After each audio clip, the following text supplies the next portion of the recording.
This is Rolling to Die, episode 80. Hail to the new Dynasty. Hit it, DJ.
All right. Hello, guys, girls, and world. Squirrel. Yes. Here is your head game master, Henry, also known as Mayhem Heartsmates, or tonight, Eli Heartsmates, the son of Mayhem. And for the rest of us, for Rolling to Die, let's start off with the people in the room. How you doing, buddy? I am doing AMG, I think. Introduce yourself. You are I'm James Hill. I'm playing as Eden in a Arcane Trickster Road, level 17, with the best title ever, Kingslayer. Oh, yes. Maybe a little more tonight. We'll find out. All right, and for the guys on Discord, we have people on Discord for tonight, by the way, so the extra voices you do here, we will still help pop up and prompt on the channel when we can, and we'll let you know who they are. All right, first off, we'll start off with you guys. Who wants to go first? Howdy, it is Pando coming to you from the wild. I'm off grid, so I'm coming off of data right now. Tonight I will be still playing as Kamars, the gunslinger.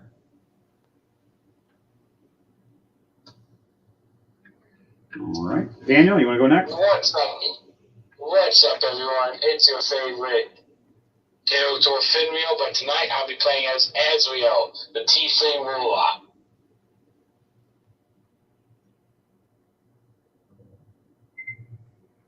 My name's Deus Metallic, and I'll be playing as Aron, the human assassin. All right. And last but not least, And bringing you your music.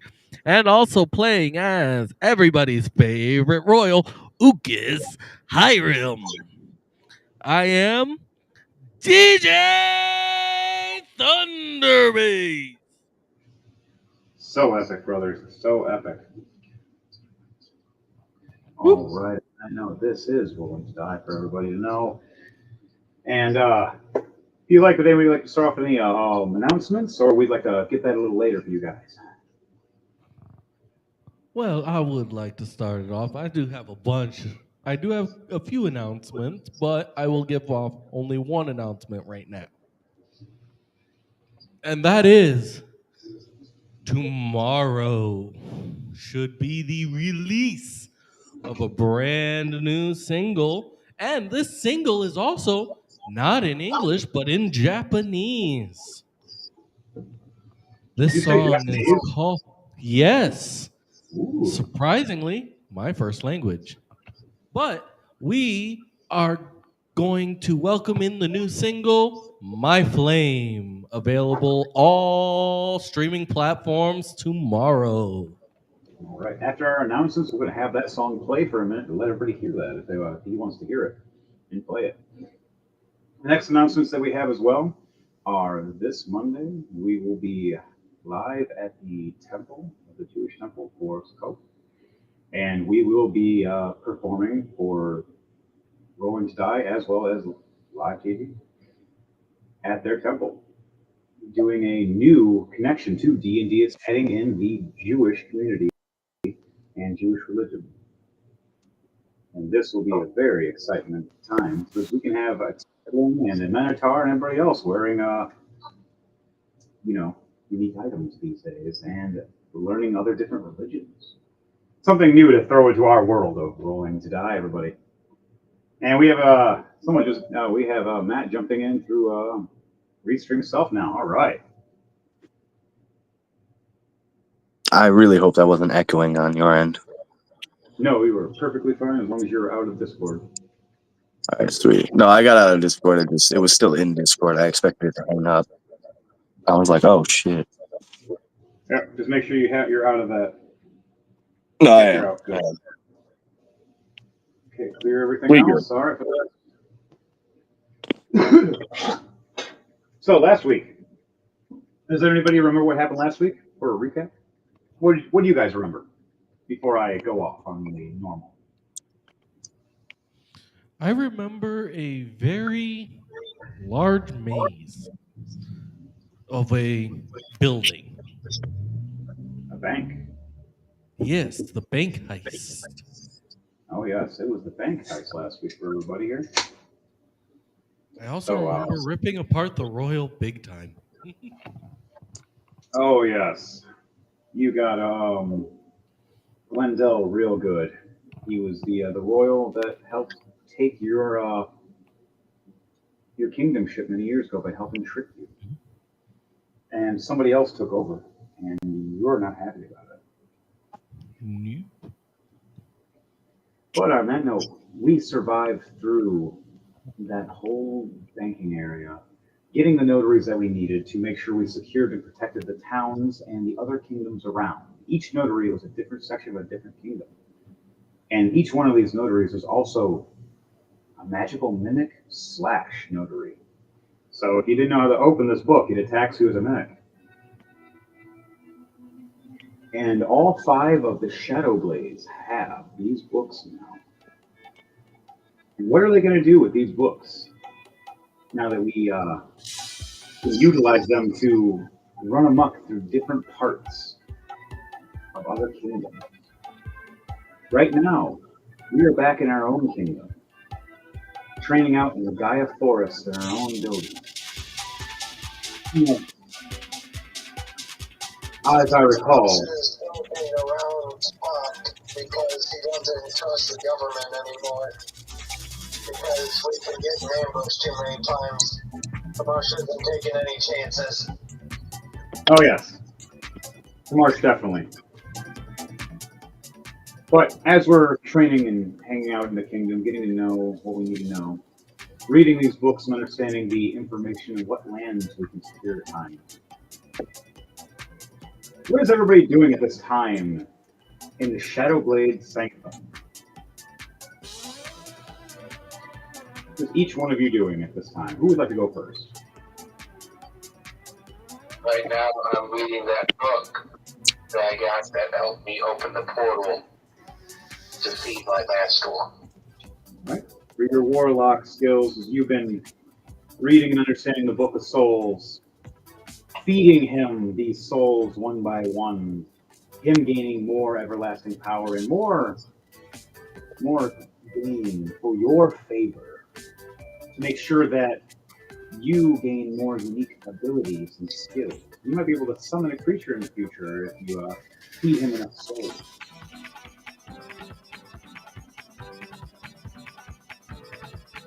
Deus Metallic, what are you doing at this time with your character? With I'm practicing on my bow.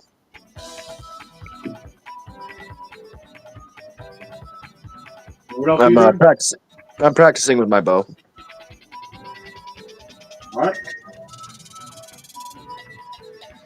So you're off in the field practicing with your bow.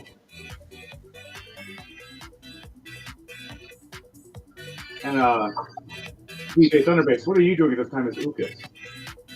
You will be able to find Ukas in the kitchen, actually, cooking up his ration for the day.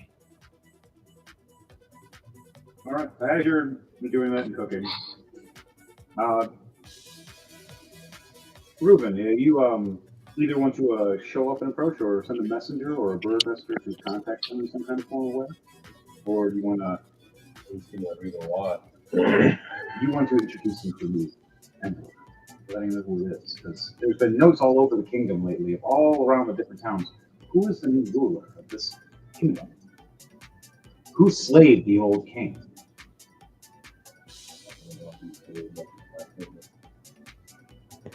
Oh, it's not a kingdom. Yours is something even bigger. No, I feel like a messenger to go. I'm not going to go there. All right. So, as all of us are training, Eli the Heart's Mace is trying to make sure he gets enough alcohol to bring. On top of the building, keeping an eye out at the front door in case anyone tries to sneak up on us or the building. All right, perfect. All right, so before rolling to die, everybody. Before we get any further, we're going to start off everybody rolling 2d20 for me, please, and see what everybody's days turn out.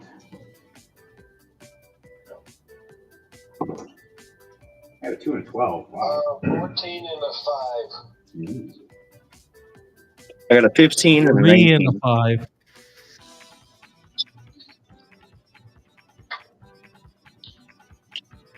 18 and a 5. And what'd you get, James? 7 and a 17. And Devontae, what'd you get? A 3 and a 5. Oh, wow, we got a lot of 5s tonight. So far, the only ones that got good luck for the day will be Oron, Azriel, and Eden. Eden gets 1 turn of advantage. Azriel gets 2 turns, and Eden gets 3 turns of advantage. Sadly, Heart's Mace, he gets 2 turns of disadvantage. Not a good day for him. And Ukas gets 1 turn of disadvantage. All the rest of you fared well in a decent sleep and rest. Had an okay day. Some of you just had a very rough time, you could say, lately. You couldn't sleep well with what's on your mind, Ukas. There's too much going on in those memories after taking out Glendale and seeing the notaries and reading those books, realizing that your name was forged many times from kingdom ships before a new ruler took over that happened to be an old friend of yours. Do you remember what that owl bird person's name was? It was your old friend that turned and betrayed you.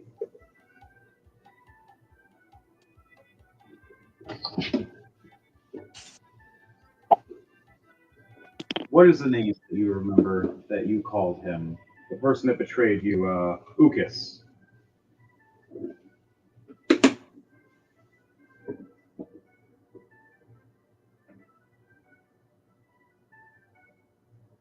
So you wanted me to come up with a name for the guy?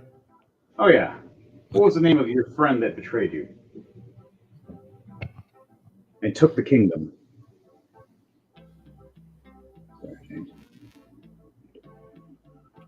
Roy. Roy, that's even funnier.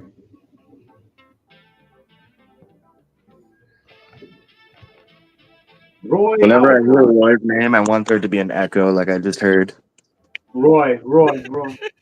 Just Roy. Roy. Like he's being. There you go. We're going to call him Roy Mooncon. Roy. Okay, he's got ambition. All right. So we got Roy Mooncon.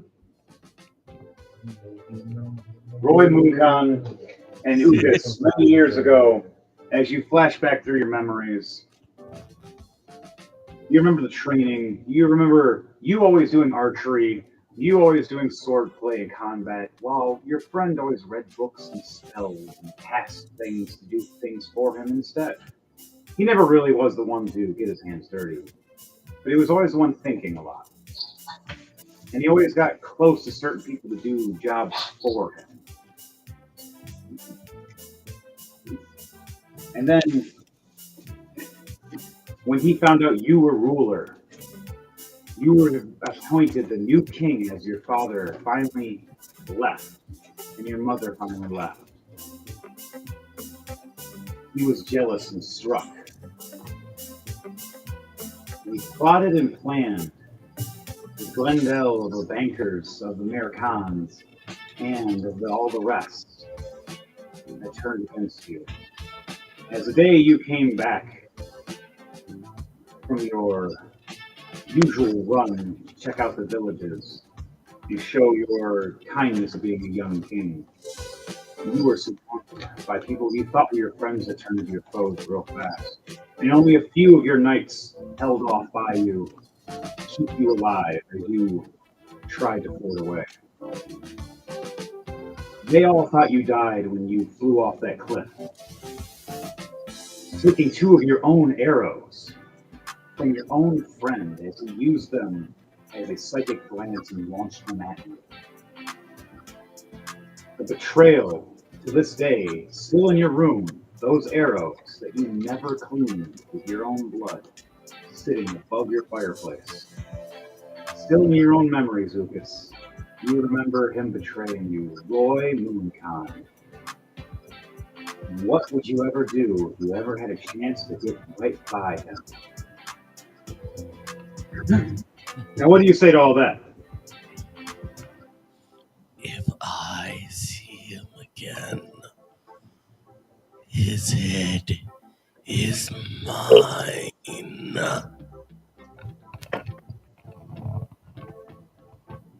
As this is going on, Marsh, you see a young messenger boy running, being chased by a wild bear right now, trying to get to our Shadowblade Sanctum.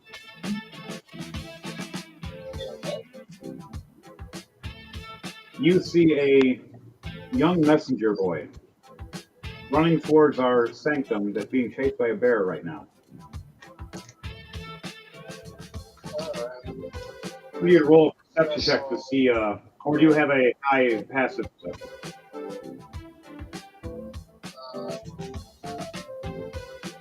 Perception passive. That you do see. You see a big brown bear chasing after this maybe 5'8" young teenage boy with letters in his hand. And a certain unique sigil that you've only seen on one person before. That's part of our team. But right now he's not at the building. You see a young man running fiercely as a bear is literally about to lunge at him. What do you do in this moment as the bear is jumping to attack this young male boy? I shoot missing both him and the bear, so the bear knows that I'm there and he's within range. You make a large shot noise trying to scare him off. So, yeah. Right as the bear is about to jump, he hears this fires. I also want the boy to actually survive. If he survives and gets the message, You're very dark, Marsh. So, I want you to do an intimidation check for me, please, to make sure you scare this bear off with these gunshots. alright.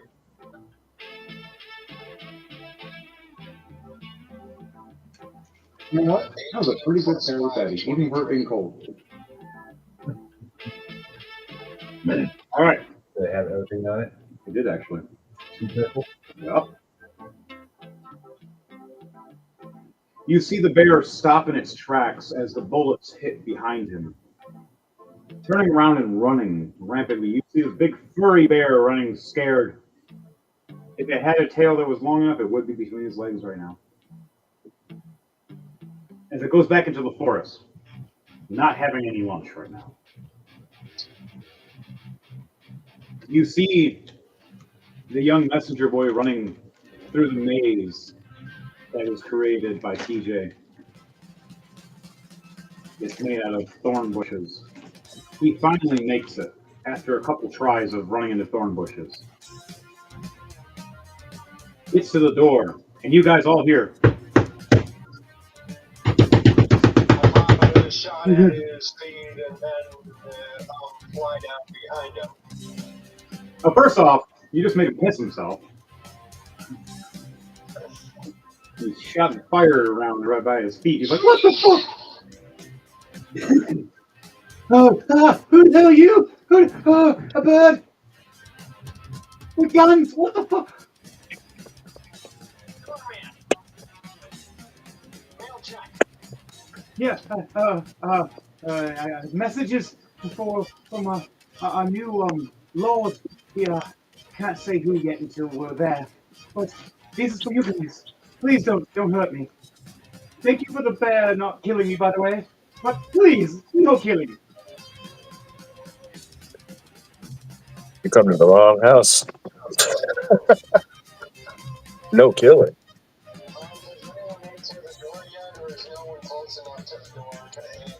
Eli the Heart's Mace happens to just be walking the door at the time. Opens the door and sees this young boy pissing himself and sees a Kamarsh standing there with his firearms just happily pointing, asking questions.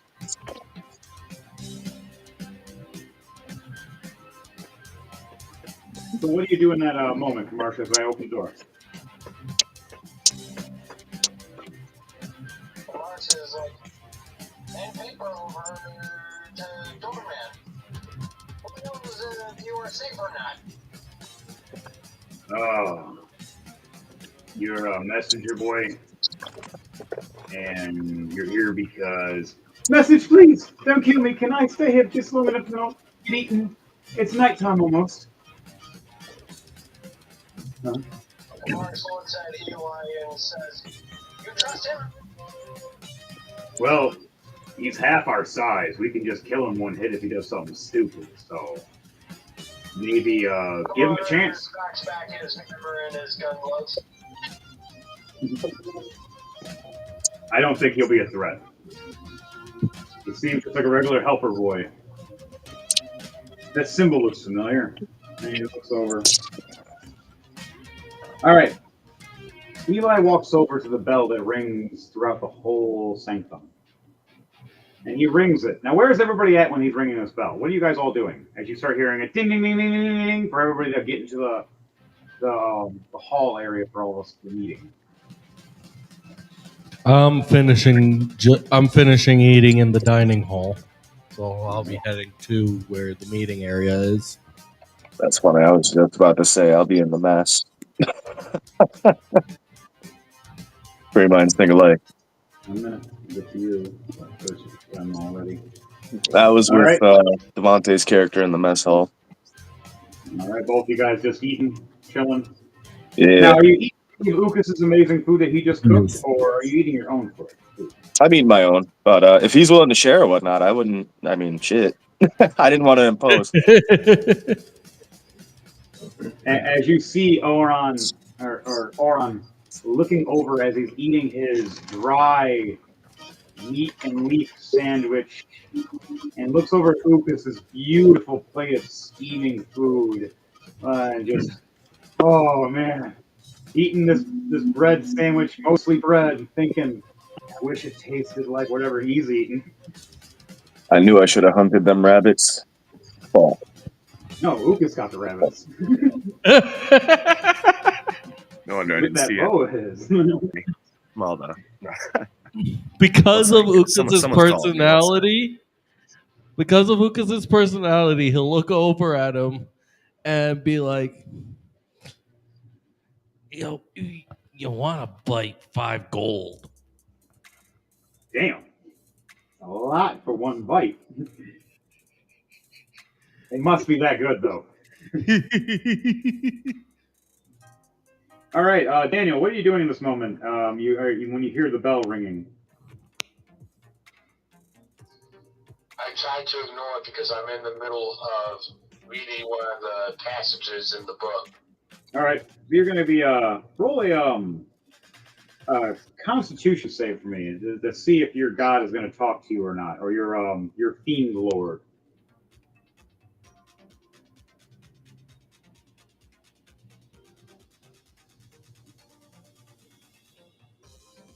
+2. It's 17. All right, you hear some whispers in your head. And you shake them off, and you hear them again, and with your succession, you shake it off again. And then you open and flip to the next page, and all the ink turns into his face. Listen here, I'm trying to talk to you, asshole.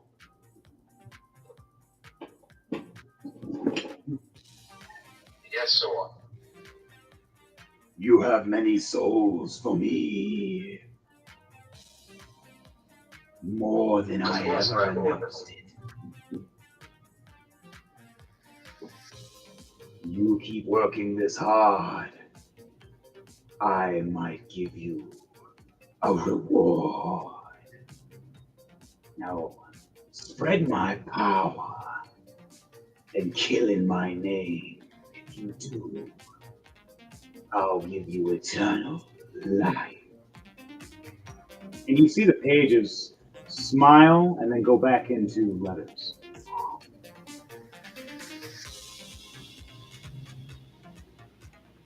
Total life for a tiefling. Oh, that's up to me. And then you hear the bell ring again. Ding, ding, ding, ding, ding, ding, ding, ding. We gotta find the cord to cut that ringing. Interrupting me. I love that. All right, now everybody gonna head to the hall? Yeah. Master Boy's like, don't shoot me with that. Stop poking with your gun. I don't care if it's not loaded.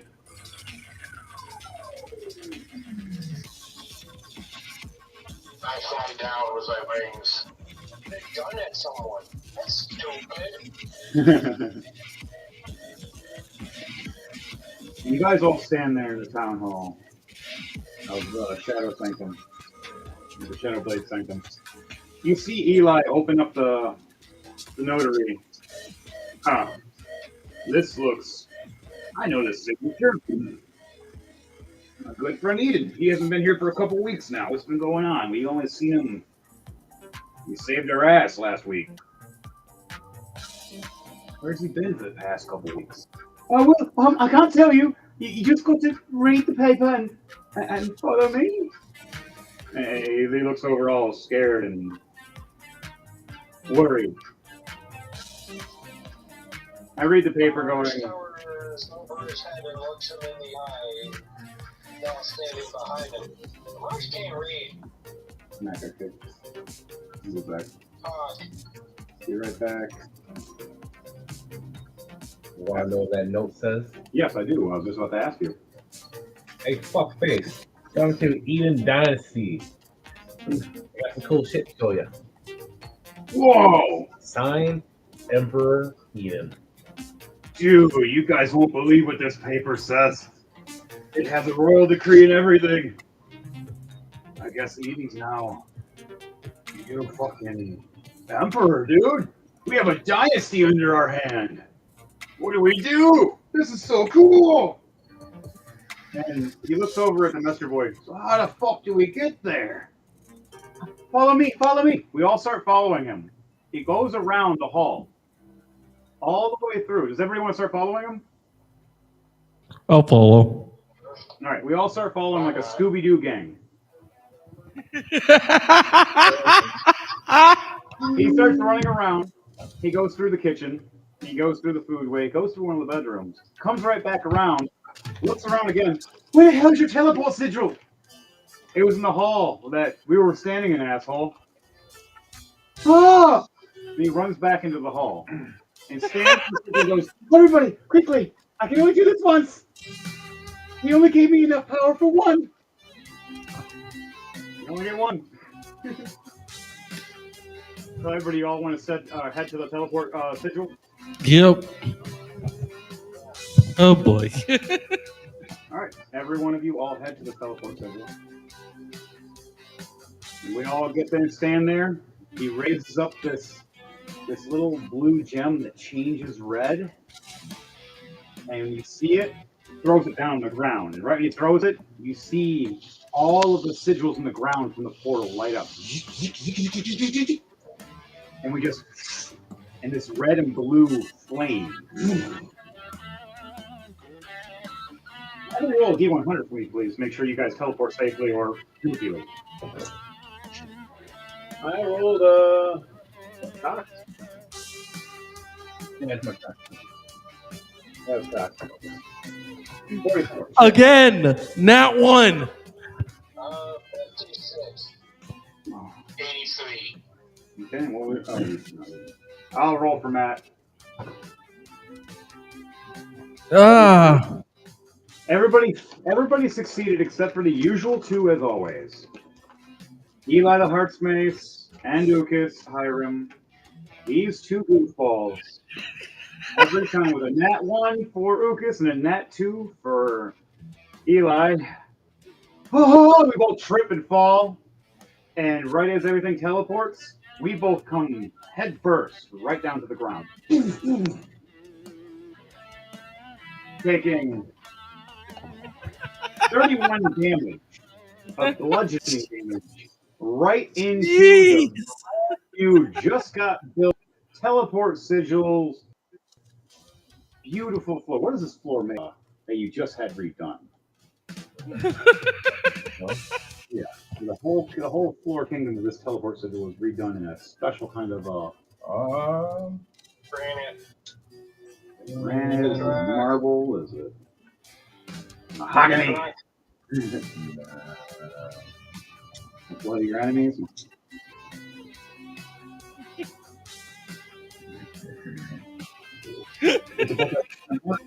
More, the floor is made of flesh.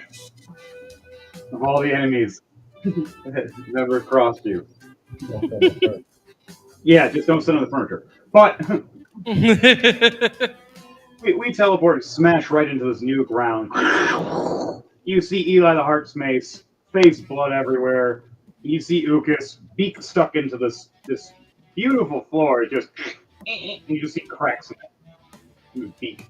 I'm a birdie. You literally are just stuck up. And I just slid into your beak going, "Oh, my face! The beak hurt more!" Because the beak is razor sharp, and I just slid right into it. Lucas hurt me for an extra 5 points of bleeding damage on top of that. All the rest of you, what? Though, when I slid my face, it cut me. Ah. So I took 5 points of slashing damage, technically. So, all the rest of you guys, how did y'all potions? when you landed in the teleport? Yes, I still have 10 greater healing potions. Did you like one? I'm good. I'm a cleric. I use healing hands on myself. I kind of like hovered in with my wings.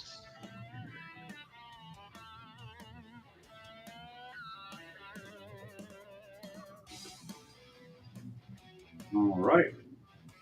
You guys 10 points back. All right, you guys teleport nicely for you guys land down right. Well, you see this comedic thing of Eli and Ucus fly and smash and get messed up for a second. After that, you hear the young messenger going, all right, I did my job. He's gonna turn me back into the thing I need to be again. And runs off, and you just start hearing it. And quiet in the darkness, you don't know. Just there might be more chairs now, more tables. All right. Only other thing is you hear a muffled. What is he? Your dynasty is not be fucked with, or people will learn the pain. Welcome to the moon. Yeah. All right, so as we look up, we say, "Welcome to the loom." Right above our heads to the next storeroom as we walk forward. And there's another one that says the Kingdom's Castle. And it's scratched off, and now there's a new one that's a beautiful plaque above it. Dynasty. I didn't change them up. I just left out. I just changed the name. They are arranging shit. And they're arranging it for you. And they're just terrified if they fuck up. So, guys, we head to where the usual kingdom would be sitting. But instead, things are a little shifted around. And where you usually see just one throne, you see a war table and a throne. What else does it look like in your throne room right now? Like if you want to explain to me, sort of opening the door and walking in. These two giant doors. Question for asking for the game so I can come up with this spot. I'm fucking sucking. That's my bad. I'll give you some time as we're walking in. All right, guys, I want all of you to start. Is everybody start walking into this area?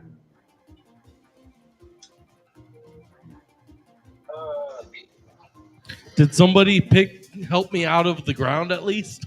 Yeah. Yeah, I need you and me are trying to. I'm helping you by yanking right now. Going, I need to do a strength check to be honest. Yeah, even though my strength is high.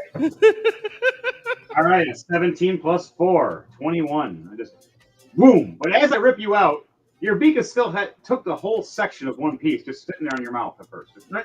I've got an 11 plus 2, 13. It just barely falls off and breaks off you, and you're just like, oh, my beak. Rubbing your beak. All right, guys. What are you doing in this moment, at this time, as you are walking? What are you guys thinking, saying? You trying to chat with each other? Was there something you wanted to do? You want to do a perception? I'm just inspecting the walls as we walk through. All right. So do a perception check, and then after that, do a history check for me.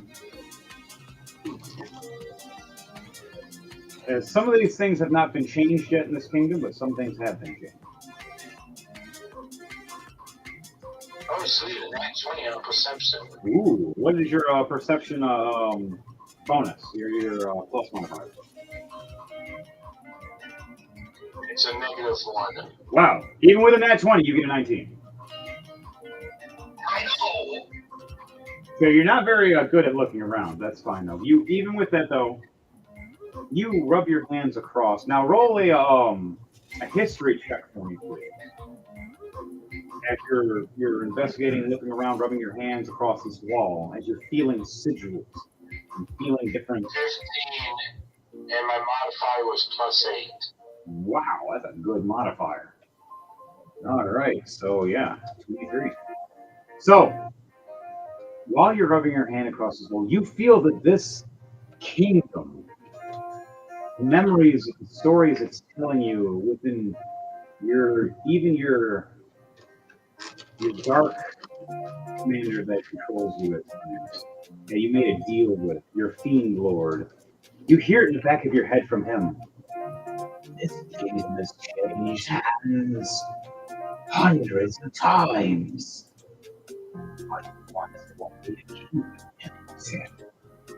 But once it'll finally have the change it needs. As it says on the walls, as you're scrawling across it with your hands, of many wars of different kings, and at the final fall of the final king of this castle will be a coward. He will be gifted to a new ruler that will not be called king, but will be one that slays kings. It's something that can become a greater ruler, such as an emperor. You read that and just, as you're looking at these etched in the wall, as you're grazing your hand across, feeling and reading in your mind and hearing your fiend lord talk to you and describe the history in the back of your mind. He tells you there is some darkness at the bottom of this castle, an old witch that runs things. Whoever rules, she obeys, but only whoever rules. Anybody else is free game for her, unless the ruler says otherwise. This scary old witch has been around for a while. To her, she made the whole basement a home because it leads somewhere else. Another one. There's so much blood to this castle, it tore a rip. And only she knows how to keep it closed. And she has to stay there to make sure it happens. So you hear this from your fiend lord as you're walking. Because you rolled so damn high, it was beautiful. Okay. You're the only one who knows, though, Daniel, unless you say otherwise. Right now, are you going to keep it to yourself because you're hearing it from your fiend lord as well? Or do you want to let people know that your evil entity is talking to you? Or do you want to keep that a secret? Keep it a secret. All right, so Azrael keeps it quiet. He decides not to tell anybody as he's walking through the hall. Looks like he's just grazing his hand and just eyes looking around. Kamarsh, what are you doing at this moment? Walks in, sees him, is going his hands, and I'm going to do a perception check. Okay. Try and beat his 19. I had any ideas. I was going to lose. You're going to hate me. 12 plus 8, Like the main 20. people with well, I know. Yeah. Kamar sees him I and have an idea realizes that I he's was trying to reading get the a walls. dynasty. I know it's in the field. Shrugs his I got wings. loyalty. I can't read. Continue Sorry, walking already on. functioning pretty good. I'm not gonna, start changing stuff and just know what they got. Oh, yeah, I got you. No. And for you, Kamarsh, when you did that, you like Kamarsh can't read and you're walking away. You look up with the okay perception check.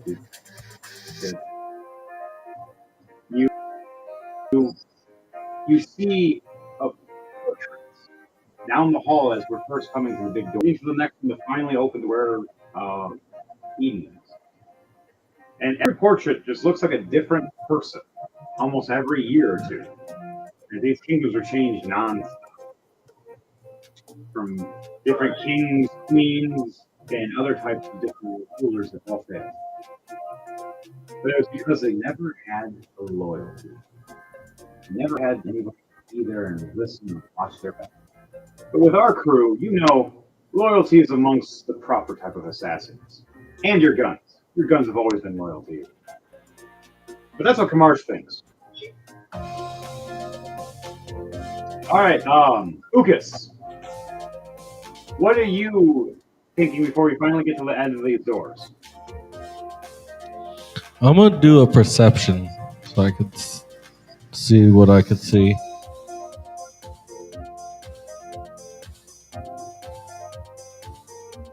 Alright, perception check.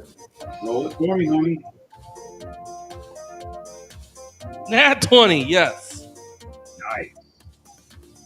Okay. So you look 28. 28 altogether. Oh, that's even nicer. You look down these halls. As you look to the left, you see Kamarsh looking over at these portraits. You look to the right, you've seen Azrael just grazing his hands across the walls. His eyes look like they're moving really fast. You look behind you and you see Oran just kind of looking at the ground, looking up a little bit, just curious, but not really caring. You look forward and you see one of the portraits is a very remembrance image. You see it's a picture of your grandfather that was told that he left for another kingdom. You suddenly see this mural of him. It almost looks like Ukas, though.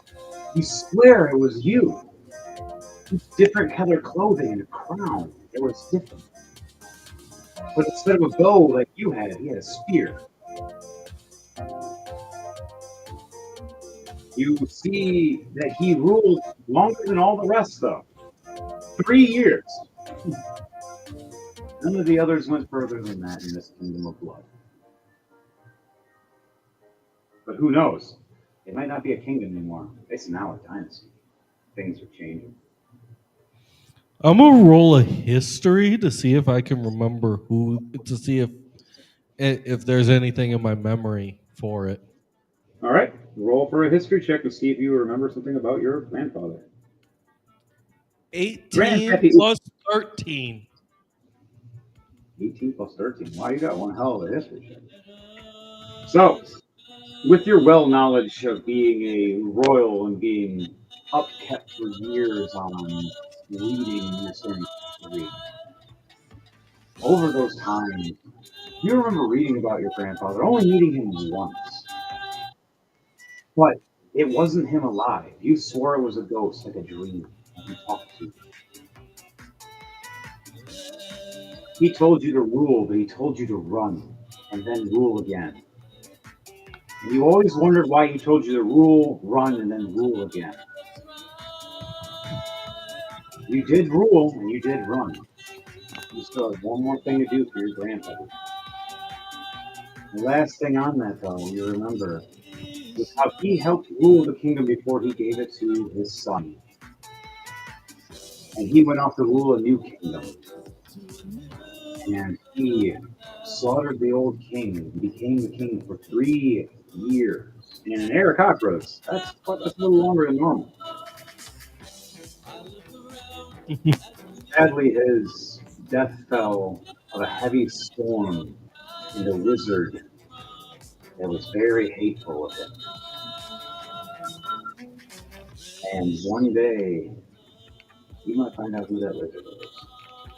But until then, that's all you remember as you guys head through the big giant doors and it finally opens the big way. So you look ahead of you about 100 feet, maybe 120 feet. You see finally the throne. You see a man that's sort of posture, but strong and sturdy with his crown on high, and a bunch of people standing at him in loyal, and you see a couple being walked away with cups as they were failed of a loyalty test.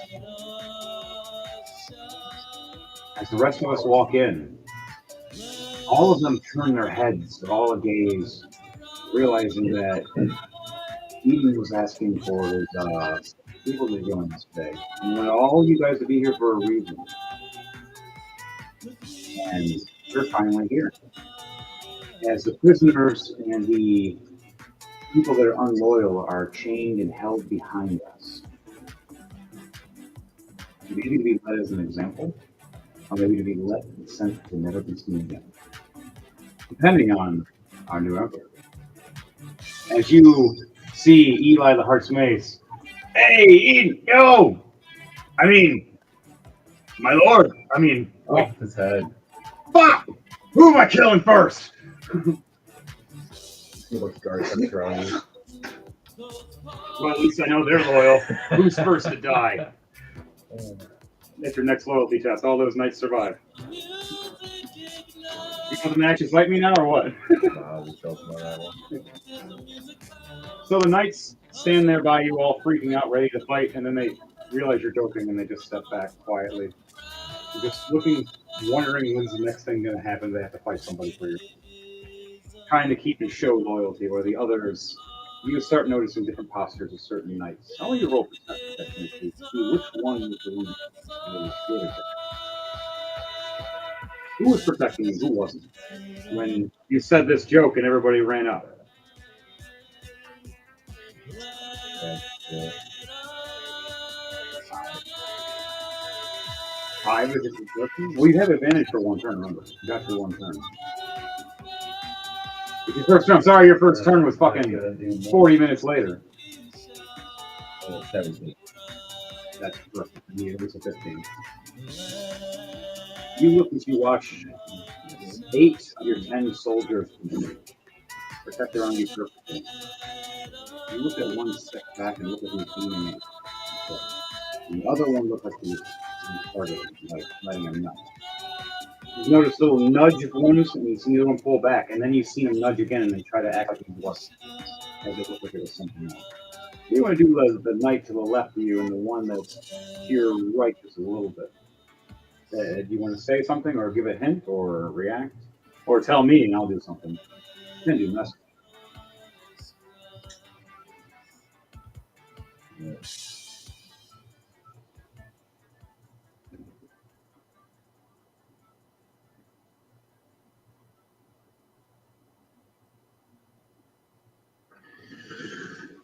Does a 16 hit one of them?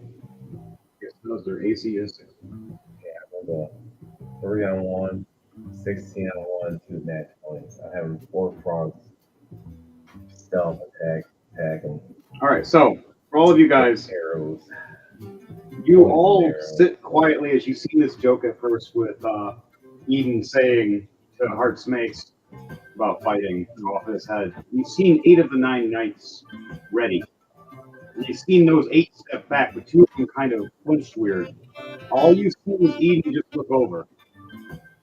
And that was it. You see a bunch of arrows come out of nowhere. You thought there was no one next to you. As you look over as a frog came out of invisibility, standing right next to Upas. One right next to Eden. One right behind that knight, like he was here. Didn't even know he was there. You see 2 of them grabbing at their throats with poison arrows written in neck. The other one standing there, holding his shoulder, bleeding horribly. How much damage is that?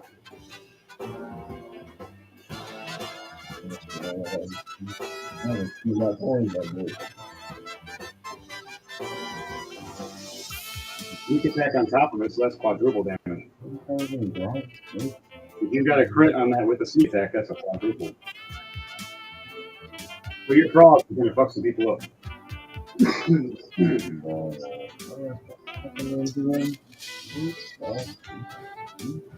got Steve.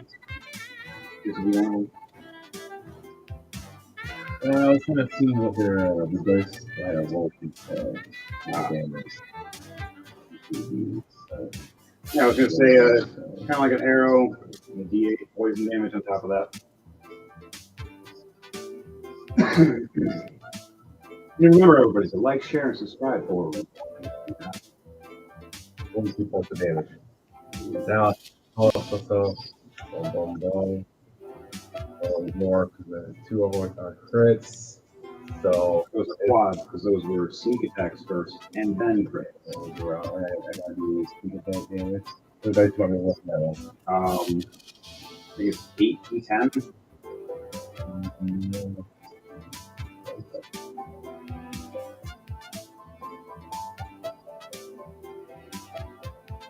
Let's see, 29. First one, crits that would be double anyway, so 58. Plus 50 on that bit. All right, so the one knight to your right and to your left, both of them with that much damage, their HP is only 55. How do you want to do this for both these guys? How do you want it to look with being surprised while they're just standing in front of it and ready to attack you, and then just what? Are these guys fully armored, or they like had a helmet on, something like that? These guys are the newer Royal Guard that you were trying to see who was, who's not. Your best Royal Guard are all armored up, which are 3 of them. These guys have medium armor. So like leather armor, basic little helmet. Their face is still open though. Their neck is open. One of them has a mask on, but that's as far as it goes. And a little bit of chainmail. All everyone here is like the pumping of like a string, and then just arrows come out of nowhere and they're sticking out of the neck of these guys. You just watch these 2 guys. You blink for 1 second, and you would have missed it. There's several arrows in each of these guys' necks, left and right, right in front of Eden, just drop. And all the rest of the knights stand at attention, not even batting an eye, not budging at all, not even reacting, knowing was a test for a reason, because there's going to be no more betrayal in this kind of sanctum. And Eden's going to make sure of it. All right, you guys can clean up the bodies. You guys can exit the room and everything. I'm good here. Well, what about the ones that we need to teach about slavery and stuff? And these bad ones over here that didn't listen. You can put them in the pit for now. They can fight each other for all I care. Whoever's the last one alive, he can be free.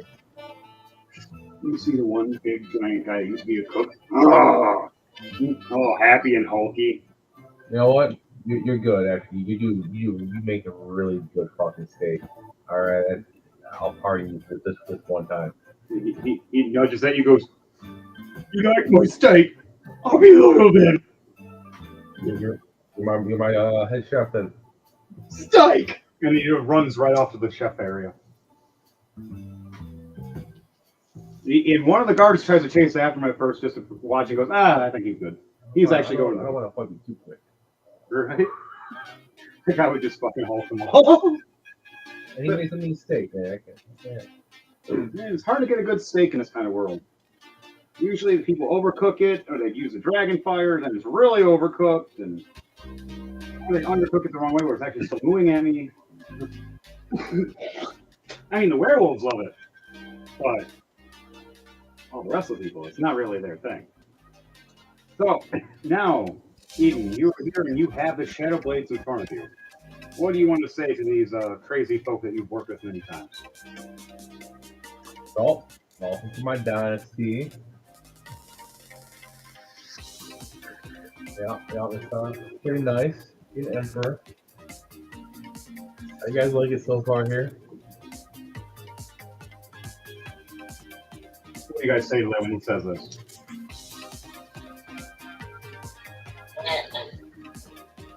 It's alright. While you have your Fiend Lord in the back of your head going, "It's all right.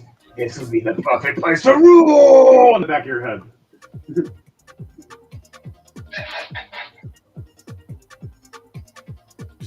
All right, what do you say, Ukas, when you hear this?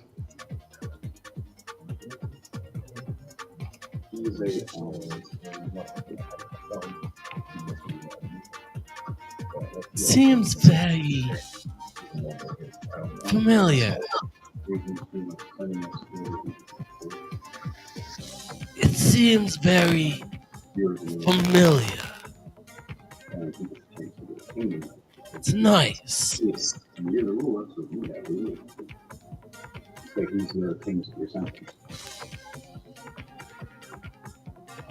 So, Eli looks over going, "Man, you got a dynasty now. We're assassins. Well, I'm the loud one." And I look over at Kamarsh going, "Let me take that back. I'm the second loudest one." But besides that, we know that there's other kingdoms here. They may not approve of your ruling if they don't know who you are. Would you like us to do anything about that? Maybe inform who the new ruler is? Hell, you can come with us and we can be your guard. Have loyal, diplomatic immunity for some. As I look over at Ukas, going, "Isn't there something you told me a couple nights ago at that fire?"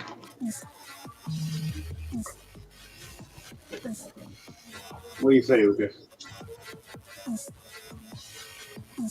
Oh. I'm trying to remember. Your old kingdom and how you got betrayed. Oh, yeah. I have everybody's stories in my head, and I don't remember it all. I remember everything we talked about last night, too. I'm not sure if that's... I can't remember how I said it. It's perfectly fine. I got it. Yeah, as we had a conversation about your friend Roy Mooncon growing up with, training with, learning with, and how he got close to you and got close to everybody around you, except for a few that were truly loyal to you. And when he had the right time to strike, he did, and turned against you. And you told Eli your fears that you could never really trust anybody, and that's why you went into the business you're in now. You were always worried that you would be betrayed again. So why not be around a bunch of people that kill for money? At least you know their loyalties in coin. But over time, you've gained friendship from these guys and actually gained real loyalty of brotherhood. These guys have sweat and bled together now. You and many of these guys all together. So if you ever did come back to ruling, if you had the chance, you know that these guys would stand by you and protect you as well. And with now Eden's new dynasty, you have the perfect opportunity to finally get that revenge that happened many years ago.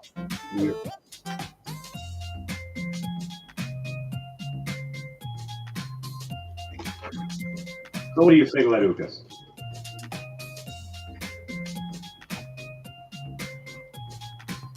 Well, he doesn't really say anything. It's just more he thinks this could probably be his time. All right, so that's what you think at this time, and you're just like, finally, I might have a chance to get my shit back. So, Eden, all of us are kind of standing there dumbfounded, trying to talk to each other. I just pass one of my frogs hop over to you guys. He goes up to each one individually and passes out a card. On that card, basically allows you to have diplomatic immunity, and basically are like the Thane of my dynasty. Nice. We do the enforcement. We do here's the laws and decrees, and you have your kingdom. But if you pass pass against our laws, we are allowed to come in to teach these new kings and all these other kings that have been ruling incorrectly for years how it is to properly rule, and how we can all be one in a unity if they all work together. Now, these different kingdoms are going to be interesting because this is only one we're going to today. There's 4 more after this. Where the hell will they be? And what will happen next in the Shadowblade Assassin?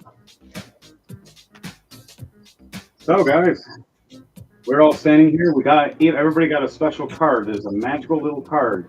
As you look at it, it glimmers a little bit at you. It shows the royal decree on it and everything, and diplomatic immunity. And if you are attacked and or assaulted, the card will react.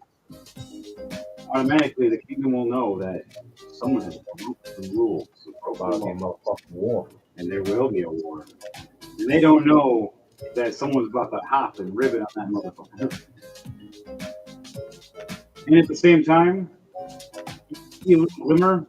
You swear you've seen a faint flint of a frog wink at you for a second. Just in the magic. And mind you guys, you do not want to lose these cards. They're only for you and your hands only. The only ones we're allowed to touch it besides that were this frog. Anybody else might get hurt.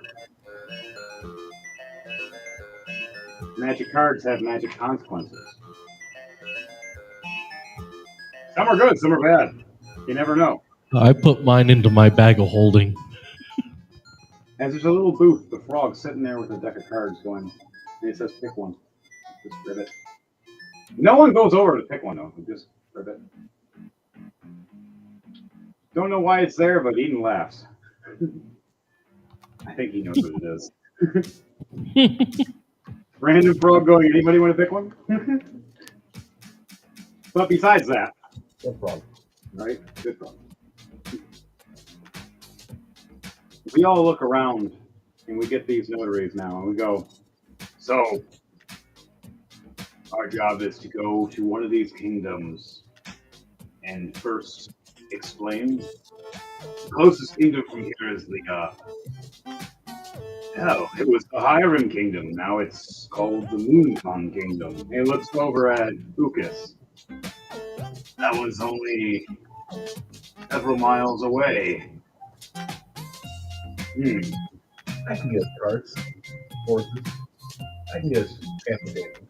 No problem. Royal transportation. I don't think we're gonna have to worry about getting stopped, will we? All right, guys. You guys all want to head down to the stables and start getting ready while he gets his supplies sent for his being loaded up by random frogs and some royalists. Sure. Is there anything you guys want to do as you guys are heading out of the sanctum of where the kingdom ship is, which is now the Dynasty? And we're going to be first heading off towards past the meadery to the stables. I am going to take another drink of the greater healing potion just to get myself back up closer to full. 57 floors in a basement that has something at 9 secret. One leads to the bedroom. All right, so roll for anything you guys need. Check.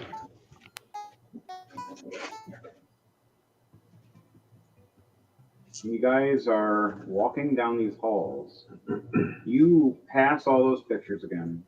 You pass those sigils. You see different types of knights. The ones that have passed any kind of loyalty test, you've noticed wear a unique armor compared to the rest. Anybody that hasn't gotten their test done yet or hasn't been truly loyal hasn't got a unique armor yet, which represents at the same time this unique armor has been cursed by a witch of the kingdom. If you try to fall harm onto your own, who is the ruler, you shall stab yourself with your own blade. So whoever tries to harm him that is his own people that are wearing the special armor, hurt themselves instead.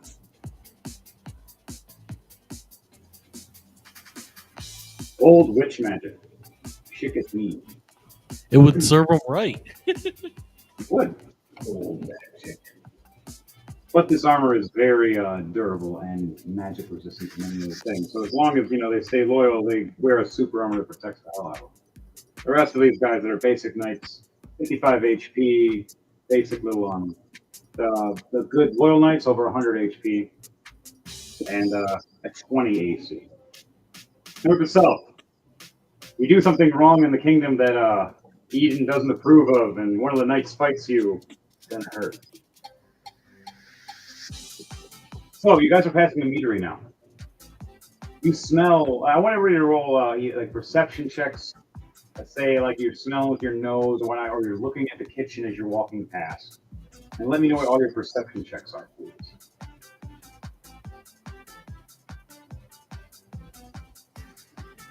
Roll for mine as well. Nat 20. Nice. What is my perception on top of that?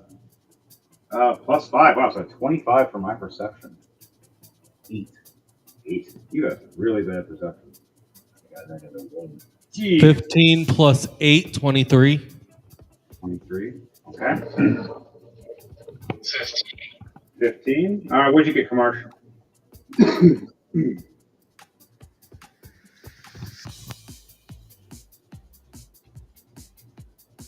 Pando? Are you muted, Pando?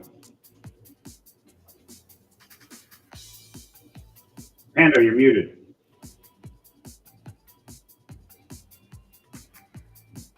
Yes, you muted. Sorry, my bad. You're good. Just what'd you roll for your perception check? Okay, perception.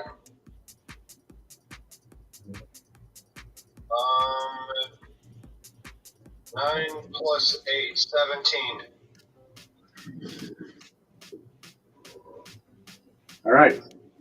You guys head past to the meter. You see that big cook that Eden let live, cooking up and dicing up several steaks like they're nothing, super fast, and cooking on this giant grill, and has several different types of creatures and people of all different breeds and types running around as cooks. Goblins and even a Minotaur, and a few other, and another Aarakocra running around all trying to make sure everything's cooked right, and another Goliath. There's a blue tiefling in there as well. It's a female blue tiefling, and she's actually waving right now at Azrael. With your perception check, Daniel, that you rolled, you have a blue tiefling waving and with a chef hat on, smiling at you. And she's very pretty. I wave back. If she smiles, you see the one little nose piercing she has, and you see some tattoos up her neck a little bit. And she just starts to go back into chopping the lettuce and getting ready to cook something else. She ships off and gives you a wink.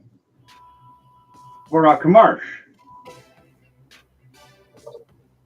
you smell some of the most delicious soup you've ever smelled as you're walking past the kitchen. And you look over and you smell it and you realize it's not just a normal soup. It's a special kind that usually Arakocra types love. As you see an Arakocra chef making this special brewed soup going, "Hi, you like this kind of soup too. We all do. You."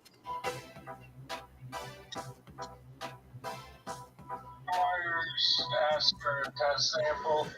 It gives you a little to-go cup. Here. Have on the journey, a friend. He doesn't see very many Arakocras. So. He's pretty happy when he sees you and he sees Ukas. He's not used to seeing other Arakocras, so for him, this is a delight. Because he makes this soup all the time, and he's the only one who eats it usually.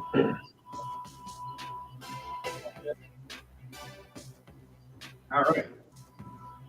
Well, the hands went off to Ukas as well. Here. Hello. Thank you, dear friend. Now, if you guys consume these soups and eat and drink them, they'll give you 35 health points. They'll give you advantage for one turn. So use them when you're ready. Okay.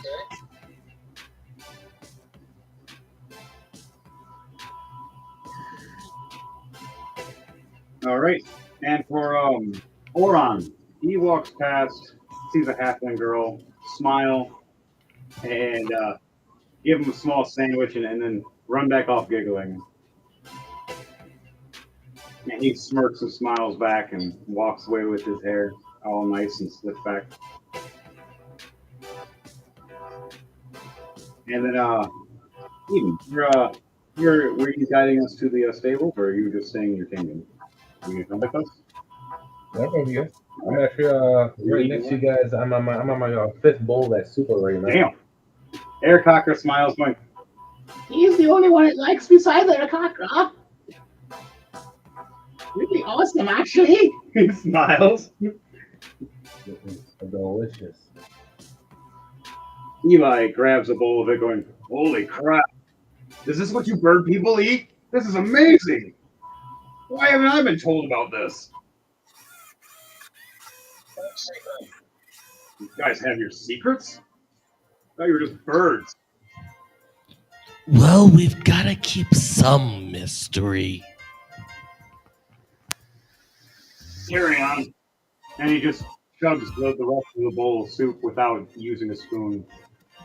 And then everybody want to head off now back to down to the stables? Yep. I'm still kind of staring at that blue tiefling.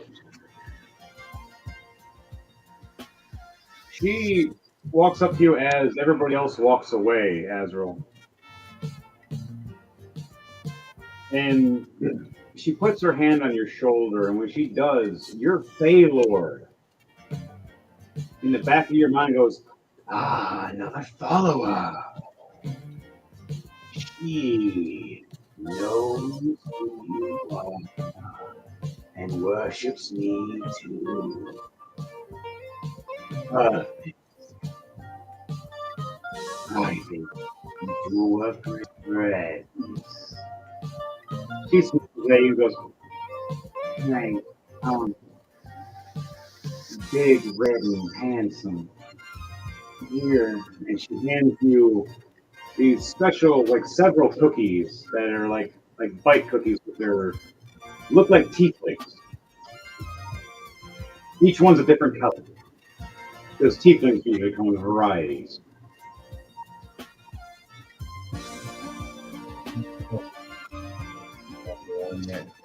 I haven't seen these since I was a child. These ones will heal you 10 points apiece. And they'll give flavor to our Lord. And she smiles at you. And she says, now off, I gotta make more. And runs off. I wanted to catch up with the rest of the guys.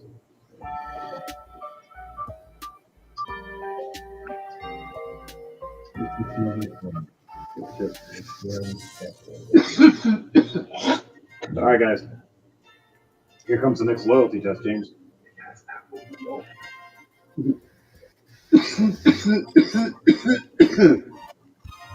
So, we head down the hallway right before the stables. Where the entrance to the stables is. What is everybody's marching position as we're going down to the stables? As we're all have to go single file down the steps to finally reach. We should roll initiative. Let's roll turn of initiative for everybody. Where would you all like to be for your positions at that point after that? My initiative is what? 3. I'll be behind right first. Alright, I'll go ahead as the very first. 15 plus 3, I got 18. Nat 20 plus 8, 28. Holy crap, you got 10 more than me. That's awesome. Okay, Oron, but damn it. Matt's not back.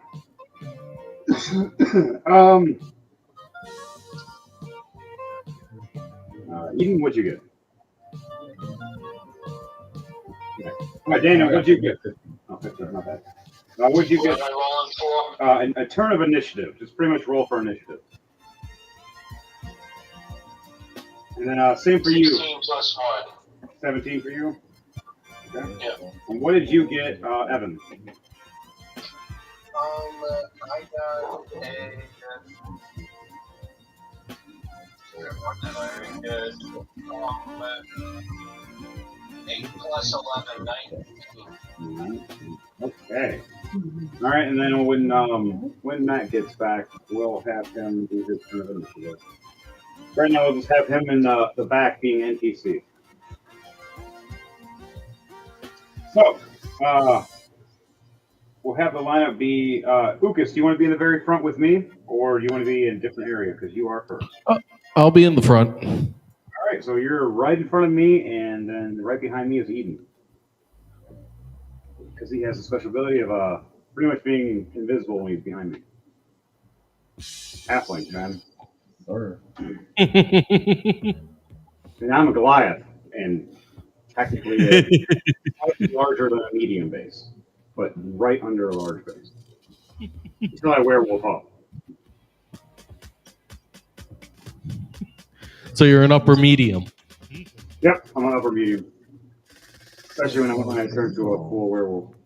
All right, so as we're walking, Lucas, you want to roll any perception checks for me to explain how it looks? Yeah, I'll roll a perception. 16 plus 8, so 24. 24. 24 with your perception. All right, with the 24 with your perception, you look over. And you're walking down the steps with us. And Eden is very clear with you about certain nights he still doesn't trust yet and he has to get through. He was very clear about all you guys on the loyalty checks. And occasionally, either that's going to happen or someone's going to try to assassinate him. In the past week that he's been at the kingdom, or the past 2 at least or so, he's had at least several different attempts on him. Every one has failed. Barely anybody has gotten close except for the recent one. But this time, you look over and you see 4 different knights.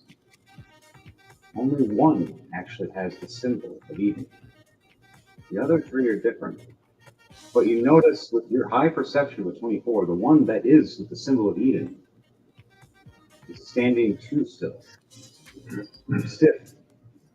With your perception, you look behind him a little bit, and there's a little bit of blood, as that knight has been slain and put back up to lay back his look that they're sitting at post. The other three knights, their hands are clenched tightly around their weapons. And you see one's hands raise up, going, "Halt! We have to check you! Who are you?"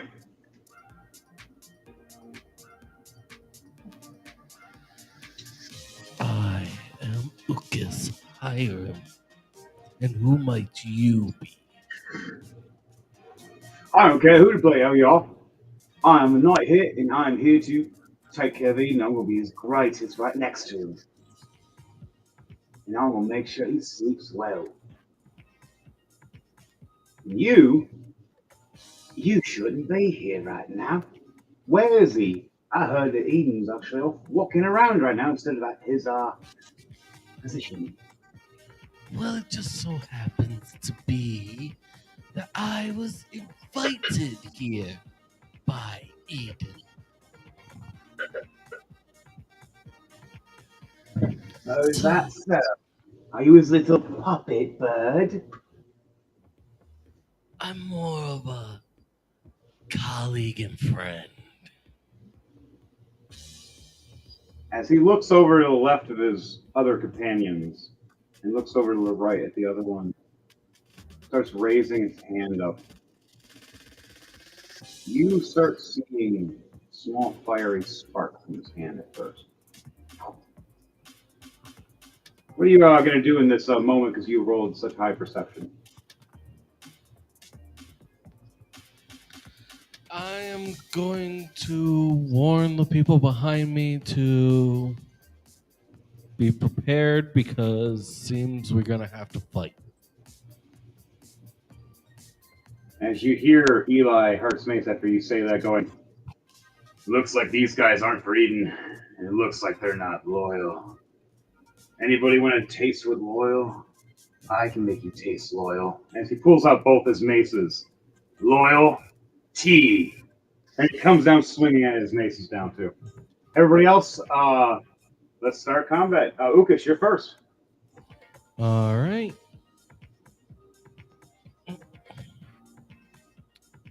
Three guys. How close is the guy to me first? The first one is literally like 2 feet in front of you, just trying to look right in your face, all cocky as he's reaching for his knife right now, trying to stab at you. As he has his sword slightly tilted to his right. His He hand is trying seriously to go. chose the wrong spot to stand then. Uh-oh.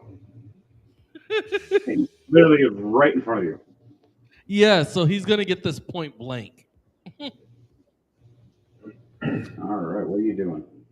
It's a 19 plus 7 on a ray of sickness. Ray of sickness. Oh. Right, yeah, you definitely hit. His AC was... And because I'm a fighter, that's a crit. And now, how much damage is that? That'll be 10 damage from necrotic. Or, no, poison. Poison damage. Poison? Okay. Mm-hmm. So you just... How does it look? Explain how it looks when you do this to this this surprising this knight right in front of you, walking down the steps and he's talking to you. I just basically it's like as soon as he turns back around, he just turns back around to my beak being wide open as a massive, like, greenish black smog ray comes bursting out of my mouth right at him. Just right in his face. Yes. He's just like, oh, and his face is starting to burn and bubble up and boil a little bit. And now he's partially blind, so he has disadvantage a little bit on his combat strikes right now. Then I'm gonna take 2 strikes with my vicious longsword. Right. All right, a 12 plus 12 plus 8, so a dirty 20, and a 19 plus 8. All right. Both those hit. How much damage is that?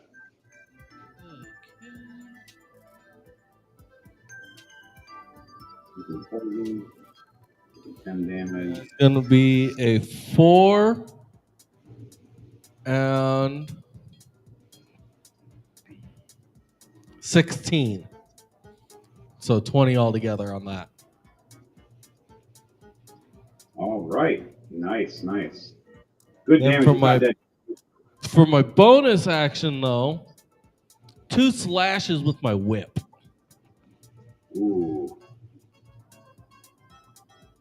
2 slashes with your whip. He's getting 2 crits. They're not nat 20s, but they're 19s plus 11. Ooh, nice. How much damage is that?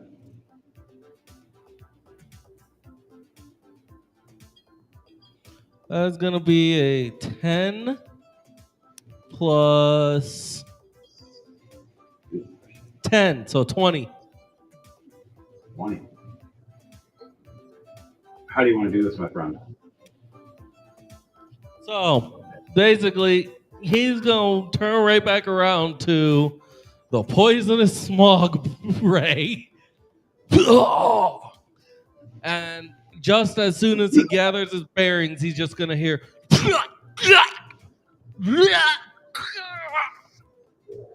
As I just slash, wrap, and pull. So basically turning him into a Beyblade at the end.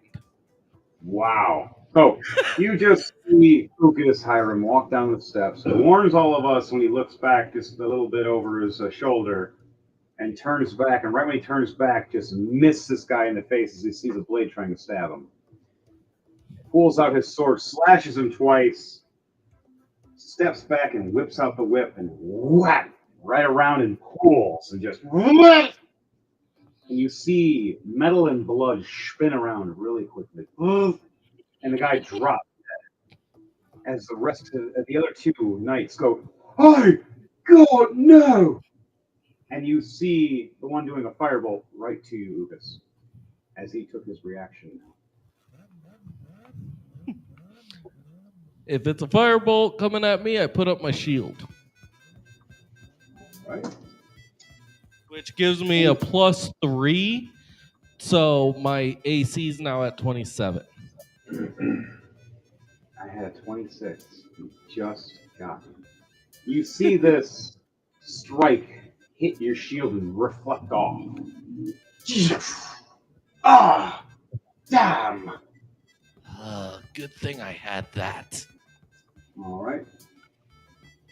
Now, who's after you? Evan. Kermarsh. Kermarsh, my friend. You just seen your buddy just get attacked for a second. He just messed one up and got shot at by somebody. You want to talk to that guy about shooting?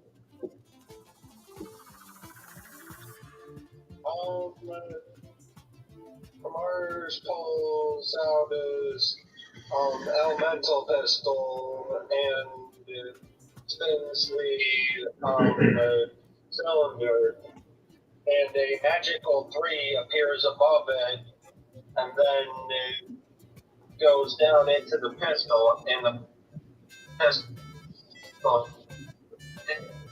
catches fire. That was weird. I was explaining. So yeah, as you look when he does this, he spins it around.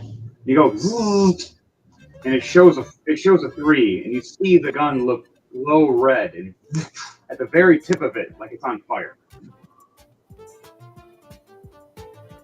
Like the sigils, the little runes that have been etched into it, all glow like an orangish red.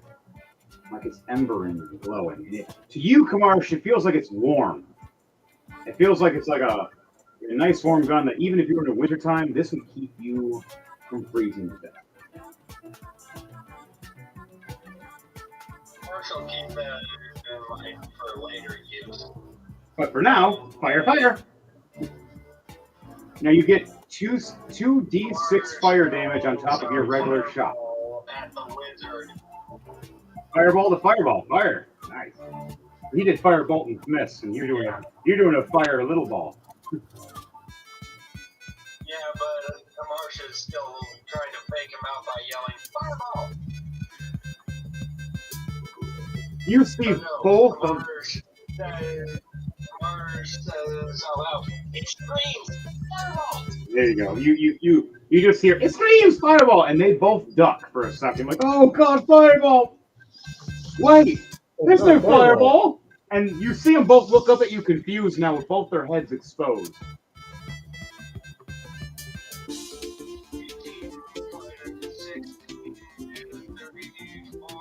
Oh, that's a hit. 20 or 11 plus 16, 27, and 8 plus 16, 24.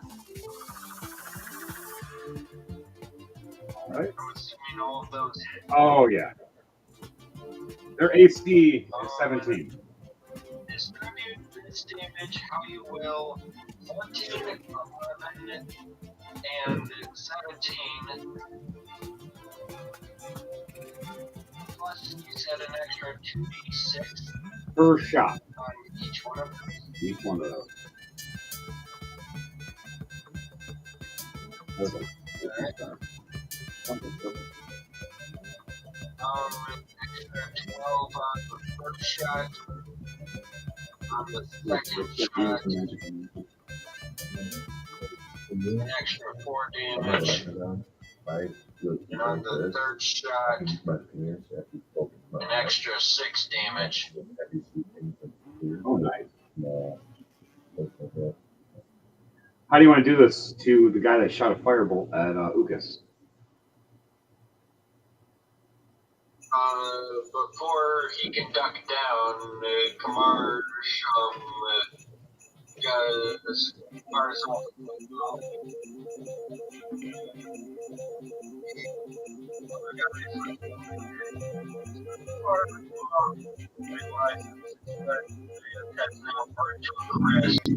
Is now starting to curl into the position.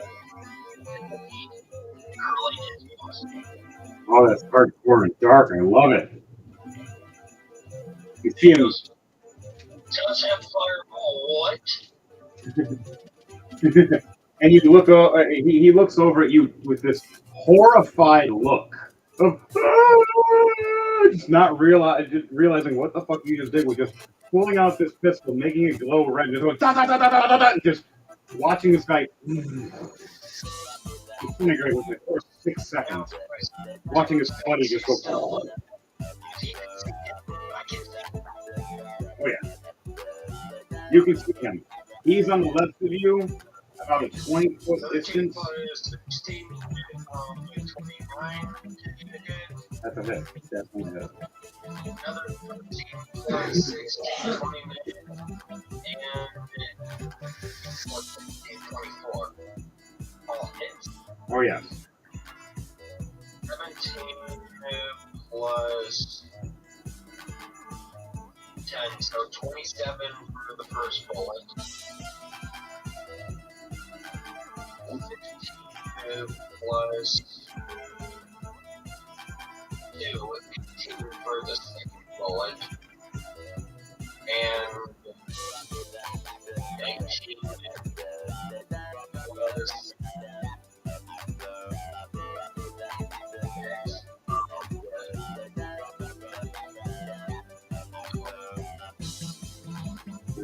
6.5. 5. How do you want to do this with this guy? You're like, I got more for you. Don't worry. Kamar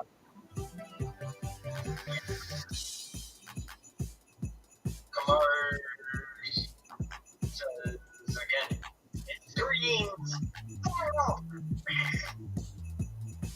I love it. So, when you do that, you still realize you're still in combat. As that guy curls up in crisps, you hear footsteps. 2 big orcs are running. They're from the old game. You take this ourselves, brother. Yeah, we will. Kill them all. And then a little, like, Dynasty guy. I can't even. How do you spell that word? I don't know. Kill them anyways.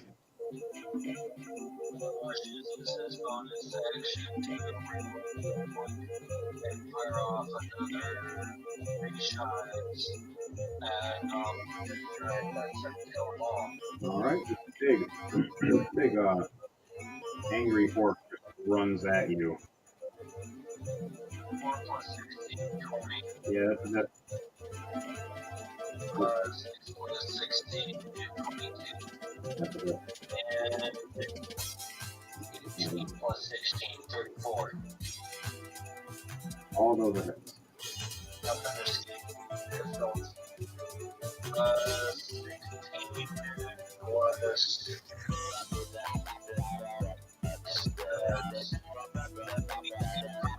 14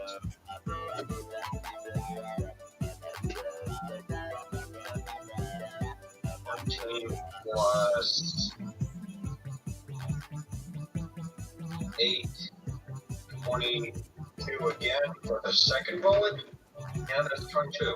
Yeah. And then 15 plus 7. That 322s in a row? What the shit? 66. Damn. He's not dead, but you just. And he just dropped to his knees right in front of you. And he's holding himself up with his axe, trying to get back up with a bunch of holes. And what? What is that magic? Yes. Roll that. He rolled a 4 plus 4. Nope, he failed. He is on fire. So roll another d6 of damage for me, please.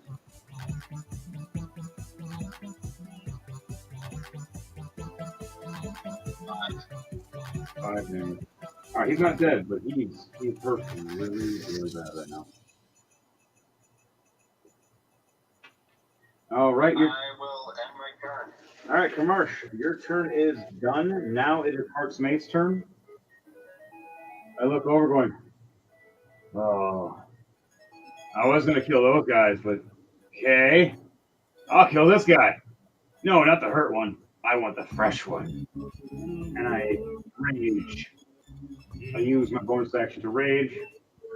And I run at him 20 feet.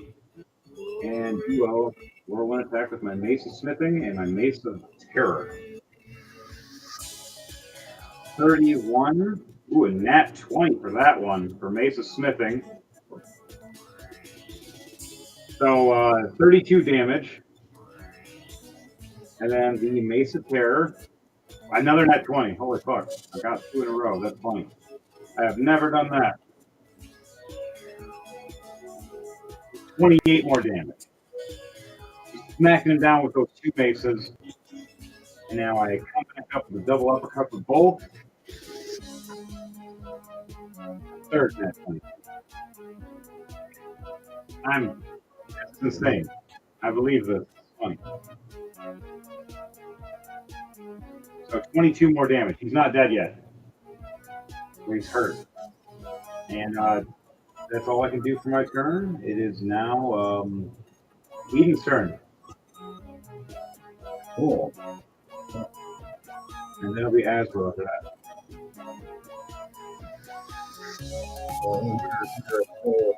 Steel pile or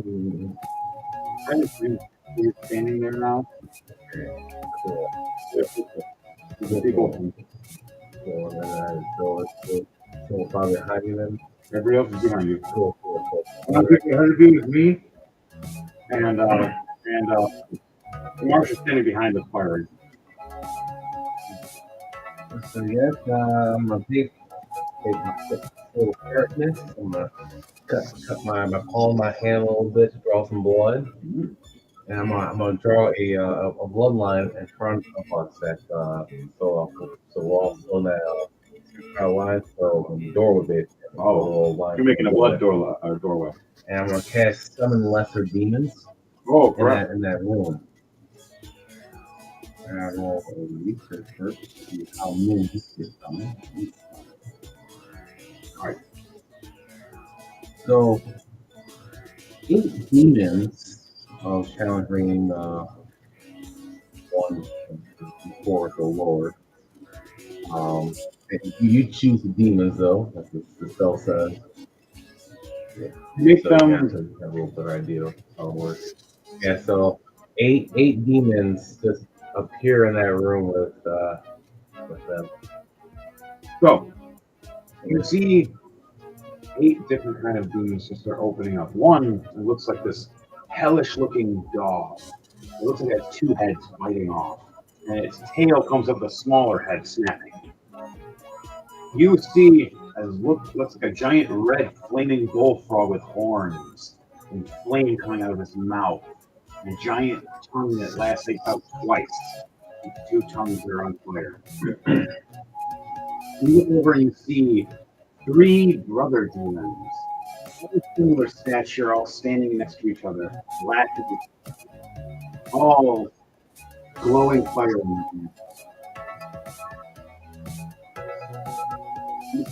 That 3 more. Yes. Beautiful demons like smiling and smirking, floating up in the air like a Triforce, charging up some kind of fiery moon, pointing it right at the one that's already cooking because of Kamarsh. What do you want to do with each one of these creatures? Oh, I don't do nothing. They're hostile to all creatures. Good thing I'm berserking. Lucas, I think you should run. Yeah. I think everyone's gonna. I think he's gonna run in there first. So that was my original plan. Hey, What's going on? I want to, really fuck that guy over with these 8 demons. All right. As long as I'm behind the blood circle, they can't get me. That's great. James, your character Eden, made a blood shield that blocks and protects everybody behind him and where he's standing. Now, were you standing right next to him, or were you standing ahead of him? I'm in the front of the group. So you'd be standing in the room with me while we have 8 demons that got stuff while we're fighting these 2. I'm small enough. I can just walk through the way if I have Okay. to. So you could walk right between. Okay, so that works for him. So Ukas, you're standing behind the blood wall. Once he walks into the room. I'm the only one that actually was in the room. I actually ran in 20 feet. So. Ukas is where you were standing. So technically, yes, you're just kind of walked up and eating in front of the steps. And he was still at the steps. I just look at the guy and I'm like, you chose the wrong day, bitch. I flip him off. I look over going, yes, I got the 5 more demons! And I get all excited because I'm wearing a special demon armor that protects me from demons. So, yay! I am wearing the Ring of Fire Resistance. That'll help. It wouldn't help if you're in the room with me. Actually mirrors non-demons to the best of their ability. Oh yeah, I'm that'll be the 2 orc.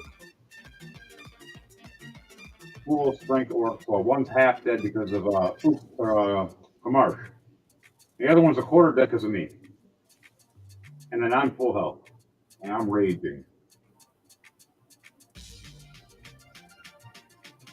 So I'm gonna take my reaction while you said that and did that, and I see them all summoned, and I turn into a werewolf in rage. It's up to you, but it says I roll initiative for them, but they go as a group. Yeah. Or you can just have them go right after me. I usually just have to go right after whoever the one summoning. So you get to choose what that is. So for me, I have it so your hell dog can snap and bite, breathe fire from his tail. Your 2-tongued giant fiery bulldog or bullfrog of death can stat cards, man. I want stats. I want stat cards. I gotta make those ones. These are tough. I'd pull those actual cards out right now. No, I'm not gonna do that right now. Depending on what I roll on that D6, stronger monsters, demons could appear. Oh yeah. I rolled a 5, so this is actually the lowest it can go. I rolled 1 or 2, balancing on 1 or 1 or lower. Oh yeah, it's like a champion. That would have been cool. I could have get like a full ogre, a full Sir Demon just to mess everybody up. But back to it. You did that, and now Azrael, it's your turn. For you, Daniel. Alright. So where am I at? You're standing on the steps of everybody else, the very back. You've seen a red blood line being made by James to make a shield to protect all of us, except for me, because I ran out like an idiot to fight in the field. And then James summoned 8 demons to go and kill these 2 giant orcs that are trying to kill us. How many people are left? There's 2 giant orcs, but we can't. Unless you have distance weapons or distance. Well, you do. You have Eldritch Blast. Yeah. I would just suggest not to cross the line unless you want to fight a bunch of demons.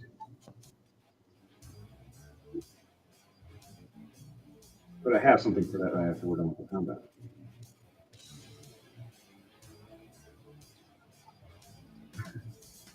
Hey, Mayhem. Yeah, what up? Why do I get clear the room before I summon Eldritch Blast? That's fine. Fire away, my friend. Which one are you firing at? There's one on fire, and the other one I'm smacking with the maces right now, like just repeatedly. Kind of comedic looking right now. It's like bink, bink, bink, bink, bink. But I turned into a werewolf, so now it's kind of funnier looking. Well, this is going to be inside the entire room, so everyone inside is going to be affected. Well, no, if it's Eldritch Blast, it's just a singular target that you're firing. Unless you're using a different ability. But Eldritch Blast, that's what it is. You fire 4 times with your shot by what level you are right now. When you get higher, you can shoot more. I'm going to fire 2 blasts of Eldritch Blast to the one orc that's on fire. Alright. So blast 1 is 20 to hit. And then the second hit is 16.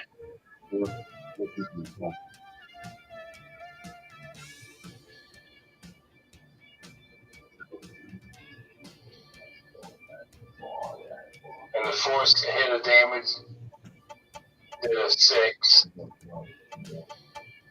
Right.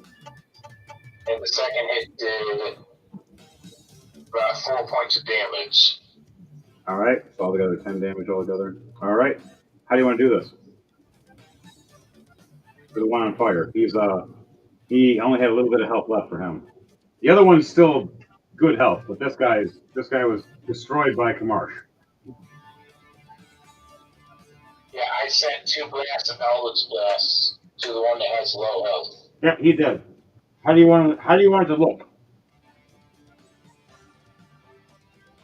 Basically, like, both hit him and he just explodes into a million pieces. Blood and guts all over the room. You're covered with his intestines over your mouth. Well, werewolf. What's not wrong with that? That's lunch. That was Kamarsh's kill. Hey, look, he gets to put I stole your kill on the board. And all the go ahead. God, I forget what Dave's character's name is. Oren. In Oren's voice, Kamarsh goes, "That doesn't go. That doesn't go." Right? In that voice. Oh, Matt, where are you?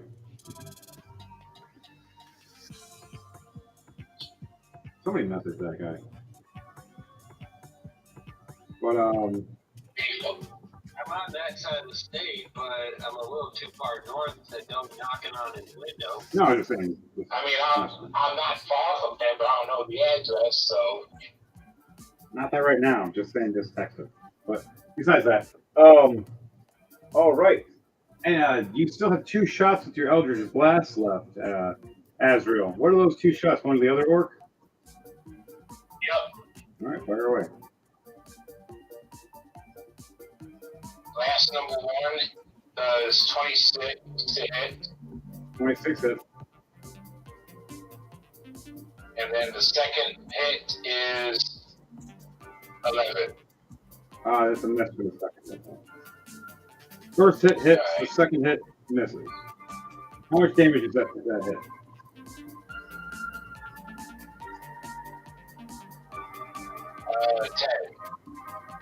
Okay. So he took some damage, but he's just surprised. All right, and is there anything else you want to do before you end your turn? Not really. All right. As you see and hear and chuckle, there's a bunch of demons laughing. And now it's their turn. What are they going to do? Oh, they weren't supposed to. They're tagging. So, me and this big orc are dishing it out. I do not control you fuckers. You can or they okay. So, With me, I can't wait. I love it. And I'm the cleric. All right, so they missed the first 2 shots against me with a 17 and a dirty 20, and they didn't hit. I step back, miss, woo, woo. Whoa, these things are strong, but they're stupid. Second one misses me with a 4 plus 10, 14, but hits you with the second hit with a 22. You see the one brother jump up and drop kick Heart's Mace to the ground, and the werewolf just gets drop kicked by a demon. He gets back up, going, "Oh, that was not fun." And then the girls are going to go after this other guy. He fails to save, as you guys just see the big ass fireball. And Eli the Heartsmith looks up, going, "No, no, no, no, no!" And the whole room, besides this big blood shield, it just fills up in that room, kind of like a steam hole. Doing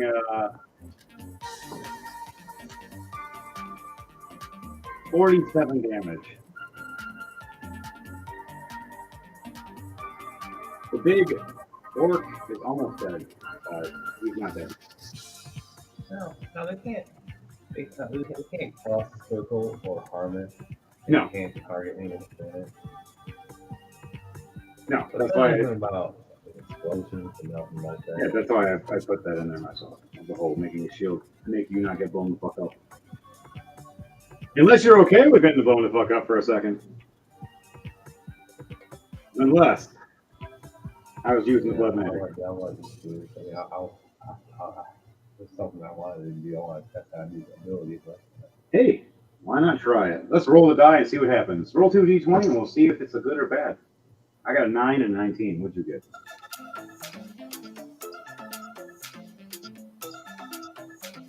a 16 and a 5.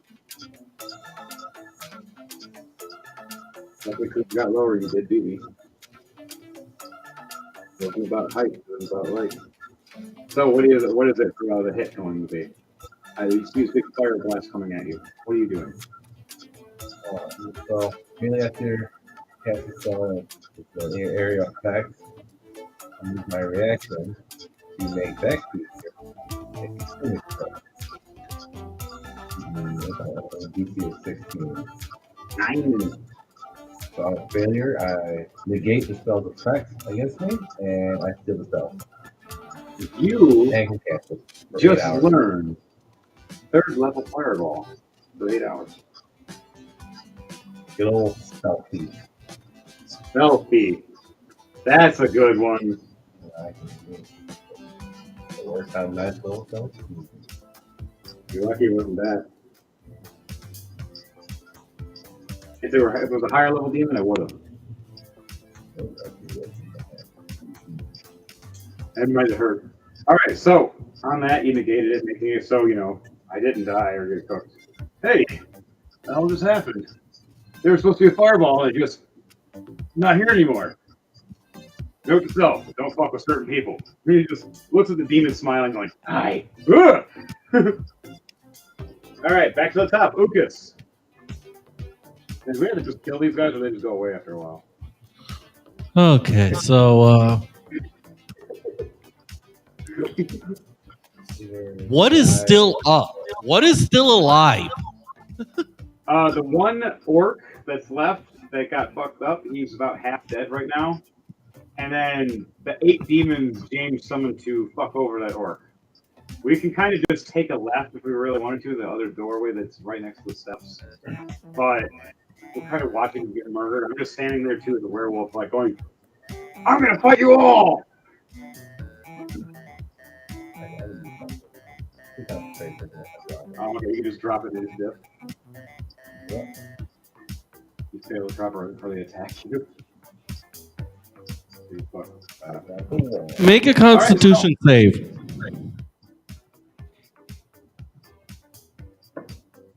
$10.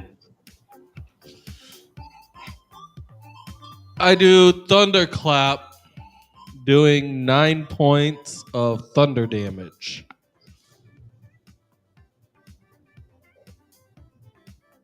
All right. And Oh yeah. So this is a big AoE effect when you do this. So not only does he have to, all the demons have to make a Constitution save. Yep, I have to make a Constitution save, and so does everybody else.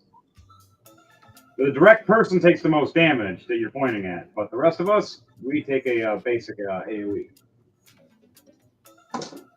So everybody make a. Anyone within 10 feet of him. He is standing right on the steps with all of you. So it's anyone in 100 feet. Yeah, anybody within That 100 feet hears the hears it. thunderclap. Yeah. It's read in the description. The initial person's taking, the most, but It everybody does not else is care taking. who it hits. Yep, it's a very loud going, "Hey, fuck you!" oh, I thought it was just the person that's 5 feet away from me, because that's what the range says. The sound originates 5 Yeah, feet it said it apart. can be heard up to 100 feet away, but it says the range of the actual attack for the people taking Constitution is a 5-foot range. You create a burst of thunderous sound that can be heard up to 100 feet away.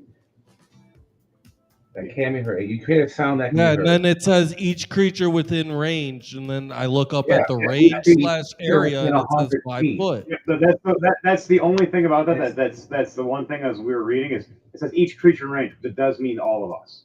We are all creatures in this story. Like that's the point it's meaning. So friendlies and foes. It's that for me. It's fine. It's I going to do nothing. figured Really. that I thought the 100-foot thing was literally just the audio of it being heard, because the range, even the part that says range / area only says 5 foot. The range means so if it said like 60, that means you can cast it 60 feet away. If it says 5, you cast that spell 5 feet in front of you. Yeah. So it's like it's an ability you can do. pretty Yeah, much so that would be the range. So any Sound creature within that range. It's a AoE effect within a melee attack in a sense, but you're not doing it in a melee Imagine attack. you create a foghorn just now. That's what you just did. A mega All of us sounding will hear that. in a small That's basically what the spell does. in a small room. Oh, it's fine. We're roll for the Constitution. Anybody that passes That's not good too. is it will be fine, but anybody that fails will be taking half the normal damage. The direct person that you are trying to hit with this will be taking the full damage, which will be the orc. So everybody else could be taking 2 damage or 5 damage, but the orc might be taking 15 or so. I don't know about you guys, but I rolled a 25 on my Constitution save, so I'm good. I rolled a 19. Oh, 11. Oh dear. That's fine with me. What'd you roll, That's Daniel? fine. That's what it is, man. Hang on.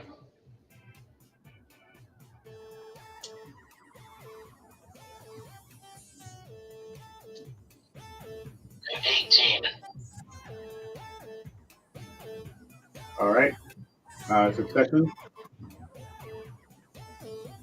So how much damage is that altogether, Ugas? He succeeds. Okay. And how much damage does that do to the orc? And then a half for people that failed.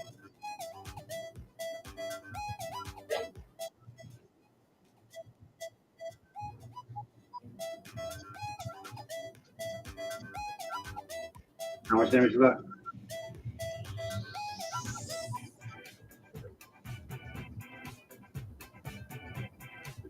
Hello?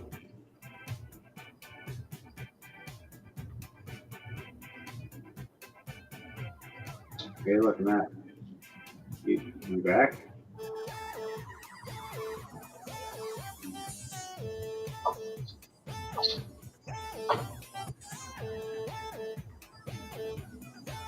DJ Thunderbase, are you there?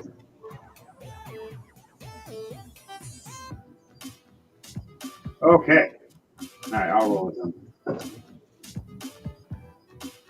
10 damage to you. Area.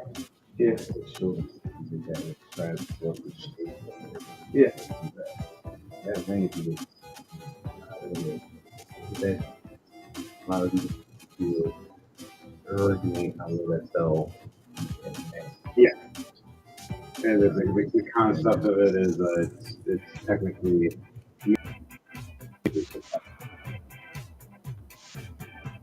which is when you So it's range because it's like people 100 feet. yeah, it hits everybody around. Matt, you're back.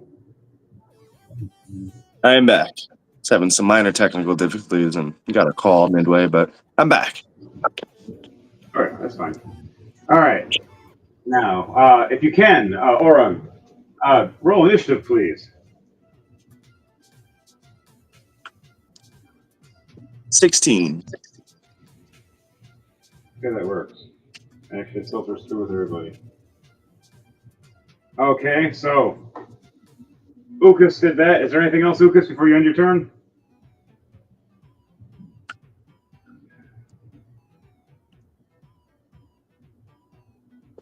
Ukio. Ukas, anything else you do before you end your turn? All right. I guess we'll go to the next person. I was about to say it's a curse, man. I come back, he vanishes. Right, Mark. You are next. Wait, whoa. I only did one attack. I've been asking for you for 5 minutes now. I couldn't hear you at all. I'm sorry. Okay, well, and then what else are you doing, Lucas? I was going to fire firebolts, but we've moved on. No, it's fine. You can do those. I didn't hear you, and I asked, and I didn't know if it was a communication error. Is there internet connection? I was having technical difficulties. I was trying to fix things. Okay, Oh, don't worry, man. I was having a few myself. Firebolt? Yeah, it's something went on with a bunch of the internet for everybody. It looks like. Yeah. Yeah, I'm sending 5 firebolts. They're All right. The giant orc just looks at you as you fire these firebolts. Are these saves or these hits? These are hits.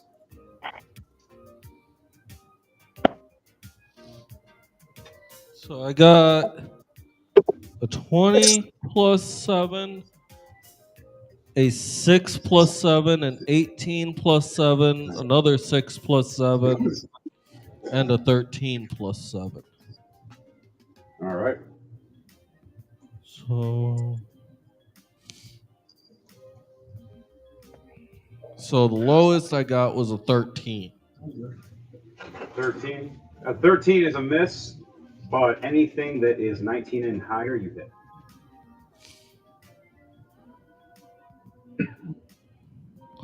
Okay, then that means 3 of them are gonna hit then. You're going over there. 3. All right. How much damage is that? Okay, for the first one,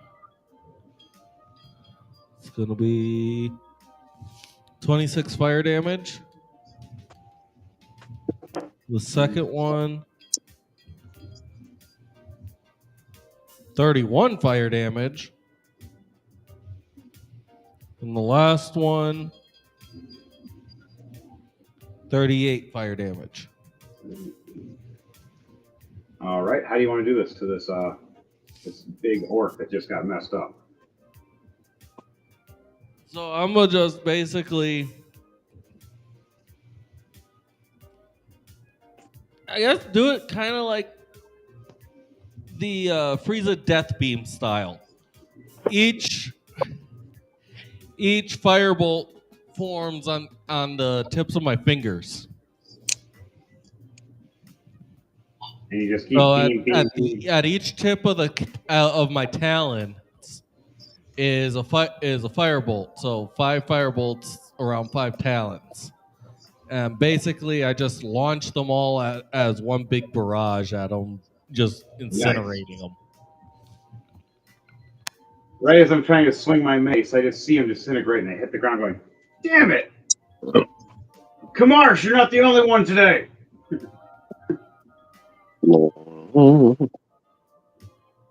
Oh man, I gotta put that in the board. That'd be funny as shit. Alright, so you guys killed the big orcs. And now what's left is just 8 demons. Unless you wanted to do something about that. I was about to say, you made it sound so easy. All that's left is about 8 demons. I don't worry. I walk forward and I'll snap my fingers and they poop. You see these 8 demons just dissipate. And the girls all wave. The frog is the last one left, just looking and going, ribbit, ribbit. I made it so there's a 2-headed dog demon, a big fiery bullfrog demon, 3 brother demons, and 3 sister demons. And all of them are gone? Yeah, James has the ability to summon them and make them go away by a concentration spell. Oh, so they're on our side. No. Oh, okay, never mind. I was going to be like, wait, man, bring them back. They're not. I still up to 2 to 8 lesser demons that are hostile to all creatures. Yeah, so good in a position if you wanted to fight and mess somebody else up from a distance. With the backup, I can create a barrier around us, though, that will protect us. Yeah. So that's what he did, though, is he made that barrier to protect everybody so no demons. But I was the one that decided to jump in the middle of the fight going, yeah! Wait, why is the door closed behind me?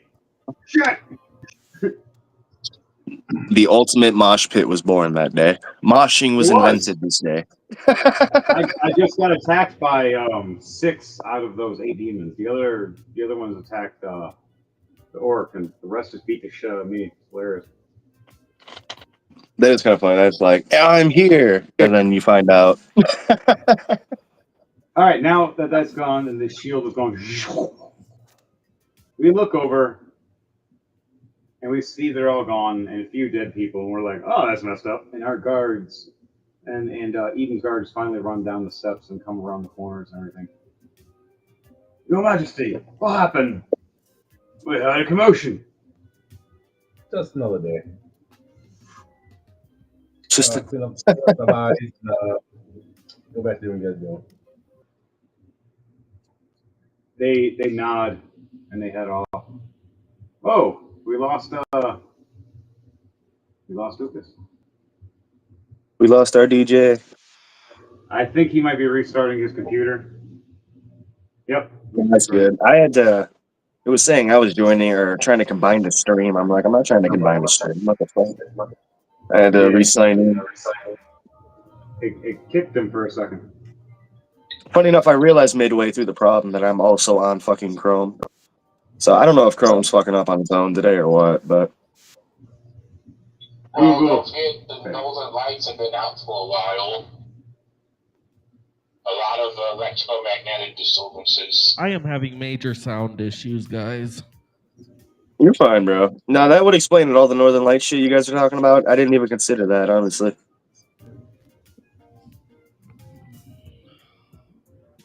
Yeah, it's getting hard for me to follow along because I'm having so much sound issues. I'm losing volumes. I'm losing I love Bizarro things World. going on with my equipment. I have no clue what's going on. And yes, I did actually just get kicked because of all this stuff. Was both ways, cock monkey. But back to it, guys. Unpause. Pando, stand up. All right. Yeah, so it's gonna make it difficult for me to play. Sorry, guys. Oh dear. We'll try to jump through Discord if we can. I'll try. I was going to say, Discord works just as good. All right. So on that note, we all get ready to head off to finally get the carriages. We get on the carriages and see they're all suited up and mounted and ready. And right before we get ready to go, James, I'll let you do a perception check for me, please. With advantage, you've been here many times. I know, that's not giving you advantage.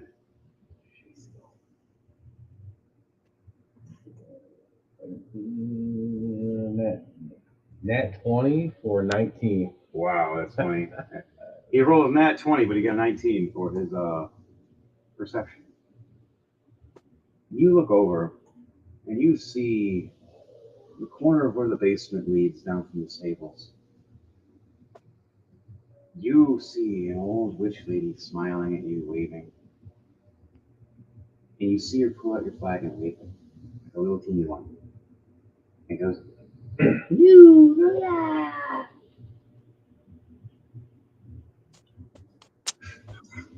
and she smiles at you. I just give her a courtesy bow. And she She goes, goes, fuck, man, I ain't fuck with her. She likes me. Yep. she smiles and goes, I have great plans for you. Oh, shit. I'm some part of a fucking prophecy now or something. she smiles, going, I knew your grandfather.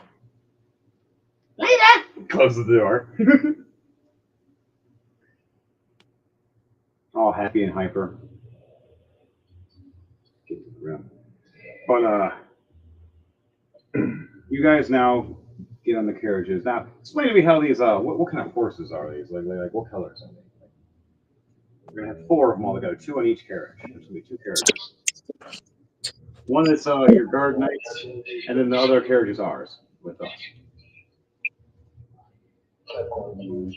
Also, a smaller carriage for your frogs, so just slightly ahead. Horses are in this. Well, you can make some fey horses or regular horses. You can fucking do Pegasus.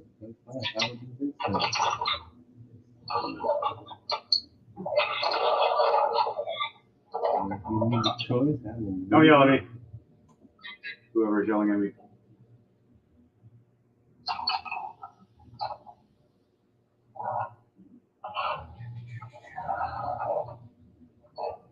All right, so I want everybody as we start these. That'd be cool. I'm down with it. Cool.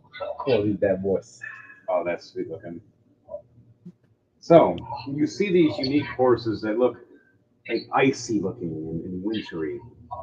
You see them going just ice all around them, eyes glowing like a cold blue. You see the sigils of Dynasty on them. Show the picture. I can show a picture if it will zoom in. Cool looking horse. At least the world knows in the future. while that happens, everybody's going to have to do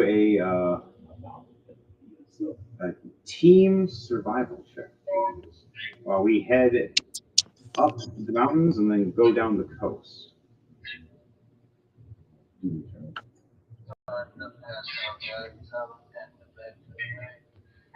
All right, buddy.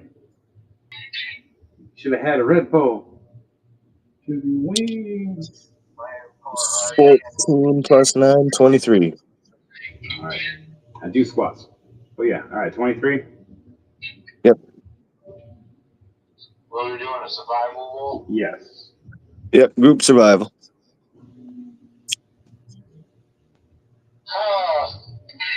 I got a nat 1. I got a 6 with a nat 1. My survival is bad today. I'll have to roll for Kamarsh. I know that the dice are the most meanest to us during survival. I roll for me, I get a nat 1. I roll for Kamarsh, he gets a nat 20. Ukas, what'd you get? We can hear you. You're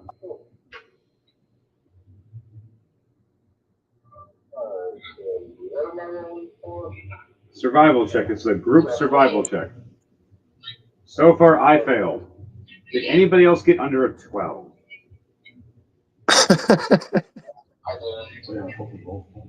What'd you get, Matt?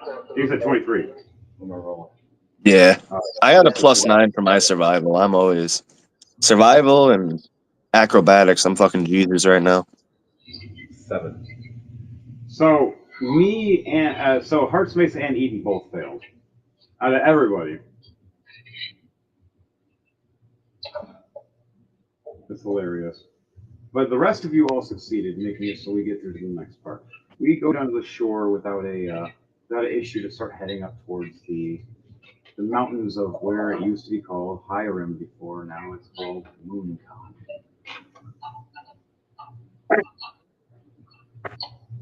So we have to do one more survival check, and if we do good on this one, we'll make it up much faster. If we get bad, then we might take a little longer. All right, guys, your next survival check. Mine is +5. And that one again. Are you serious? Roll for me real quick, Henry. I wanna test something. I'll just plus 9, whatever you get. 15. 15 plus 9. All right. I guess it's just you today. 18. What? All right. What'd you get, Devontae?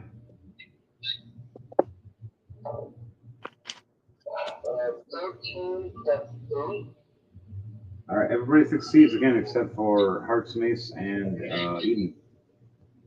We're just kind of just sitting there, just hanging out, watching these horses, just going, these are some pretty horses. I have never seen such pretty shiny, icy ponies. Where'd you get them? Oh, yeah. Aren't I in Moon Dance right now? Suit and a big puffy beard. Oh, I used to buy weed off that guy. Oh yeah. Have a cup of this. Oh. This is some of my magic drink. He grabs it. Yeah. So what does that do? I don't know. I'm resistant to poison, dog. But it tastes good. So for the rest of the ride, Eli the Heartsmace is knocked the fuck out. I'm a lightweight. Good thing Eden was the one heading in forward and controlling the reins for you guys, at least.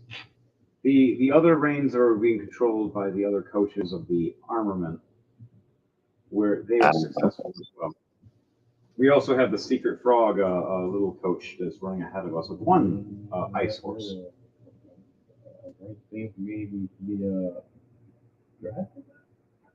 I guess that's one way to find a loophole on how to survive survival checks. Knock yourself out. Have your friends carry you. I rolled in that one twice and then got knocked out by Eden by giving me a drink. And I was just like, hey, what's this? And then knocked out. He's like, I don't know. I'm resistant to poison. Thud. That's fucking funny, man. Just don't tell him what it is till he drinks it. I don't know. I'm resistant to poison. It's just like the Big Al incident.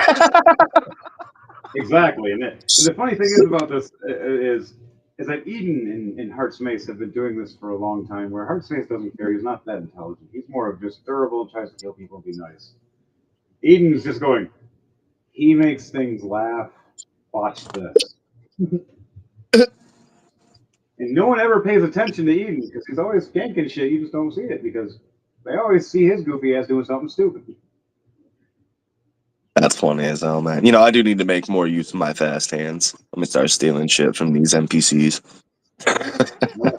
This, is a thieving assassin, sneaky story. I do it all the time, man. Yep. I think I got this kingdom. Literally. Right? No, I'm literally watching it. I'm like, I can do that. But you know what? Pulls out daggers. Fuck that stuff. It's like, I need to start doing that. I need to start actually fighting like a rogue. Like, son of a bitch. I got my homie over here turning into a king and shit, and I'm over here just not taking notes like a fool. The right way to play rogue, the wrong way to play rogue. Right? Like, one rogue plays as a warrior, the other one plays as an actual fucking rogue. It gets kingdom. Kinda. That's what just happened. It is, man. It's funny. I'm like, damn it. He played it right. He went through parts and went, hey, look.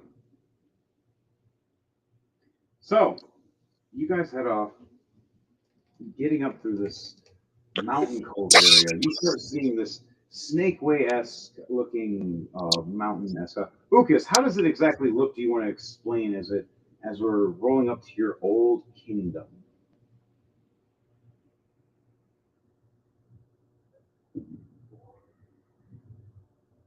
DJ Thunderbase? Devontae? Did it kick me? No. No, I think he was, no, because he was had a problem still. All right, we can hear you now.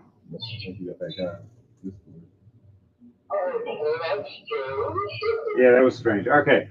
So Ukas, how does your kingdom look as it used to be when we were strolling up it through the mountains? I need to grab my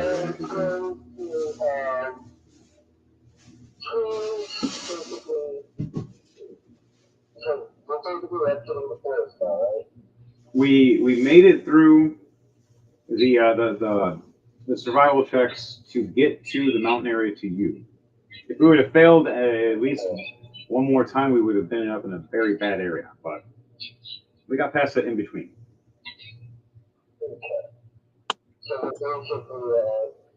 We're heading close to the entrance of the kingdom that you used to rule at one point and grew up in.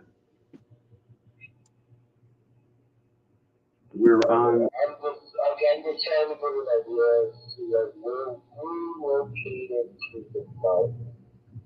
Yes, we're heading up through the path to the front of where the entrance is, where there's the only horse carriage entrance allowed for certain sets of flies. And as we're heading up it with our two carriages and a half.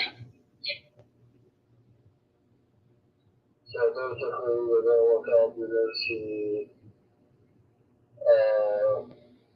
what looks like it's going to be a big mountain. But there's a ledge really don't as you're looking up that has a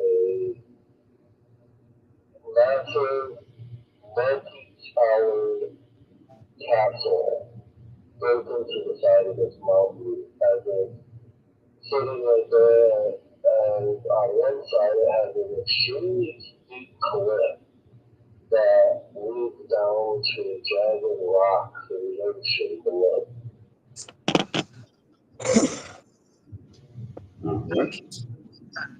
So is there anything that Ukas wants to say as you guys are heading towards there? You want to forewarn and let them know anything before we get there to announce the new Dynasty? Just to change or call ourselves the Dynasty Assassins. I don't know, that'd be fun.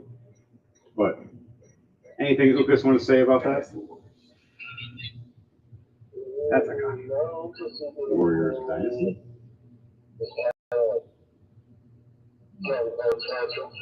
Already changed the name twice as that one. At least listen. So he looks over at you, Eli the Heart's Mace, and asks Ucus, so when's the last time you've been home, Ucus?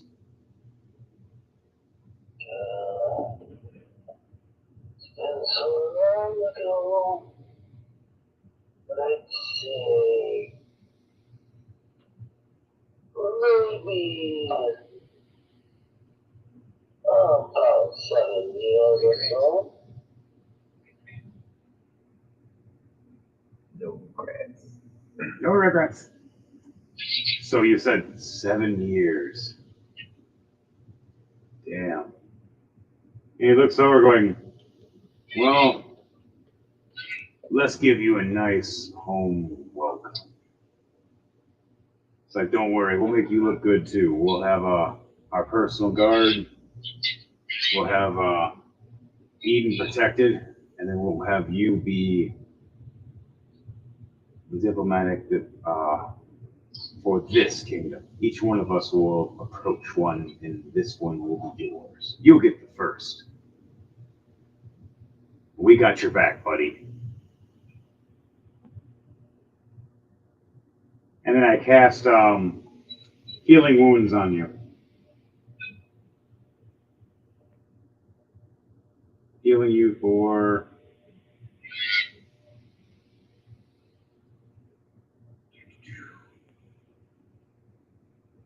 12 points of healing points.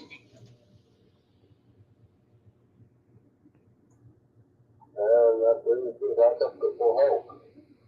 Want to make sure you look good before you talk to your old friends. I appreciate That's that you also look good too. I appreciate it though, man.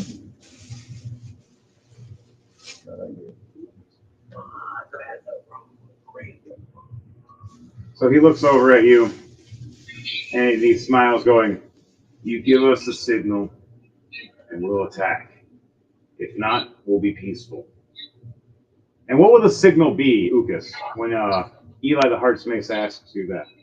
What will be the signal to know if we're going to have to deal with hostiles or not? You see, you can just go up and tap the right side of the beak. So when Ucus taps his right side of his beak, that means hostiles, time to fight. Yes. I guess we need beak. Yep. The beak could be like a big pack. You'll hear, especially because you'll have the talon to a beak. You're gonna hear. The second we hear that, we just weapons. Now now everybody gets explained this in the cart. So all of you guys hear this as we are planning this and we're heading up. The cart finally gets stopped. Both carts. Halt! Halt! Who is this? Who are you? We heard that there's supposed to be a new ruler and we're supposed to meet. Are you as such? As your royal guard walk out, surrounding your carriage with us. And they go, you got paperwork. You can't just show up with shiny armor. We've had that happen before. Yeah, sure. I'll walk up. Hand my paperwork.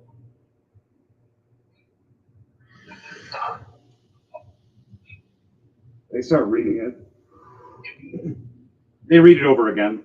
They reread it a third time, not believing it's real. Seeing the sigils and the royal decrees, not just from your dynasty, but already from a couple others that have been owl flown in for you. And they realize, oh shit. Sorry, my.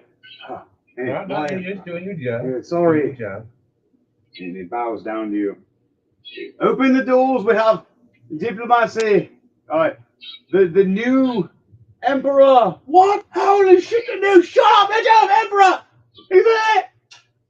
So, I mean, so. Ucus, do you want to hide yourself or show yourself? What was it? I forgot a platinum. Oh, So, I got you no matter what. Pays for my next 3 years. Take some friends out too, man. Next guard's like, got you. You got the 2 guards that open the gate now are both on your side because they just paid for their beers for the next 3 years. They're happy. Now, Ukas, do you want to keep yourself hidden, you said? Or for now until you walk in? All right. Roll a stealth check for me, please, with advantage because they're being distracted by all of us. Damn. The fuck's double advantage?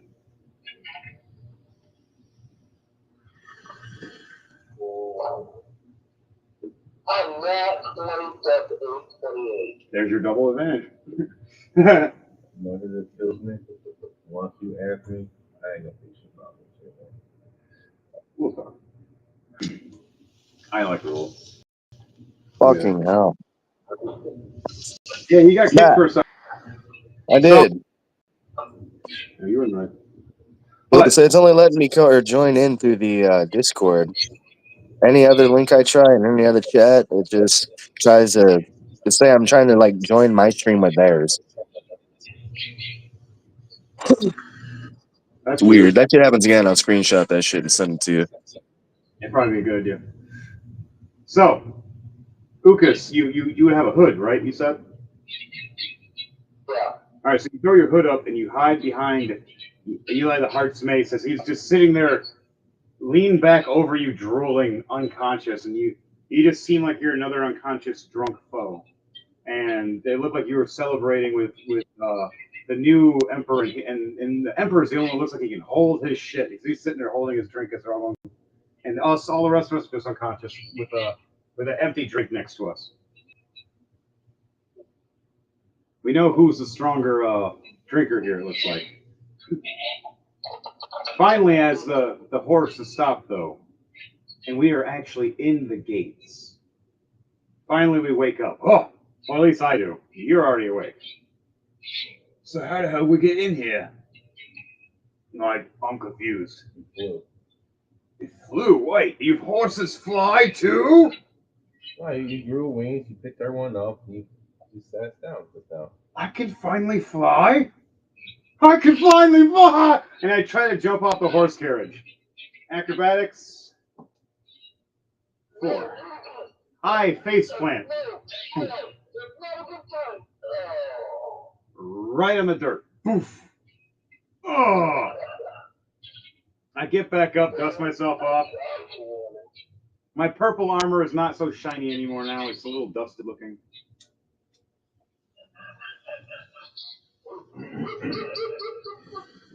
Sorry, that must be the one that affects the drink then. Shit hit hard. What the fuck was that? Oh, hang on. I think that's from some chick I banged. Did you just pukes again? All right, guys. Get some. I'm going to grab one of my drinks. It's not.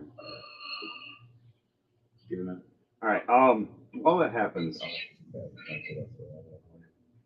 he heads up, and all the rest of you. Do all the rest of you guys leave the cart now?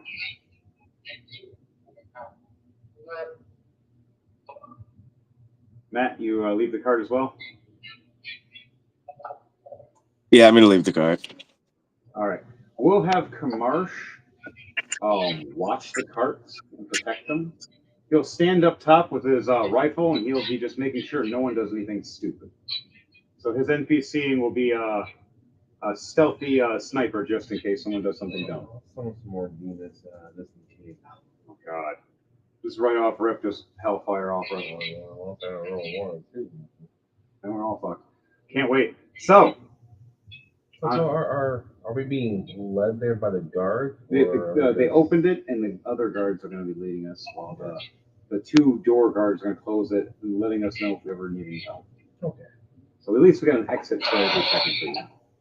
We're being led there. It's a royal decree.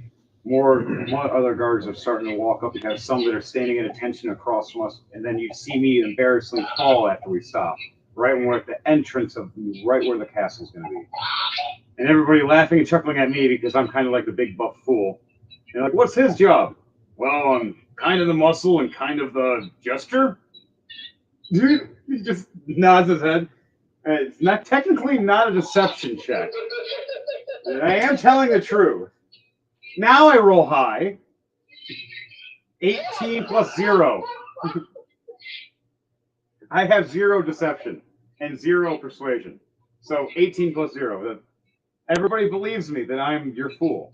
Your buff guard that's slash a fool. Kind of funny. Are we rolling? We will be in a minute. All right, so does anybody want to roll everybody roll a perception check for me to see what they see as we're getting ready to head up the stairs and open the door to get actually into the kingdom. Because now we're actually at the map that we've been waiting for 2 hours. I'm sorry. We had a lot of lore. 28. I got 16. 16.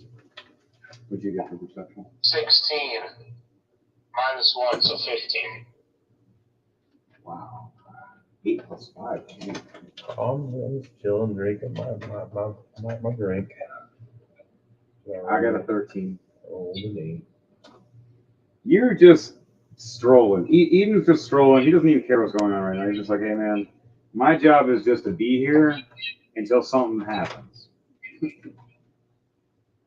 So as we're going and getting through, we look up and see these steps that are kind of grayish, and you see landing pads a little bit up for more of air cockroaches at times.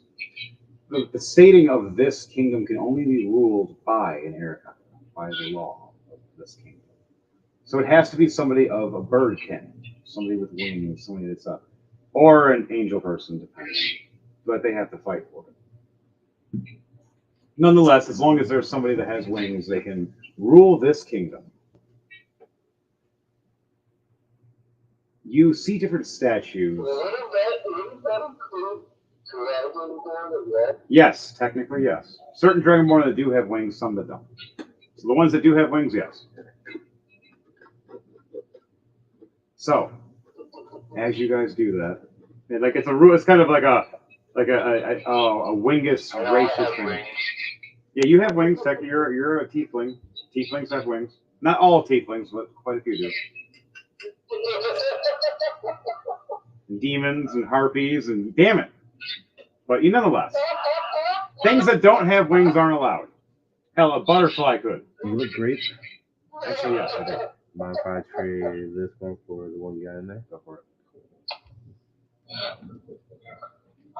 So, you look over and see statues because as they do in their garden as we walk through the first gate, getting in before we get to the front of the actual entrance, a statue of Ukas, a statue of his mother and father, and a few others of different people, different kind of bird people. One that even almost looks like Kamarsh, but it's actually his great-great-grandpappy with the first cannonball black pepper box. He only had a short ruling, though, because that cannonball went off premature one time. 6 months is a pretty good ruling, though, because everybody else was happy until then.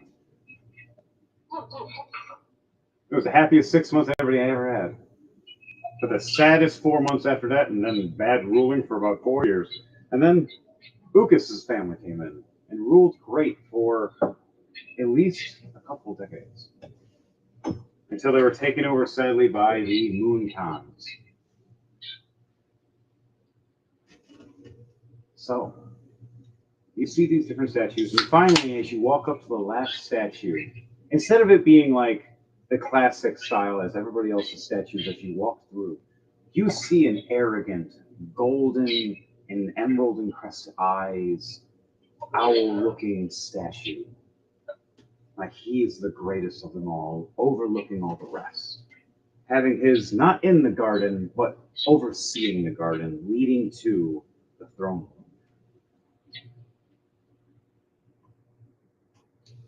Question. Yes. With my map 20 perception, am I able to see exactly what what gems they are? They're emeralds. I'm gonna learn a history to see if I recognize where the gems came from. All right, roll a history check for me, please. With advantage for it being your home field.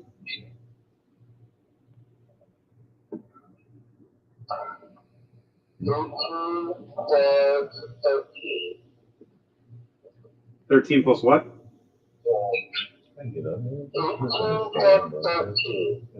Oh yeah, that's really high. All right, so you remember those emeralds were from your mother and your father. You looked at the statue of your family, and the emerald crests that were on there are wedged off and have been replaced with some stone instead. And they've been put on his eyes with the arrogancy of taking from your family and the one small diamond that was on your crest of your statue in his book, shining off his gold statue.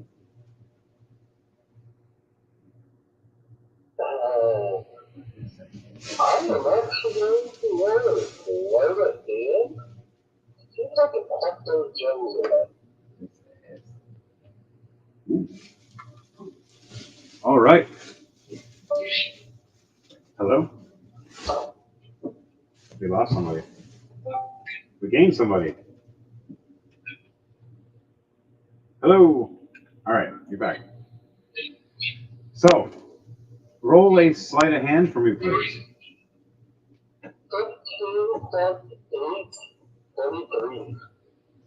23. All right.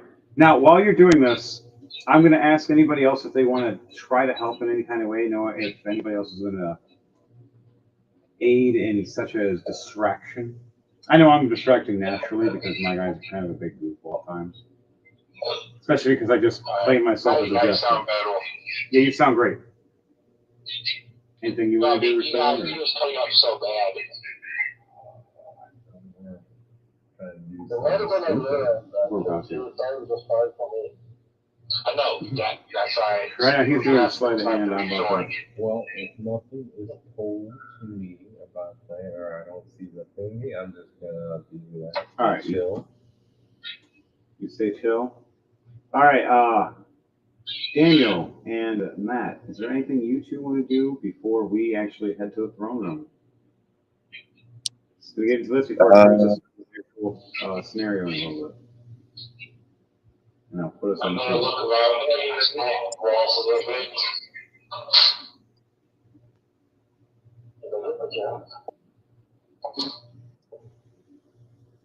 bit. Thinking there's really. Yes, Lucas, you succeeded in getting the gems as we were doing our things, heading towards. So as everybody's walking past, you look like you're just standing there, and once a big group walks past of us, that's when they just mysteriously disappear, and the stones have been replaced instead, where the eyes were and the diamond. And Matt, what was that you were doing? I was just gonna say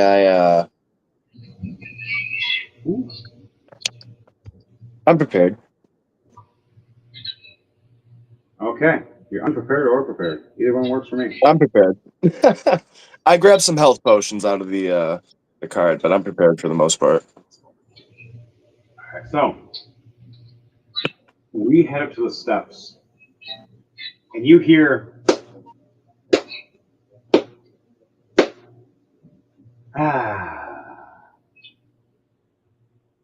Ucas. They brung you here with a perception of nat 20 plus 16. 36 to see you. I like the swiping trick you did with my statue. And who are these people? They say they brung an emperor. No one rules higher than I.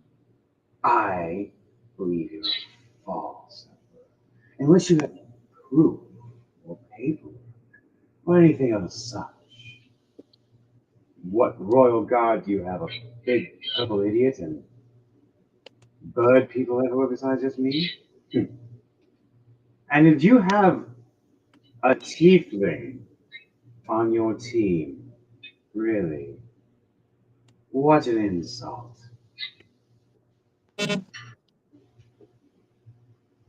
You guys rule under a person to my knee.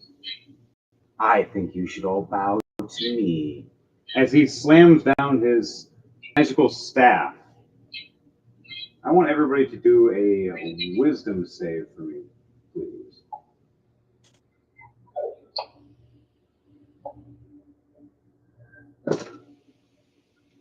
Wow, for once, Archmage's rolls high. 18 minus 1.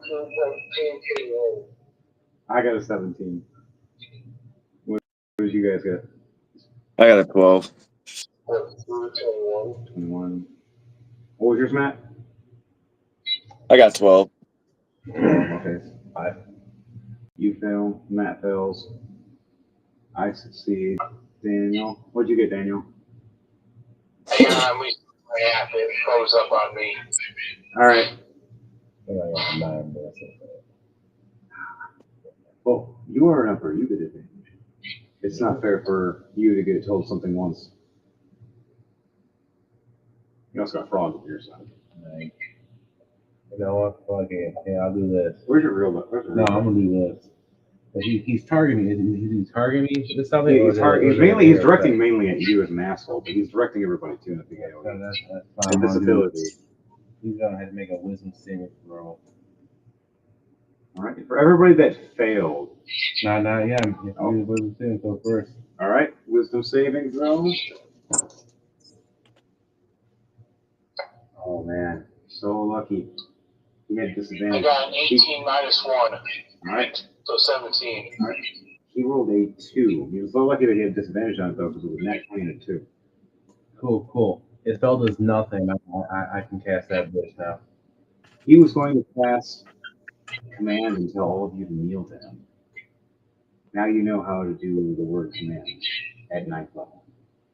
What are you gonna do? Thanks for the spell. How about you? Yeah, you're news now. As I cast 9th level command. 6 plus 4. Nope. 10. He fails. He's 16. You see him shaking, holding his staff and his book, and quivering. And right in front of Ukas, drops to his knees and pointing right at you, though. How dare you! You just can't get up! Just stuck right in front of Ukas and 10 to 15 feet away from you. And all of us surrounding him now. I'll let you guys take care of this now. What's wrong? You can't get up? Eli the Heartsmith looks over going, so Ukas, I know exactly what I need to do. I think you know what you need to do. I'm going to rage. And his teeth start growing and he starts getting furry and starts transforming into a werewolf and rips his flesh right off and slashes at his own sides and turns his hands to flames. And I think we need to protect our leaders. And smashes his hammers and his maces against the ground and ignites them on fire. I stand right between Eden and between Ukas, going, anybody between them gets burned and crushed. What are you guys going to do? I'm going to give you all 1 instant before we go into a turn of initiative. As guards are starting to rush up and your guards are starting to fight them. And hold them back.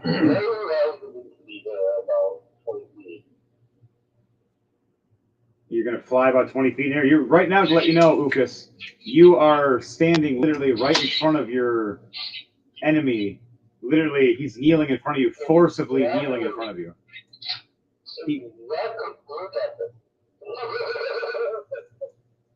fly right above him, looking down at him, showing who is actually higher and who's above who. Deus Metallic, what are you doing? You get one action to do something. It's not it's not aggression. It's just getting ready. Who's in front of us? Right now in the scenario Oh, okay. is the one elf or the one owl leader named Roy Mooncon, and he has been forced to kneel in front of Ucus and in front of Eden. And Eden or Ucus decided to fly above him to show him who's actually above who.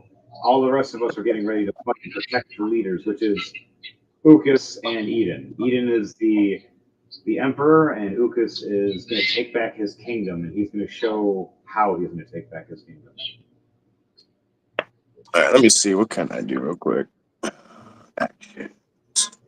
All right. While you're doing that and looking at that, Daniel, what are you going to prepare yourself for? It's not combat yet, but we're going to roll initiative after we get this ready. What are you going to prepare yourself for? Are you going to look for a spell? Or are you going to pray to your fiend lord, or are you going to do something else, get a weapon out, or try to get ready to summon something? Actually, I'm going to try out a new spell that was in that book. All right, you get it ready then. You open that book and you start getting it ready, making it so once it's your turn, you can automatically cast it. All right. So you read that spell right now and get used to it while we're doing all the rest of ours. Eden, what are you doing in this moment as we get ready before initiative? I just look at the dude kneeling, take my my long sword out, I raise it in the air and go, "For the Emperor." For the Emperor! I'm doing it. For the Emperor! Ah! And right at that moment, all of you guys hear gunshots. Boom, boom, boom, boom. Kamash! Problem! Boom, boom, boom. Just problem! You're shooting the fuck out of people right now. Unloading on numerous soldiers. Never mind, no problem. Yep. Oh yeah, bro, come on. All right. Everybody, roll initiative, please. As we are now starting initiative as the guards have finally broke through Eden's guards and are heading towards us. And I will set us on the placemat. 14. I got 19 plus 3, 22. What'd you get, Daniel? Nat 20 plus 1. What'd you get, Devontae? 17 25. Fuck you. I thought I was going to have first for once.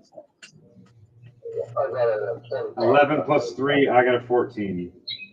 So me and James have to do rollies. Rollies. I got a 12. I wish I had a rolly. Yeah, I made beard checks with my belt all the time. Oh shit. I'm going on beard now. There's a cool dice there. Oh, yeah. Rollies? Rollies. Look at. At 12. 19. You go ahead of me. All right, and then Kamarsh for his random gunshots. Dirty 30.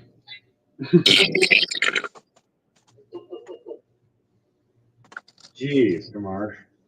All right, so the start of the turn, you hear gunshots again from Kamarsh. Kamarsh said, "Get away!" Boom, boom, boom, boom. And how many is that? Yeah, he hits all of them. He hits all of them. Why does he roll better than I do? He hits all of them, and he reloads, and well, 5 guards are down. He has 10 more to go. His turn's done. Ucus, what are you doing as you are finally getting your chance to show Roy Mooncon what has happened after 7 years of banishment? Sex. Oh, God. I'm actually going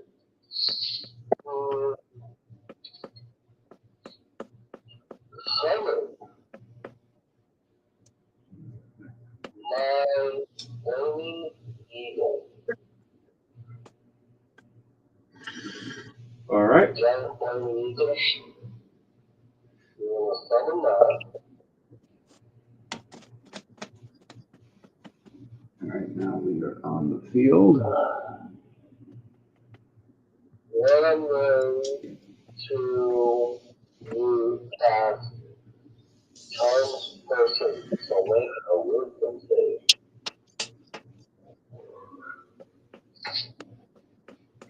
You,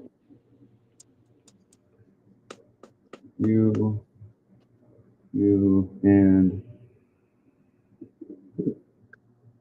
make a wisdom save. 1, nat 1. Oh, that was great. It literally landed on top of another dice and just stopped on 1. That was really cool. I threw it, it spun, and then it was 1. Never seen that before. An The outer dice- god fucked with an actual god. I call it interference. So he needs this nat 1, I guess. What is this you're doing to him? I am going to have him voluntarily relinquish control of the kingdom. Because it doesn't harm him or make him kill himself. He can and will forcibly has to relinquish himself, his kingdom to you. He looks at you going, I can't. No. And he has the book in his hand.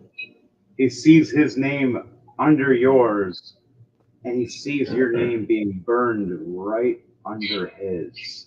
Your name above his, your name under his. And he sees smoke burning from his hands. He screams as the book starts floating off from his hand. Ah! He lets go, screaming. And you see the book open up and little wings flapping. And it flaps up towards you and opens up to your name, asking for your blood dot signature.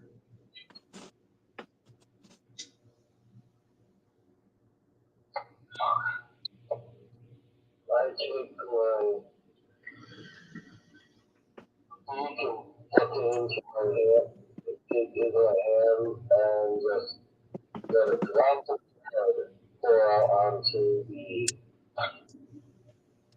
and take the claw of the talon, and sign Lucas Pilot.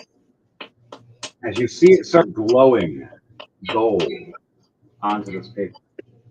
Deus, what are you doing over there? What's up? Man, what's that fat noise in the background? Oh, I'm rolling cigarettes. Packing cigarettes. They all call it. That's what they all say. Oh. Well, you are metallic. You're smacking metal against metal, I guess. But Oh yeah, I got a whole tray. I got my tobacco up on a tray right now. that's what they all say. My bad. I thought I was on mute this whole time. My bad. No, on that note, with that, Lucas, you see him screaming with his hand burning, and he looks up at you, and his eyes went from green to red.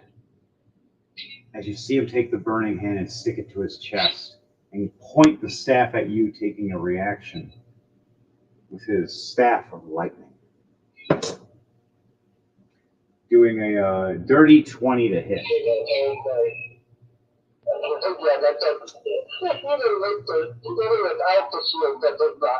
A strike of lightning right past you. And you look over like, oh, you want to fight? I am going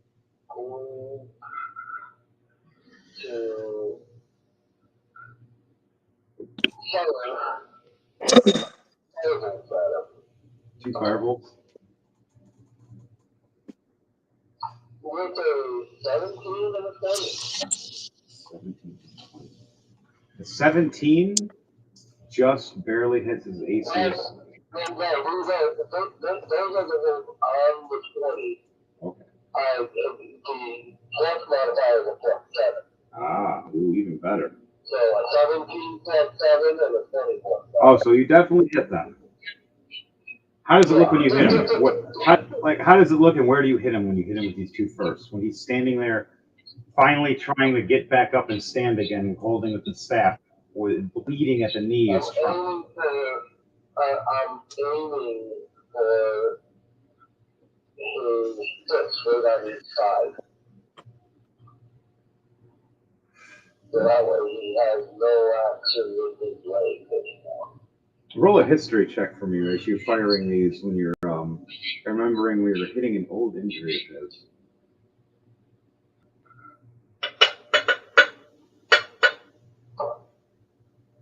A 19 plus 13. Nice, a 32. So, as you're firing these, you remember many years ago him having an injury so horrid for himself, and he hated being mortified because he could never be the warrior like you. All that jealousy of all those years, and all he could do was cast some spells. They weren't even casted by himself. It was always by a magical staff or a magical book. Never him. He hated it. He was never as good as you.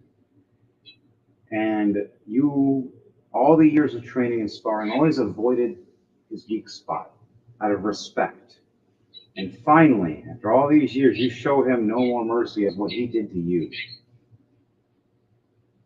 You fire right into his right hip as he steps back, and it jerks back and rips open.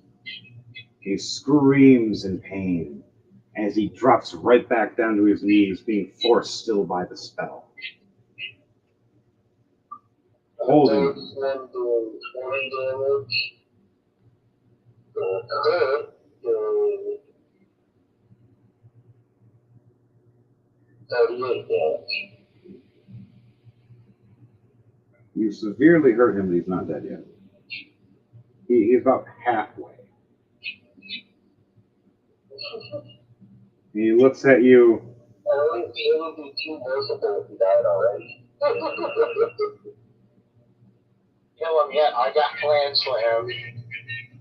You got plenty more souls to gather, trust me, there's way more. Because you guys got to get out of here after.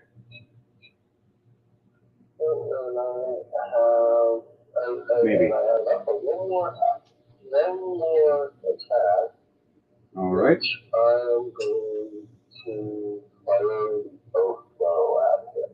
Are you using the original arrows that he shot into you with your old bow?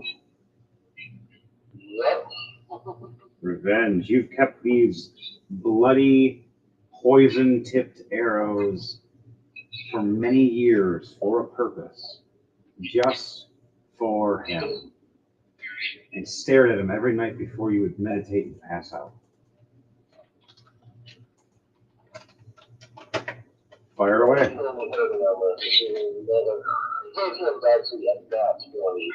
Nat 20. So a 32. 33. Yep. So what's the second shot? With the second arrow.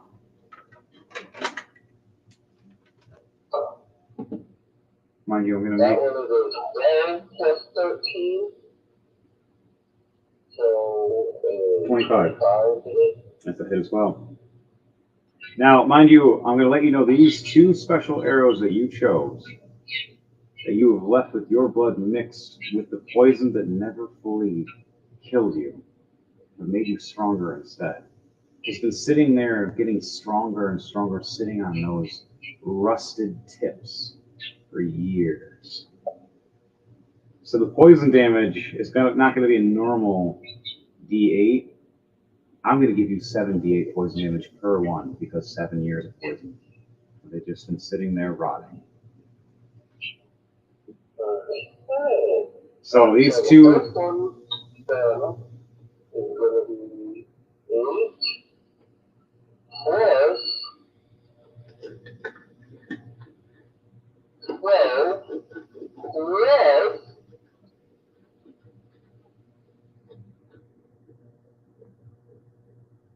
24.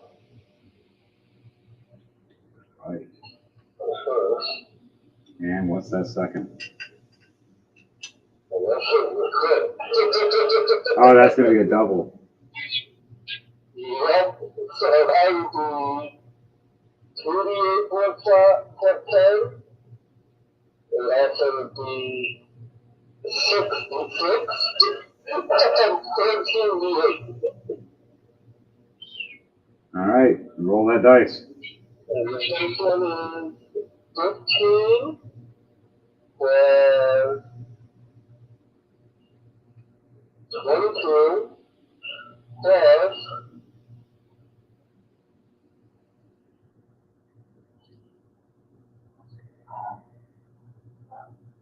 56. All right.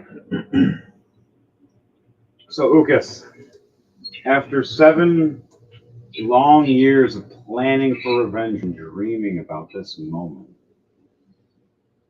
finally getting the opportunity, how do you want to do this?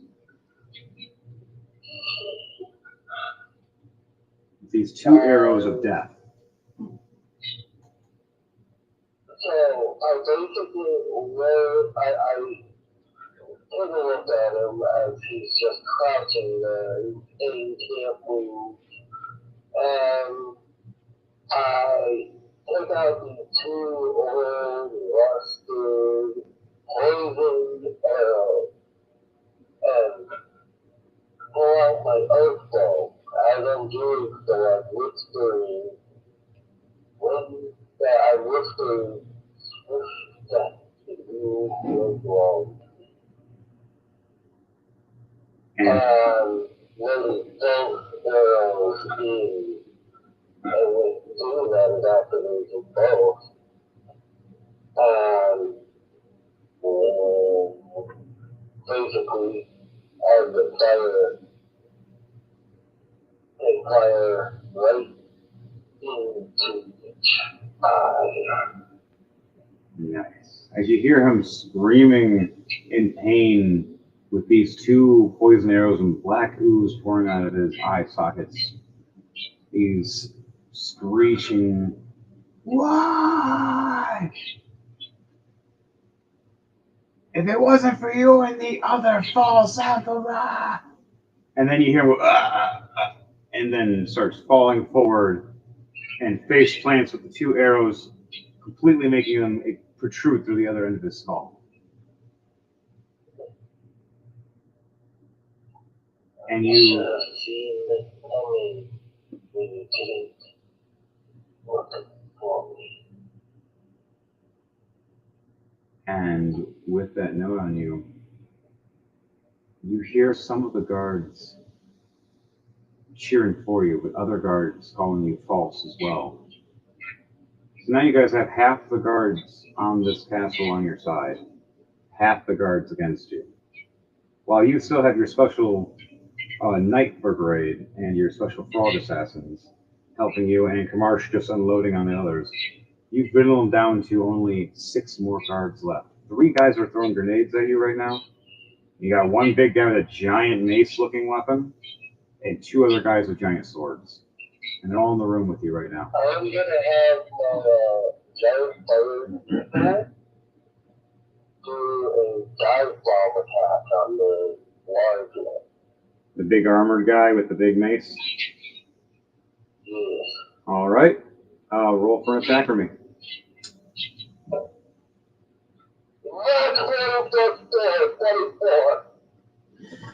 Even with that, you just barely hit, as his AC is 24. He is a lot tankier and a lot meaner, and he is pissed right now what you just did to his ruler that promised him much land that you just took away from him. 13 damage. It is halved for physical damage. That is still natural, though, as it hurts him. Okay. At the end of your turn, Ukas? Yep. 2 sure that takes up both I'm pretty sure that takes up all the abilities of the summon. Yep, because you already had the summon, and then you got that attack. You get more next turn. So, Oron, it is your turn.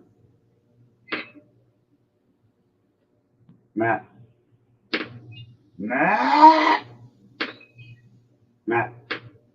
Deus Metallic. I summon you with titties and booties and all the strange things. Close enough. I'm here. Good at summoning.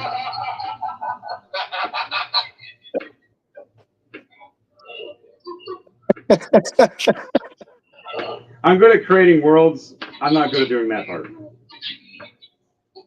It's all good. Now, if it was a random jingle or a random rhyme, I can do that. I could literally make a living off making jingles for the rest of my life. I do it all the time. I should start doing that. Back to it, though. Deus Metallic as Oron. What are you going to do this moment as you just witnessed Ukas getting his revenge finally on this other king that just had a worst day of his life? Meeting the new emperor, talking shit to the emperor, learning a lesson from him, and the last things he hears before he dies is, "For the emperor!" And then, die! And he looks up and sees arrows in his eyes as he's screaming in pain. But I'm going to run his pockets.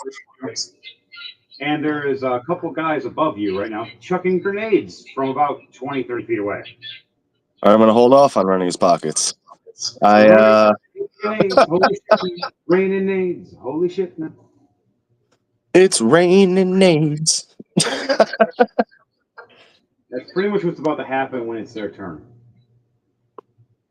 Hmm.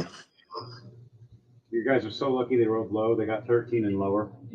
And our lowest. At this point, I wish I was proficient in fucking guns. I would shoot one of the grenades in midair. But, I got 13, 12, 7, 9, 4. how many guys are up above us? Or do I have to make a perception check? You gotta make a perception check. You gotta look around for a split second. But while you guys are doing it, you hear in the background again. Kamarsh says another count on the board. Kamarsh has just wrecked 10 guards by himself. I got 12 for perception. How much? 12. You can't see the guys above you. You don't even know they're there. You look up for a split second, but you look down more focusing on the big armored guy who just got hit by Devontae's little phoenix, like fiery bird. And you look over and you see a couple knights with big, giant broadswords.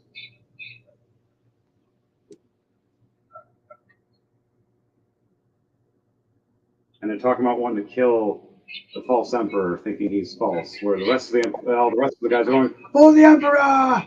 All chanting it across the room and going, "For the king! For the emperor! For the king! For the emperor! Fuck you! Fuck you!"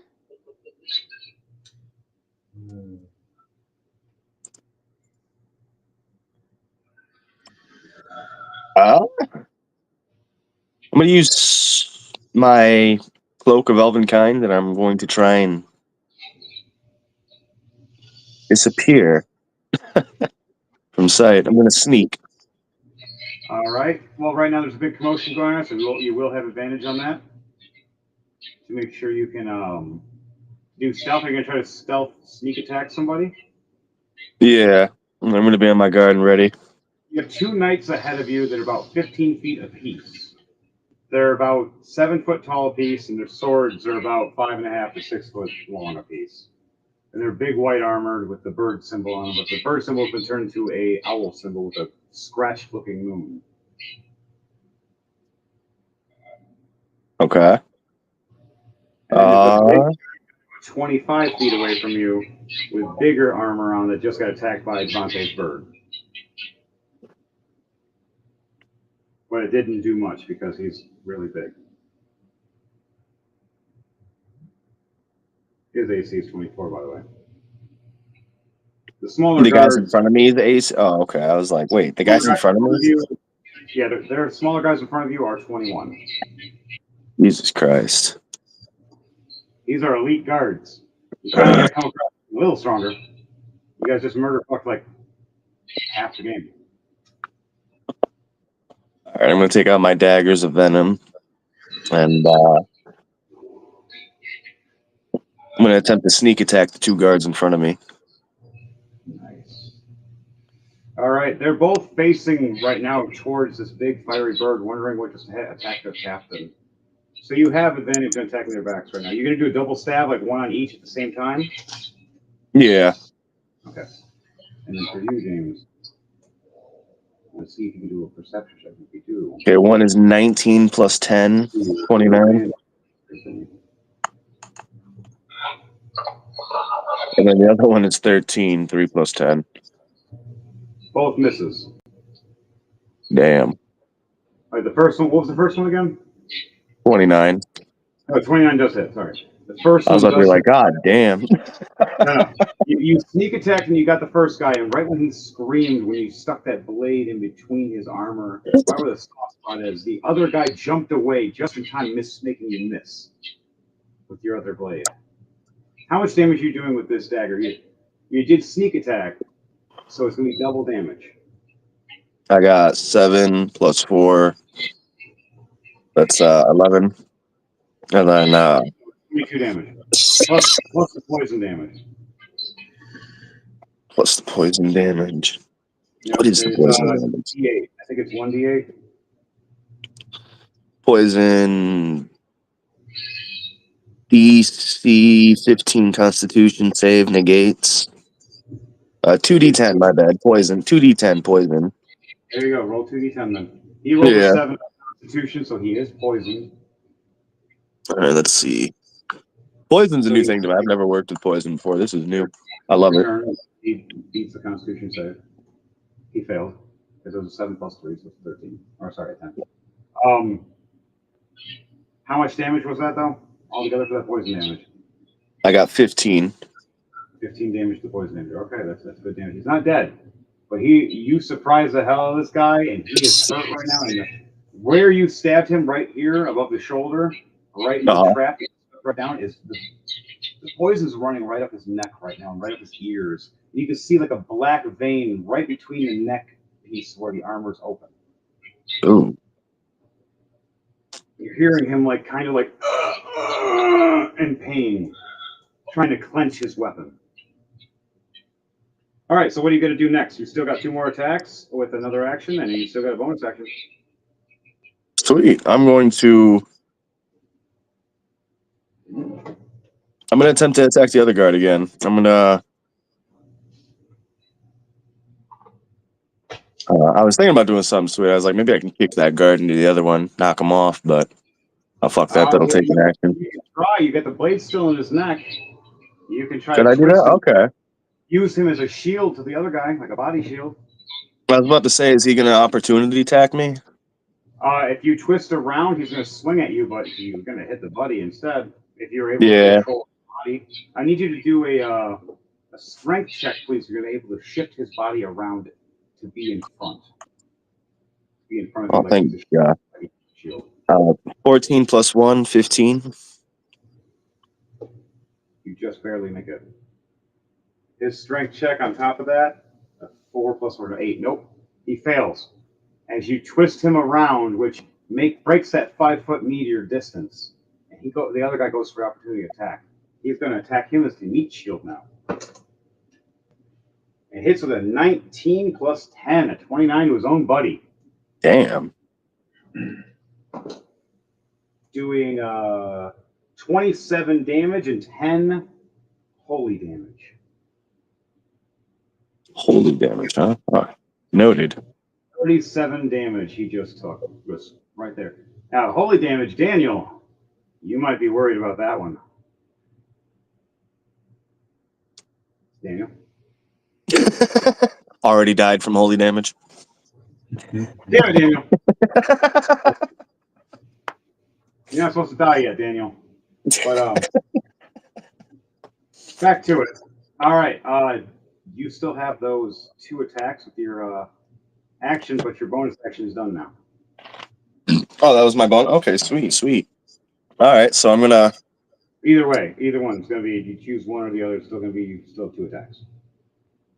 You can either stab the hell of a guy you just got wrecked, or that you have a knife in. You can just stab with the other knife, or you can try to throw the other knife at the other guy. It's up to you.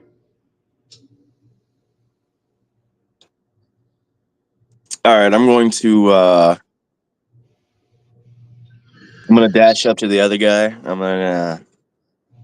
gonna attempt to slash him again. In Pull the dagger not out slash. of I'm gonna stab him in the openings of his armor. Oh, the one guy's already hurt. No, I was gonna dash up and do a stab. Well, you know what? The other, I was about to say I might as well kill that guy. The one guy you have right now, you have a dagger in his shoulder blade right now, sticking into him right here, and you have a free hand right here, and you just pushed him in front to let the buddy just slash him. So he took a significant amount of damage, and you already gave him a bunch of damage. He's hurt pretty bad right here. So he's right no, here. you're good, yeah. Out of him. Or I'm more like, you're still alive? Huh. Yeah, he's still alive, just barely. He's more than half dead. You can hear him wheezing and gasping right now because the poison from you tearing into him up his neck and out into his lungs, and then he has a big rip under his chest armor because that sword just ripped right through his armor like it was butter. So he's bleeding. All right, I'm gonna damage on top of that was an extra 6 damage he just took. So this guy is let's say on death's door, pretty close. Okay, yeah. I'm just going to stab him in the throat. I'm gonna put him out of his misery, or at least tempt. 13 plus 10, 23. That's a hit. All right, damage ends. I got 6 plus 4. That's 10. And then nope. What was the poison damage again? 2d10? 2d10. All right.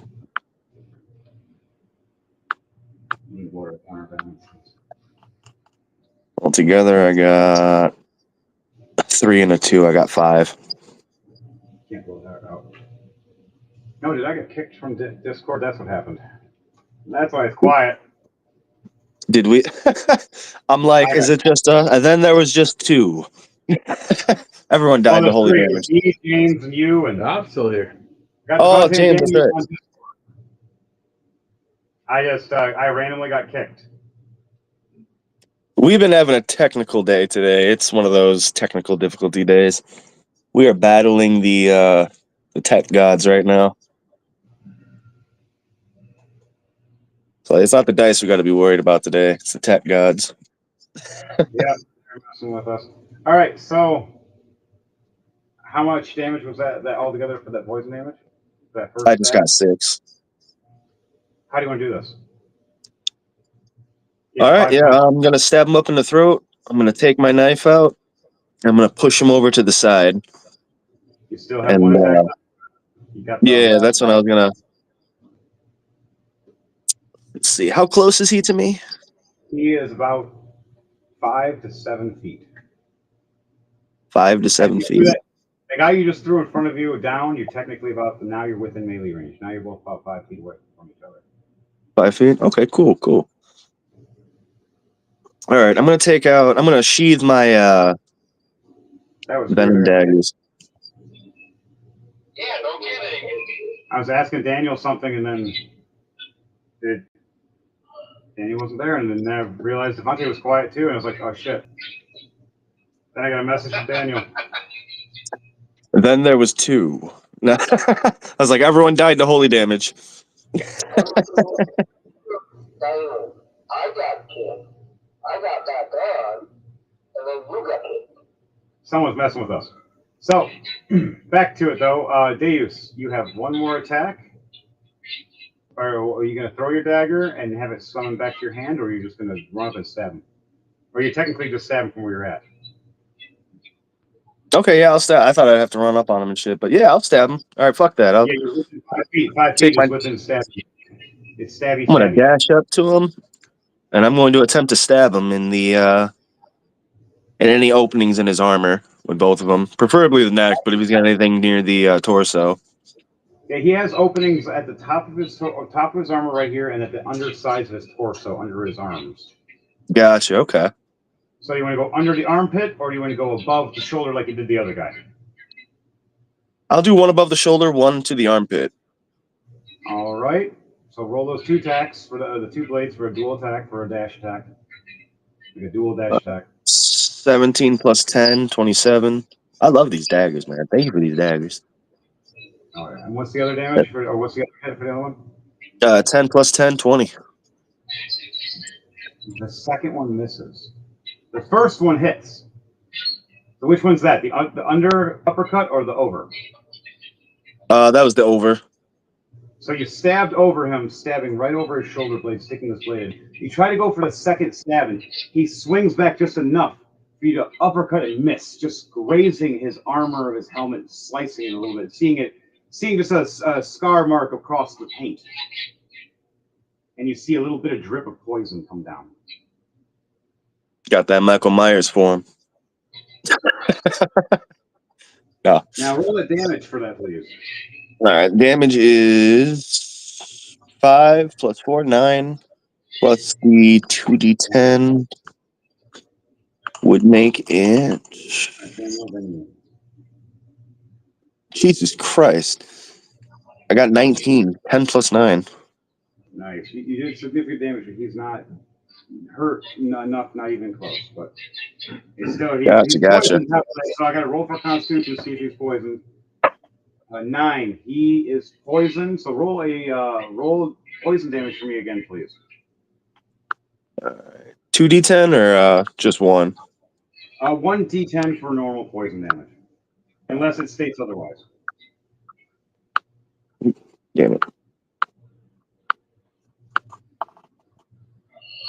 I got a 9. And others maybe on their sheets. I'll check it real quick. We had different wording problems. Maybe he hasn't had enough. Some people haven't had updates. They did a lot of updates recently. They got to make a Constitution save of 15 to negate the effect of the poison. Unless you didn't update certain books, which probably wouldn't update certain things. You don't have to. I don't know. I'm trying to think. I was looking at the stuff online too. I'm just confused. All right. So what was that last part, Matt?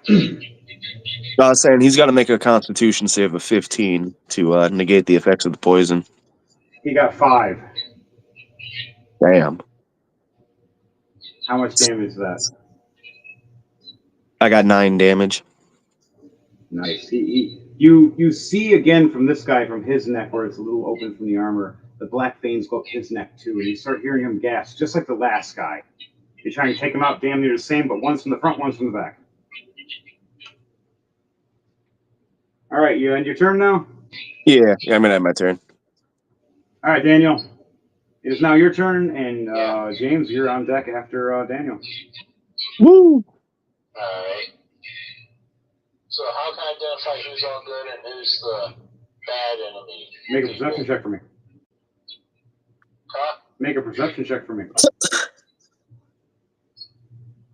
What does your Also, vision whoever's tell you? attacking you? Who's not attacking you? 19. So you look ahead of you and you see Oron fighting and taking out one knight, making the other knight slash one knight, and he kills him off and goes to the next one. You look off and you see Upius firing his arrows and then sending his bird off against a giant armored knight that is one of the heavy commanders. You look up above you and you see 3 men grabbing these metal-looking cylinders and lighting them with a torch, and you see sparks like it's a grenade. And then you see a couple of men above you with crossbows. At least 2. What do you do in this instance? And you hear the door behind you being hit. Alright.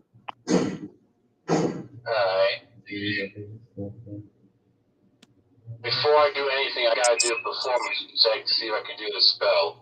All right, roll a performance check for me, please. And explain this, and then read the spell to me, please, after.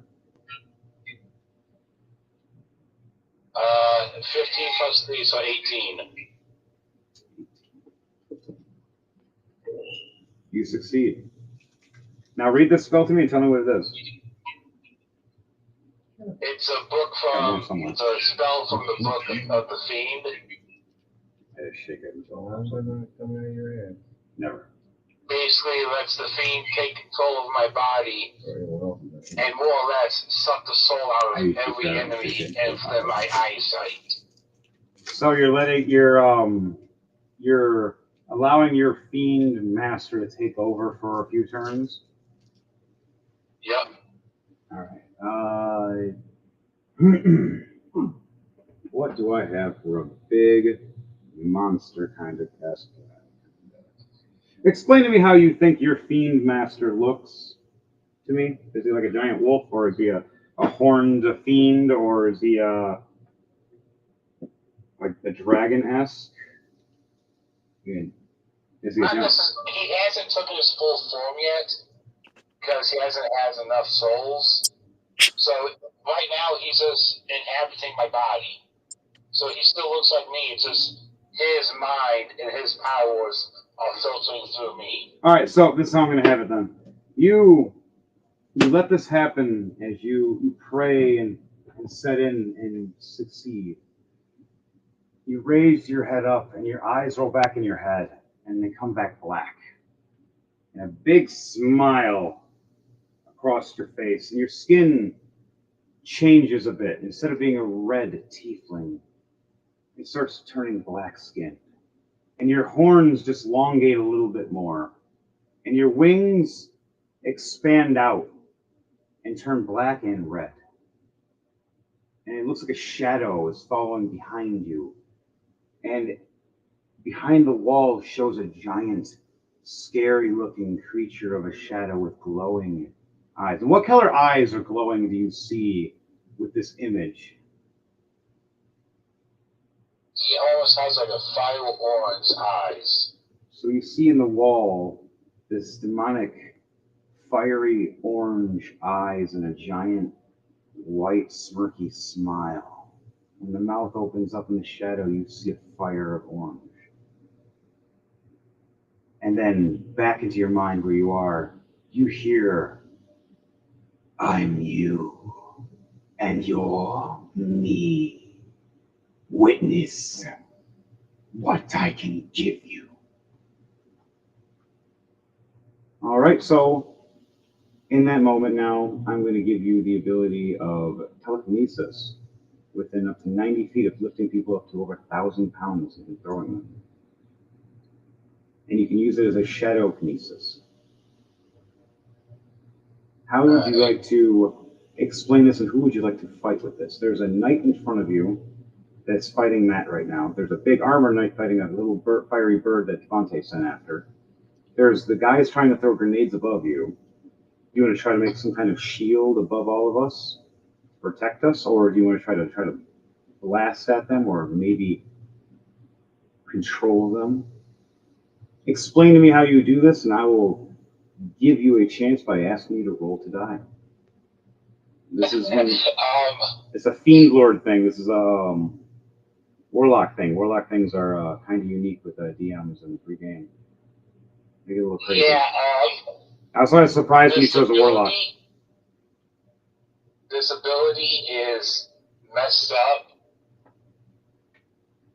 All right, explain. Basically, with this ability, I read it out to me. To feed my master, I'm really like a vacuum cleaner.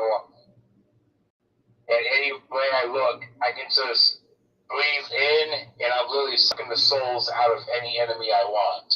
Any enemy within your sight? Yes. And you rolled high on your perception as well. So, yes. I want you to roll a d6 for me. Tell me what that number is.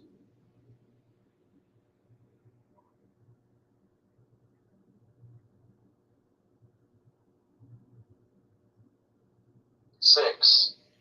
All right. So, number 6 helps you make 3-level lower demons, not like exactly demons, shadow creatures that help suck souls and point for you. So you get 3 targets.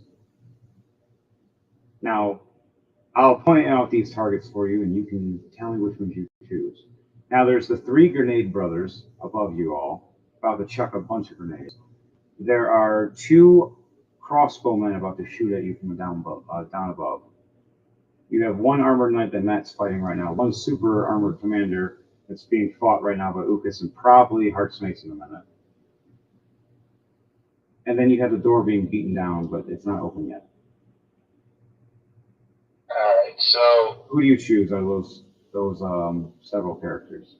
They're enemies. I'm gonna start sucking the soul out of those 3 grenade guys. That All sounds right. so bad. It does, but you love to suck. Sorry, I love that movie. But I bet you Spaceballs. could suck a golf ball through a garden hose.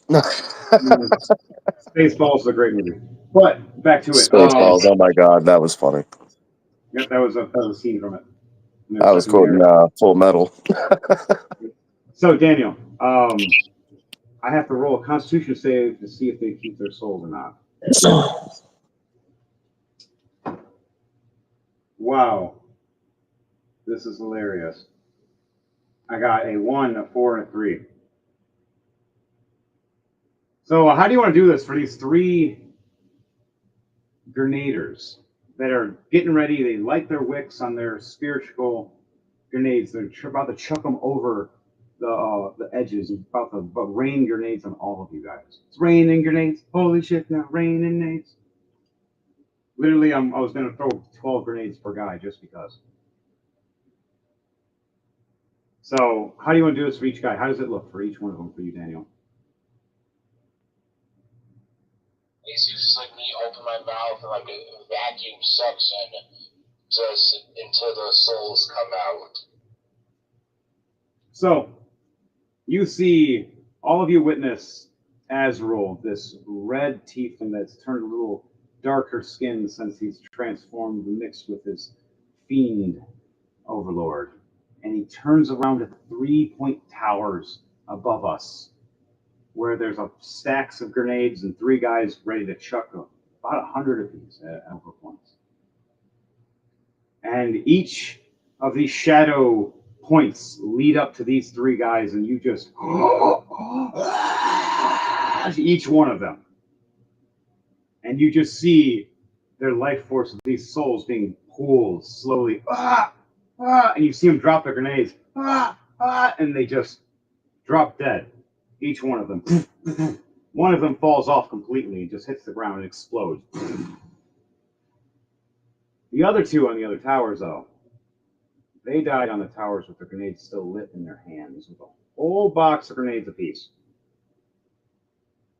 So I gotta roll some dice.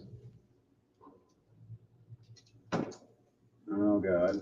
Okay. And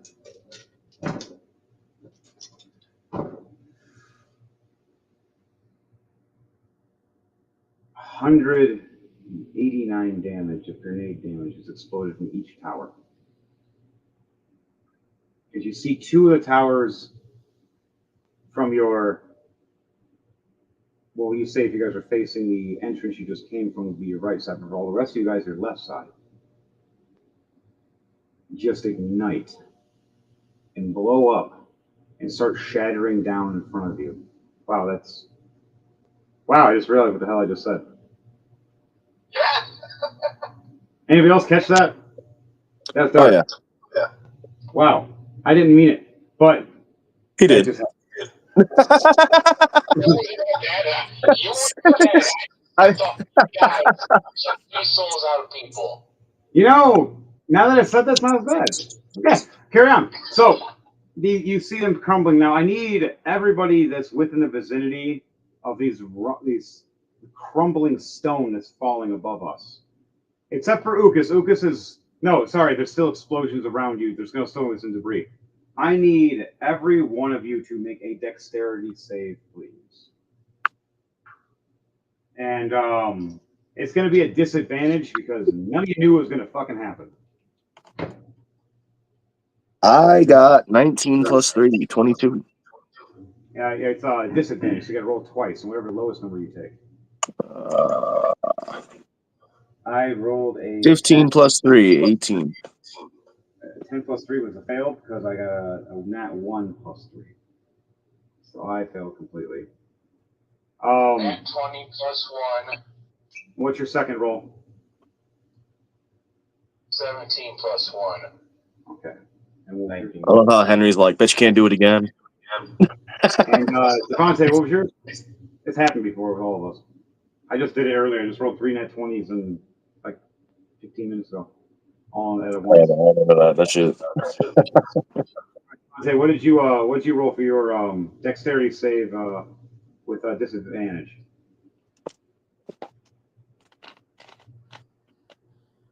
Is Devontae still in the chat? He is muted right now. I think so. Unmute that.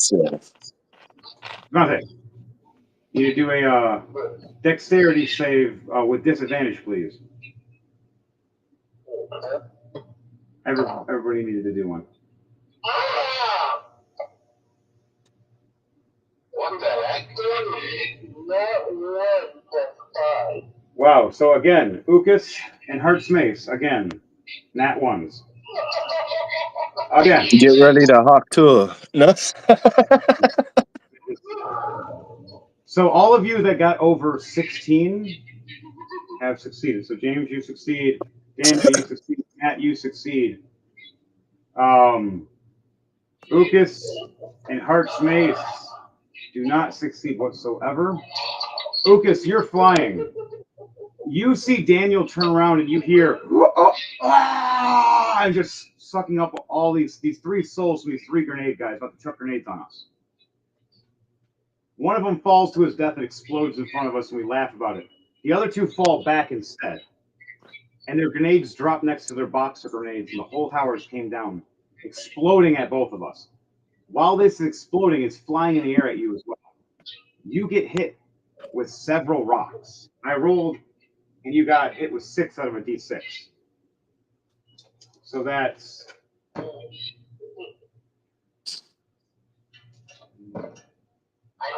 49 damage, not including your falling damage you're about to take. 49 force damage and explosive damage all together in one shot. It's just 49. And then you're taking fall damage of 20 on top of that. That's not including what's going to happen to me. I'm gonna die later. Yeah, you just fucked up the king, dude. You literally almost just killed the king. Talk about Ukas almost fucking, like, he AoE'd us for a second. Damn, Daniel just AoE'd all of us. He just got his kingdom back, yo. Don't worry. You're Ukas when it comes to oopsing and almost blowing up people. Daniel does it way worse. Daniel is the king of blowing people up now. Daniel so far is the king of oopsing and killing teammates and blowing things up. And he's been on here less than everybody. I threw off a lot of people since I sucked me off 3 people. I'm going to cry now. Did I imagine him like that dude in that tank from Beer Fest, just sucking in all the beer? That's him with souls. I had to suck the soul out of those 3 people.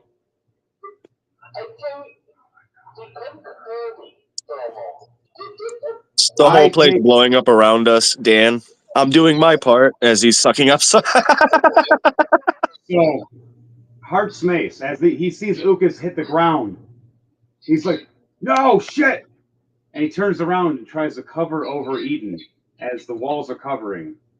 Eden, as you move away, as I'm trying to cover over you, the pillar falls on top of me and hits me for 142 damage, not including 2 grenades that are rolling right in front of both of us right now. I need you to do a dexterity save with me, please. that would have killed me. I got disadvantage. For once, I got 122 fucking health. That would have killed me if that was me. You jump right away. I grabbed some of the rocks and rubble that I just got smashed with.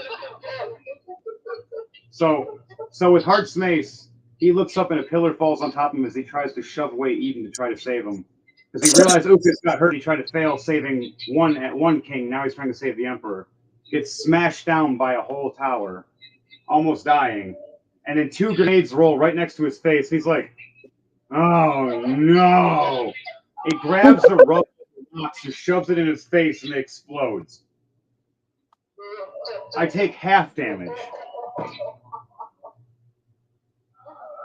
to self, I'm not He allowed to use needs some milk. My man needs some milk. In the rubble, a bleeding werewolf, covered, which was gray and black, which is now more looking dark red everywhere. As you see the werewolf form start transforming back into his normal Goliath self with 7 hit points left, gasping for air. Also taking There's always that bleeding one damage, person in the friend zone. of bleeding damage. 4 hit points left.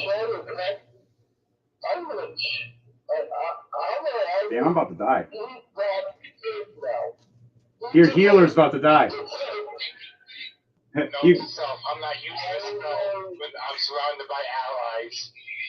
know your surroundings before you do something. Imagine living through that just to get sucked up accidentally by Daniel.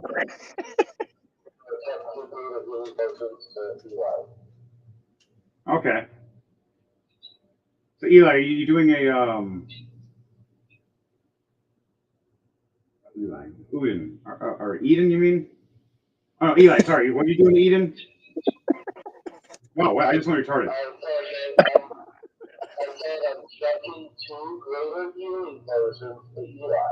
Okay. So now I'm gonna see if I can catch them before they shatter on the floor. I'm going to put in the spell book, note to self, do not use them on allies.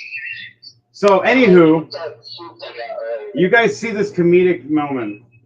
Heartsmace looking over and seeing Ukas laying on the ground bleeding, and Eli's bleeding, and Ukas grabs one of his health potions and he chucks 2 of them as best he can.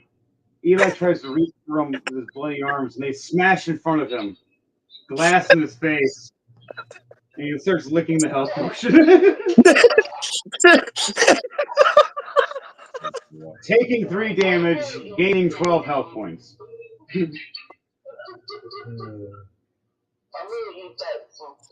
Damage, and then I gain 12 hit points after.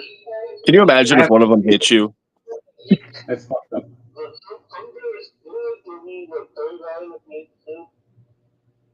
It's yes, but my guy already had some earlier, and he cannot eat right now. Okay, yeah. You means you get advantage for 1 turn as well. All right, so your turn is done, Daniel. James, your turn. I'm done causing damage. You almost killed me. I used my Dude, that's reaction. funny. Fuck. Hands on my Finally gets Kingdom back, almost gets fucking team killed. So this still that guy I'm in casting it front on myself. in front of Matt, right? Still a guy in front of this. Still Yeah, there's still a guy in front of Matt that he's fighting, and there's still a guy 15 feet ahead of him that's the big giant armored monster guy. There's Hey, nothing curiosity, above the dude, is there? when that tower fell, how The many big of those giant guy? enemies No, got no, crushed the underneath guy it? that above Matt it? won. Roll a perception check, and I'll let you know. Roll perception. Oh no, this is gonna be for this is for Oh, that's James. Serene. Yeah. Can't tell if there's something blocking 5 feet above him. You're not sure if the chandelier is above him or is above Matt. You're right now going. Sorry, I'll just miss step behind the guy and stab with my sword. There you go. You're gonna play the guessing game, dropping a chandelier. I mean, that's the I ain't thing, gonna lie, that- man. I was paying There's attention to what James was about to say on that one. I'm like, wait. that Oh, it's about Man, 20 shit. feet ahead of you. Like Ukas was hanging out, flying next to him, but when the explosion happened, it's been swinging and swaying. 23. Nice. How much damage? Let's see, that's Oh yes, a 3 lot. that. I was not expecting that part. I was not expecting a Daniel. Should be a warning shirt. Beware of a Fenrir. 30 points of damage. Like, wear your black onyx around Fenrir at all times. Behind him anyways. He doesn't That's know funny you're as there. fuck, though, man. That's hilarious. Shit like that makes the games funny as hell. Explosion completely fucking rung his ears. So he couldn't Oh, hear. that was my attack and my sneak attack. All right, so how do you want to do this? I teleport behind the guy and I just slash at his Achilles tendon there. And, Ooh, as he's my eye level now, I just slit his throat. nice. So, Matt, your character Oren, you're fighting this guy and you stab him. You're like, I gotta assassinate this guy in the most hardcore way. How the fuck am I gonna do that? All of a sudden, you hear, ah! And he drops to his knees, and all you see is a small man jump in front, and here is Eden slits his throat, all cool assassin style, and just puts it right back in his little sheath and just walks away like it's nothing. And you see the body just drop, boom, as he made sure it was eye level to him when he slit his throat. By slicing his Achilles tendons, making him go knee level to him. Hardcore, That one still counts as mine. No.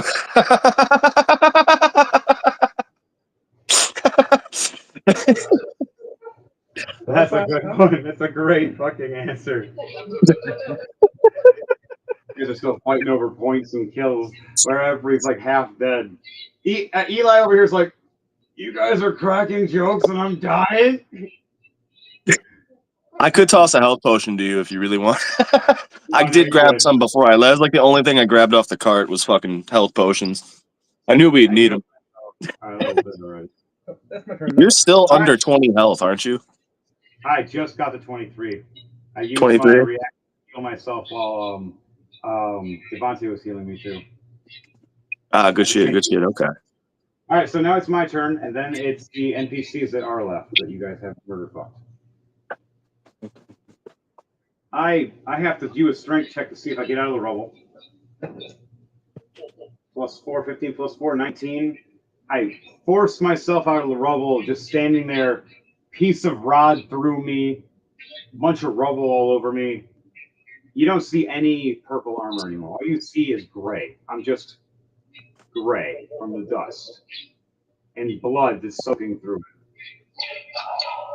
Hey, you look great, by the way. You're cracking jokes, demon boy. Oh, Whatever. I go back in rage. I rage and scream.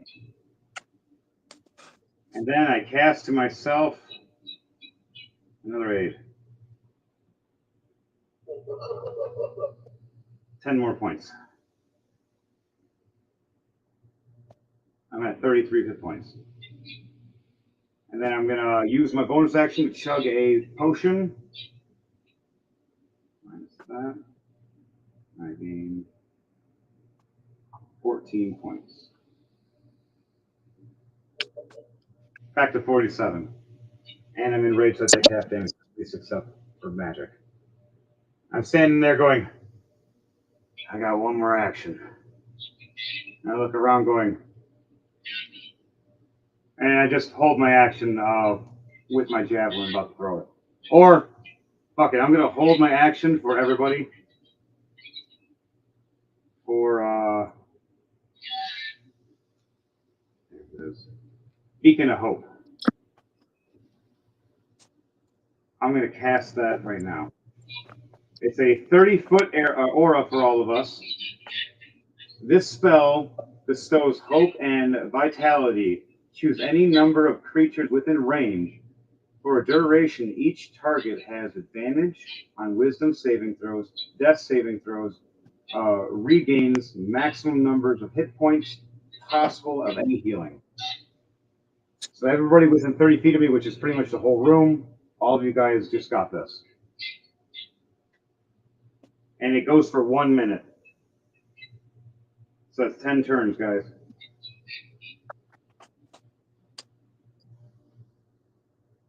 So I gain more hit points. Sweet. booyah. I got 69 now. Nice. My turn is done. Now it's the NPCs. I was about to laugh. You said it was Daniel's turn right after you said that. Oh god, I'm crying right now. He just kills us all. Daniel's secretly the villain. I'm joking. He could be if he wanted. Shit, he's already doing it. But so the two guards that didn't get blown the hell up there up the tower with the crossbows are now firing. The first one is firing at Orin.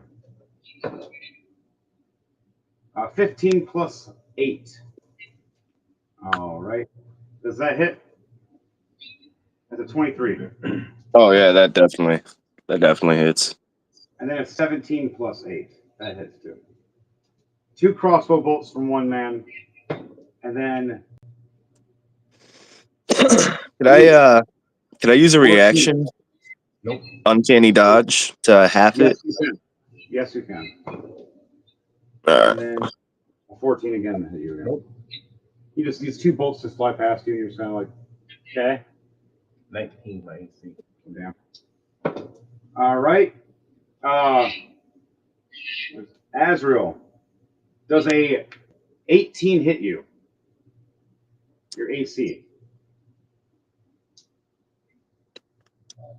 Let me check. What's your armor class? Yes, I'm a 12. I definitely hit you.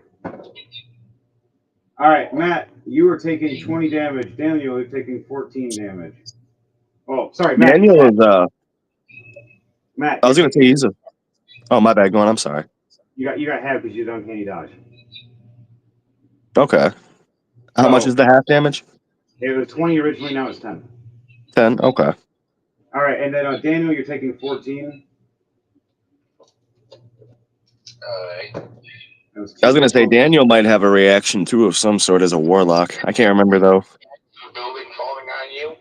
No, that's just character placement. I actually had this pointed out for all of you, anyways. But warlock skills he does have. He could have done a reaction. You can. I don't know. Well, you can. Daniel, you are a tiefling. Yeah. There is a special ability for you called Hellish Rebuke. You should read that real quickly. I'm going to give you a chance on that because it's a really cool ability tieflings have, especially if you're also a warlock. Give it time for the tiefling to shine. Tiefling class. Tiefling class are actually pretty cool. They are. They are really cool. I need more male tieflings. I only got like 3. I got like 7 or 8 female tieflings. Not gay. That's good. No. I just need more variety just for everybody else. I'm kidding, guys. I'm kidding. I'm kidding, audience. Don't cancel us. Just momentary surrounded by hellish flames. Yep, it's called Hellish Rebuke. You can do that to the guy that just hurt you. It's a reaction. Alright. It's something you can always do if someone attacks you and hits you and it's not your turn yet or it is your turn. You can play Hellish Rebuke as long as it's on the person that attacks you. 2 D10s. First, make sure you hit. So you still got to roll for an attack. No, roll for an attack. It should be a +8 with whatever D20 you roll. Yeah, isn't that my initiative? No, not your initiative. This is your attack with this ability called Hellish Rebuke. It's a reaction. This guy shot you. You're using an ability called Hellish Rebuke, which you can have a chance to hit him. You also have a chance to miss him. Pretty much whatever damage he gives to you, you can give that back to him, like half damage. Sometimes it's more. Yeah. Yeah, Hellish Rebuke is fucking useful. There's an excellent opportunity for you to learn how to use it, though, for sure. I have it right here. Hellish Rebuke, one action which takes the response of being damaged by a creature within 60 feet, which he is, of you. And it can be seen, which you do. You point your finger at, and the creature that damaged you is momentarily surrounded by hellish flames. The creature must make a dexterity saving throw.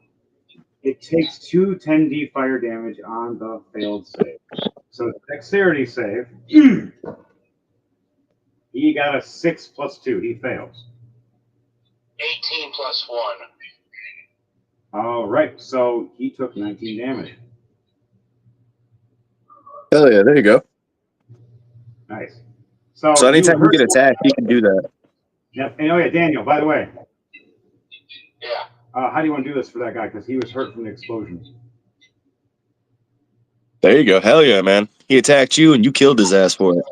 Point at him and direct it towards him. So how does the hellish flames look to you when you do it while you're in your fiend lord's form as he is taking you over? How does it look? How do you explain it?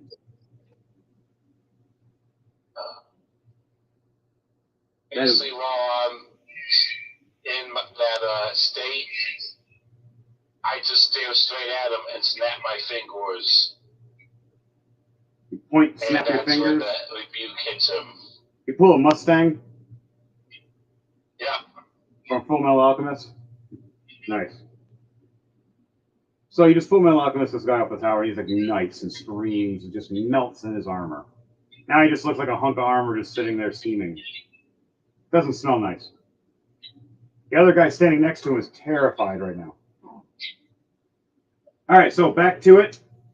The last fire, crossbow bolt fire. Does a 21 hit, James? Yes. 21.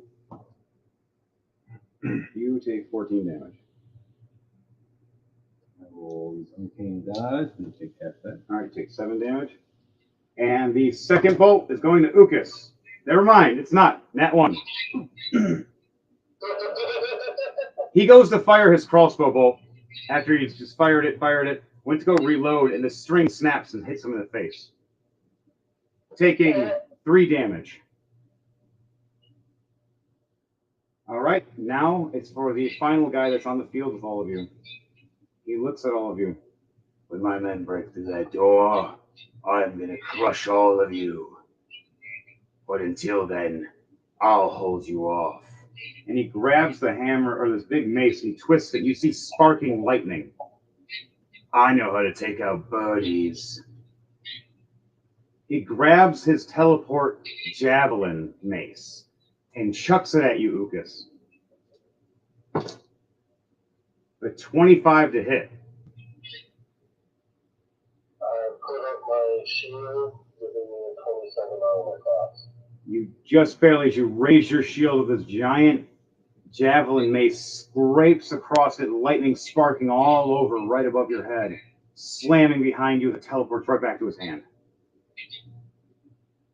And he looks at you, goes, yeah. Question. Would something like that be used as a projectile? Would I be able to use the black missile? Yes. Would you like to try it next time you try it? I'd like to do that. I'd like to do that to try and read at the top. Well, good thing, because he's throwing it at you again anyways. You blocked the first time with the shield, now he's throwing it again, going, try to dodge this. A nat 20. Yeah, plus 10. Dirty 30. You go to try to deflect missile. Now, does a deflect missile still count even if someone gets a nat 20 on them? What does it say on deflect missile? If you don't mind, yeah, if you can read that for me, please. The nat 20 is an auto hit. Yeah, nat 20 is an auto hit. You can use your reactions to deflect or catch the missile when you are just on a radiation method attack. When you do so, the damage you take from the attack is reduced by 1d10 versus a 30 modifier. Okay, so that's so what's gonna happen is you can't deflect this one. You try to deflect this, but it hits you so hard, but you get to roll that D modifier for minusing. So how much of damage am I minusing from my damage to you? 11. So instead of 27 damage, you're taking 17 damage. And we'll allow the lightning to be negated for that one turn because of how you deflected it. But next turn, there'll definitely be lightning damage. It's only when he reduces the damage to 0 that gives him a chance to spend a key point to send it back at you. Okay, so you get to spend a key point to send it back at So I was someone. wondering if he reduces the damage to 0 though. Almost did. He teleports back to his hand. And he looks at you and goes, "A king that knows monk martial arts?" He's trying to talk to you, Lucas. I got nervous when I heard it teleported to his hand. Like, who cursed us all?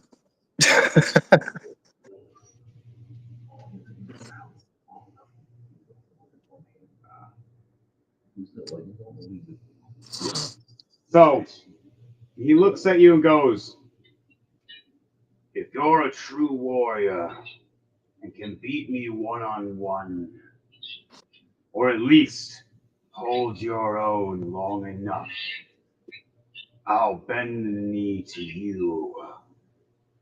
And he slams down this giant lightning javelin mace. And he has it stuck in the ground, and you see him take off his armor. And you realize when you look at him, he's missing an eye. And he's a torn, scorn-looking Goliath.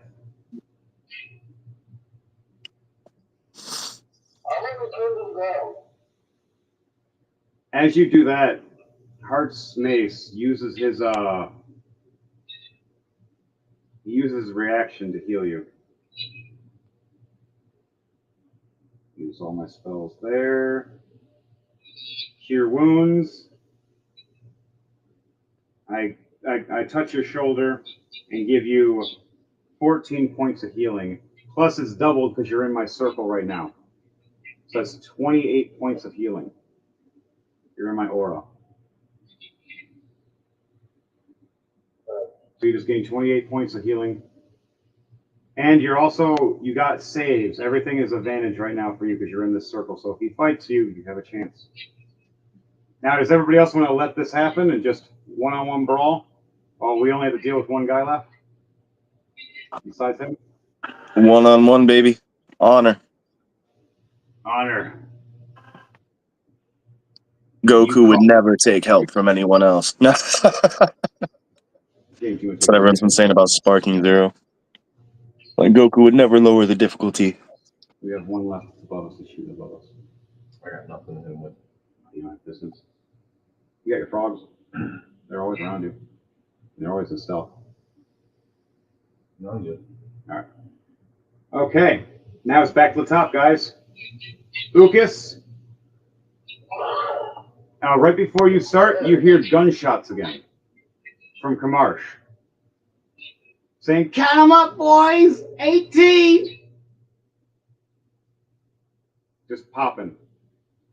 And you hear the knights cheering on your side. "For the Emperor!"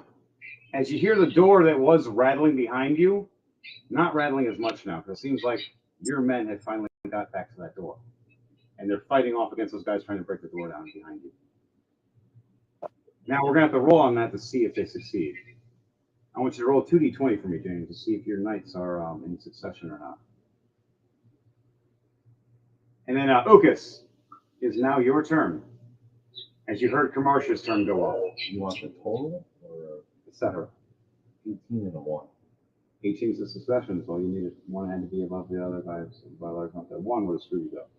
If you would have had like under a 10. Oh, 12 would have screwed you. So you hear your men charging and fighting, and hearing some rivets, and then doors stop rattling completely, and they're secured. So you and the man are standing about 5 feet away from each other, and he raises his fists up to you. Mind you, you're Aarakocra, you have advantage with your claws, you get bleed damage on top. So you technically are doing like double what he's doing in a sense. He can berserk and rage though, but bleed damage will still cut him down even in berserk mode. That's separate. And he's already half damaged from what just happened from the explosion, because he got hurt too from that bomb explosion. He was not, he almost happened what happened to Eli. A part of a big rock just smashed him against the wall for a second and dented his armor severely. So another reason he wanted to take his armor off was making him hard to breathe. We don't talk about the cause of that. Right? Now, Ukas, what do you want to do? As you hear, "Show me, King. Why should I work for you and bow to you and this emperor?"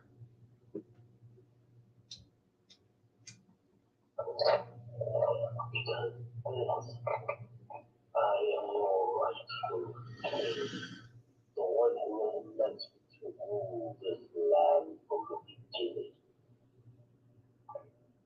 As I was into my investment. A 2 with a +4. Still a fail.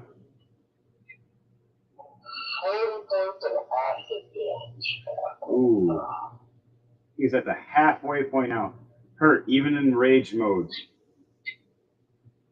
His acid is still magic.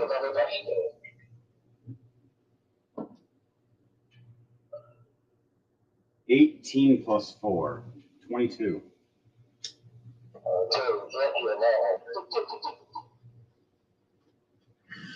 Show me your fists, your claws, not your magic. I don't want that other weakling like he was. I heard you were a fighter. Show me. This one, I mean, a 2 point, I almost have to do square blows. Fury of blows. You can do some bows. There's some blows. What? You know, we're calling on our cousin. I fucking heard that, James.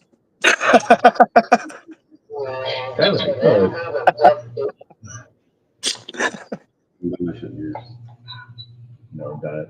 You don't want to. It's not worth it. What? So,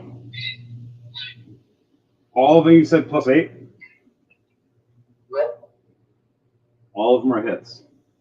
As his AC has dropped, he took his armor off.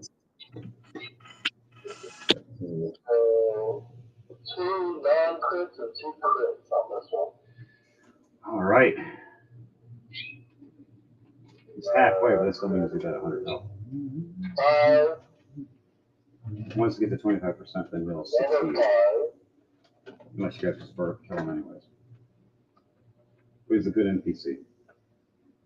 Does that one? Does your guy have one? You might have to have a combo. What was that last one? 5, 5, 6, 9. Those are the All right. flashing notes from the talent. All right, and now bleed damage on top of those. Roll. Each attack is 1d6 bleed damage. Okay. So each one of those has 4 attacks, right? And one in Fury of Blows. So that's 4. It says 4d6 you roll. Each one of those is a claw mark too. It's like being a Khajiit as well, or a werewolf at a time. You're using. Oh, then that's double on top of that. Then it just doubles whatever the numbers are of those 4 you roll, or at least the 2 in the back. So 2 of them you choose double after wherever they're rolled, and the other 2 are stay as where they were.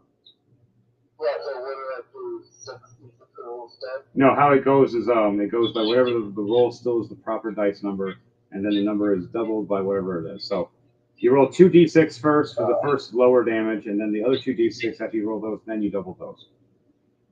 At least by whatever you got. That's how it goes. So it's 13 total for all 4 of them.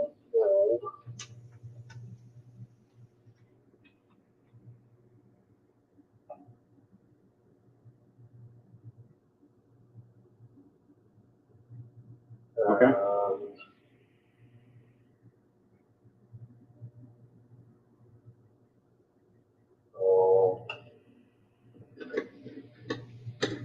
Once you get him to quarter health, he will succeed, but he's not there yet. He's at halfway right now. You almost spend another 2 points to do another 4 as well. Ooh, nice. Remember, you can always follow up with a stunning strike to screw him over on his turn. There's a big advantage of being a monk. Stunning strike is one of the meanest things, to be honest. Flying characters, screwed. We went to the 2 action. Let's have the bonus action. Oh yeah. And here's the nice thing about you being an Aarakocra and a monk and doing Fury Blows and Stunning Strike. If you're fighting another flying character and you do Stunning Strike, they fall to the death. Depending on how far. Because they could have a chance to flap if it's too high. But usually if it's within like only a couple hundred feet, they're just going to go splat. Now if it's a couple thousand, they have a chance of their turn activating. 18, 7 plus 8, 18, 17 plus 8. So 24, 25, 20 plus 8, 28. Okay. All right, how much damage is that altogether?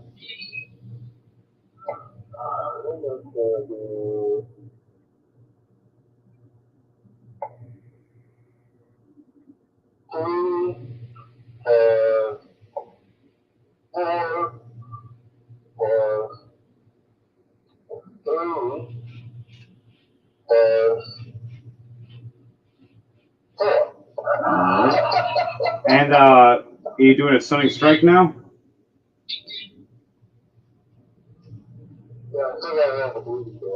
Oh yeah, roll that bleeding damage. He's close, but he's almost, but not. It's going to be 6 plus 10. 16. All right, he's hurt, but he's close, but he's not yet. He's just standing there, raises his fist, and he's gonna do a. You gonna do what? A Stunning Strike now? Yep, spend a key point to do a 7 strike. All right, right when you spend your key point, he's gonna do a reaction. All right, 1 second. He's gonna do a reaction right when you do this to try to do his own 2 punches, at least to try to hit you.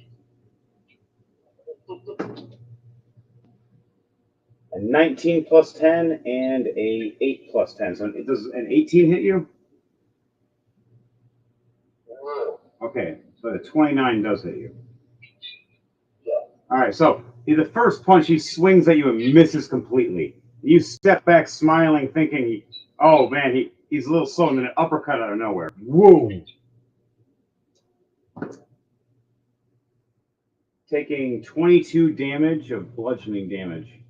And Berserk plus 3 on that. 25 damage altogether.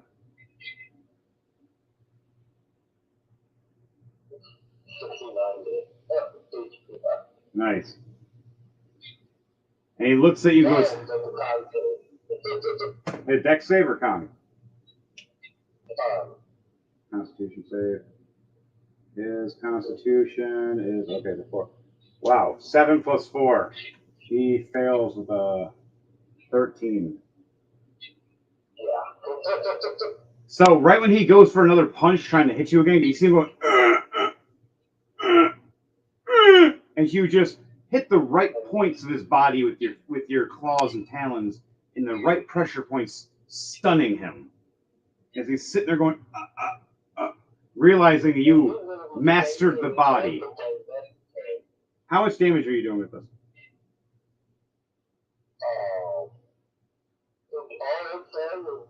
Oh, it takes a stun instead. Makes a stun instead. All right. So within that, and the points of the bleed damage, you're at the 25% mark. Now it's not going to be a kill, but how do you want to do this to make it so you show to him why he needs to bow to you and be the personal guard for you instead of for whoever else? He is very formidable and a very loyal man, but he only believes in fighters. So as I basically get to the point where I just step back away and I'm just like, so are you done being disobedient? As he realizes, roll either a intimidation or a persuasion of how you are saying this to him. Persuasion. Persuasion. Okay. So we have a text modifier on that. I get it advantage. Ooh, there you go. You are very good at talking with this character. He's very diplomatic. He's the most diplomatic fighter I've ever heard of. He has some really good stuff on that one. Don't ask him for charisma.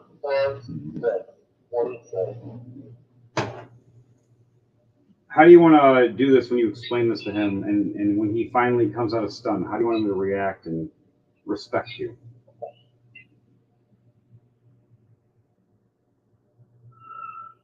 First, I'm just going to look over at the in the room with the statue of my character's family, right? Yes. So I'm gonna look over at the statue of the one that depicts the one that depicts Lucas. I'm gonna look back at him, and it's like, are you done being disobedient? As you can see, I am supposed to be here as the king. Has he done says, now take a look over there. And he points to the statues. He looks over and he realizes the almost 100% description, looking just a little older though, of a statue of you as a king and a younger version of you next to your mother and father's statue. He drops to his knees, realizing that he served your father respectfully when he was a great warrior, and your grandfather before him. And you see a tear down the one eye he has left. I vow to Ucas and to Eden in your guys' new dynasty. I will serve by one of your commanders and fight in any war and stand next to him whenever you need protection. By my lightning lance or my body. As he bows to both Ucas and to Eden. I have no need for any more. You can have it. As he looks over at Ucas. Then I will stand by you, my friend. You're a good warrior. I hand him one of the portions and I'm like, now heal up, because we still want to eat. Alright, now I need to make him a dexterity save. Nice. No, I just handed it to him. Oh no, something just happened. Right as you hand him this potion, the crossbow guard fires his crossbow right at his hand, right at the potion. But he rolls a 15 plus 5 for his dexterity. And uses his right hand to grab the potion and uses his left hand to catch the arrow, and he swigs the potion. And he looks over and goes, "So it's death then." And he grabs his javelin, and you see him chuck it. And just, the guy gets pierced right against the wall. And then they see it teleport away, and the body just slide down. The natural base weapons damage is a 10 plus. The guy only has 7 health left. So, no matter what, he was dead. Not including lightning damage. But on that note for him, he got dead. You hear the doors open up finally. My lord, my lord! As all of Eden's guardsmen surround him and put a shield wall up. Are you safe? Always. Looks like your shadow blades are really as good as you said they are. And as stupid. How do they survive? Did the castle break in here, sir? Like, fall on people? As you see me walk up going, yeah, it fell on me. You're still alive! Told you I'm hard to kill. Why do you think Eden likes me? It's a game. I hand you a superior healing potion. Sweet. Can I pass out from this one? He chugs it real quickly. How much health am I getting from that?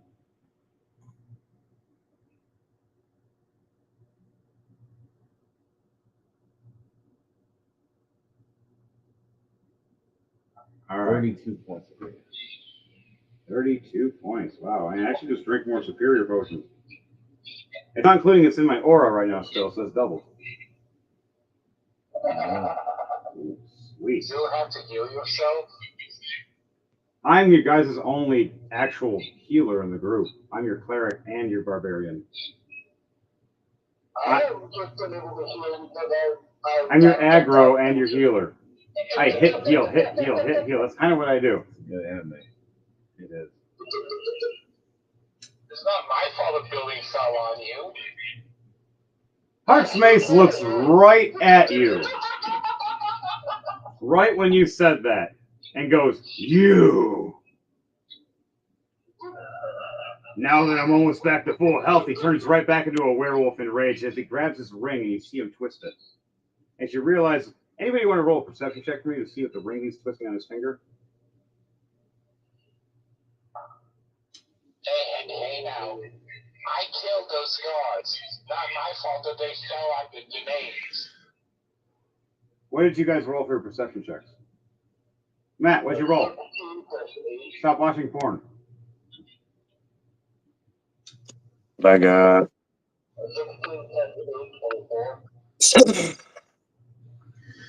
24, nice.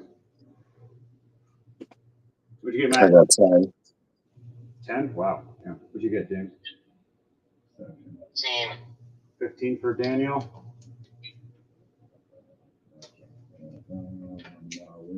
Skill ever. Yep, 7. You don't see it at all.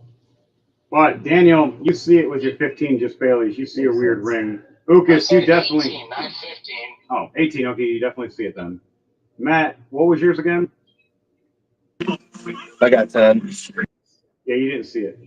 You just seen me just angrily yelling at Azrael. And Azrael and Ukas, you both see this wolf-looking head ring with glowing green eyes on it and a purple-like nose, a gem. And you see it glow, and he twists it, and it turns him right back into a werewolf. Like he can do it more than once a day. And he just looks at you and towers over you. And he goes, you know I eat demons, right? And he looks, You know you can huff and puff all you want. I'm not afraid of you. yeah, I know, you blow everybody else's houses down. Go find some pigs to blow. He looks at you and he pokes your red body. You look crisp enough.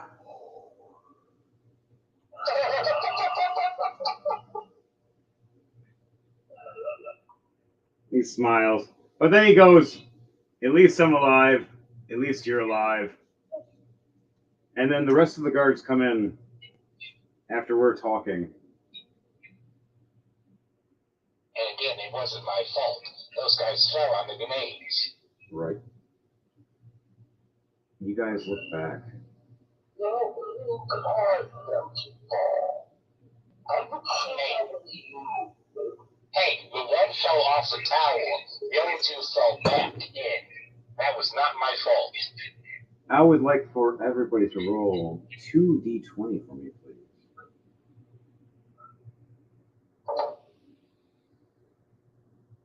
20 and 11. 6 and 3. A 19 and a 6. 25. Okay. 19 and 6. What'd you get, Matt? 9 and 1. A real dice is I telling got you. a 19 and a 15.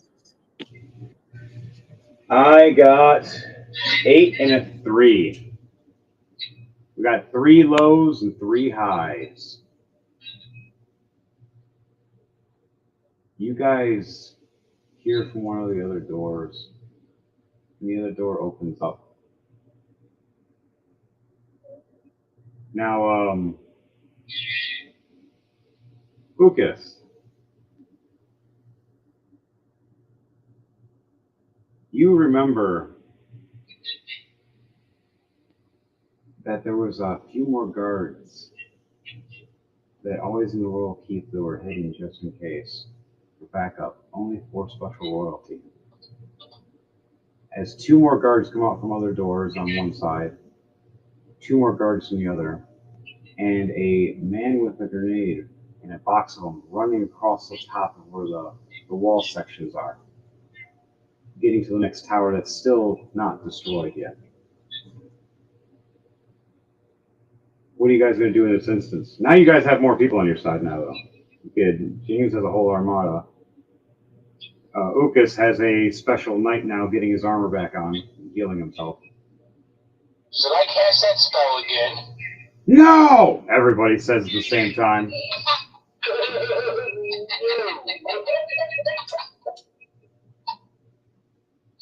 Even in the back of your head, the demon himself going, that was not a good idea for any of us. Yeah, why not? Sure.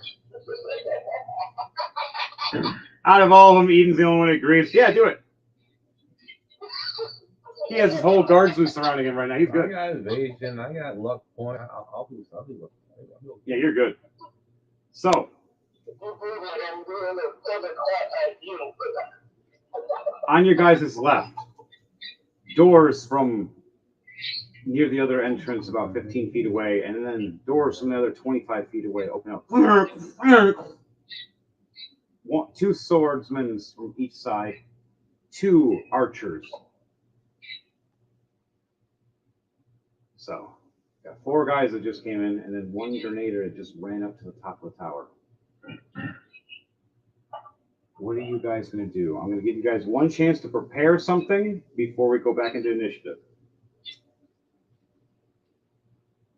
How far up is the guy in the tower? 25, 30 feet.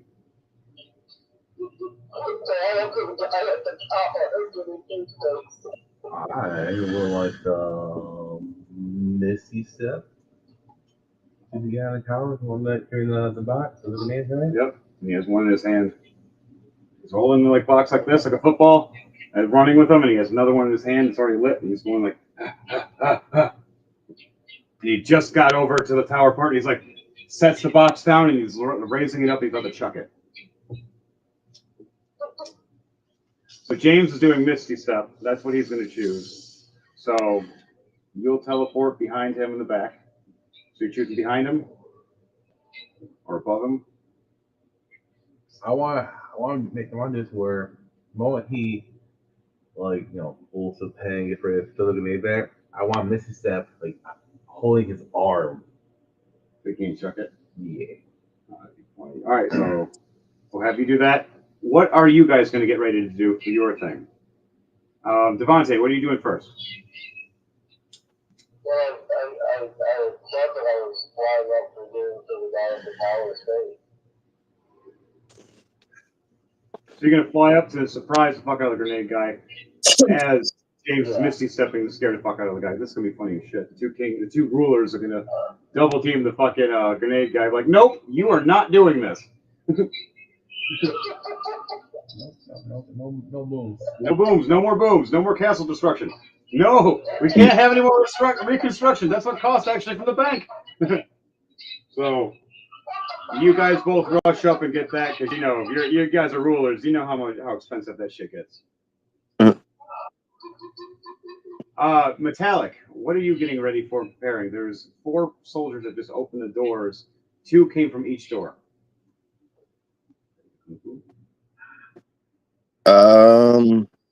Sneak. I'm gonna use my Cloak of Elvenkind. Stealth.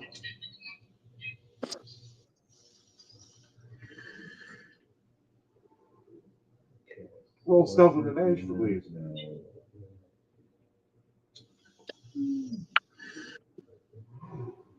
Come on, you bastard.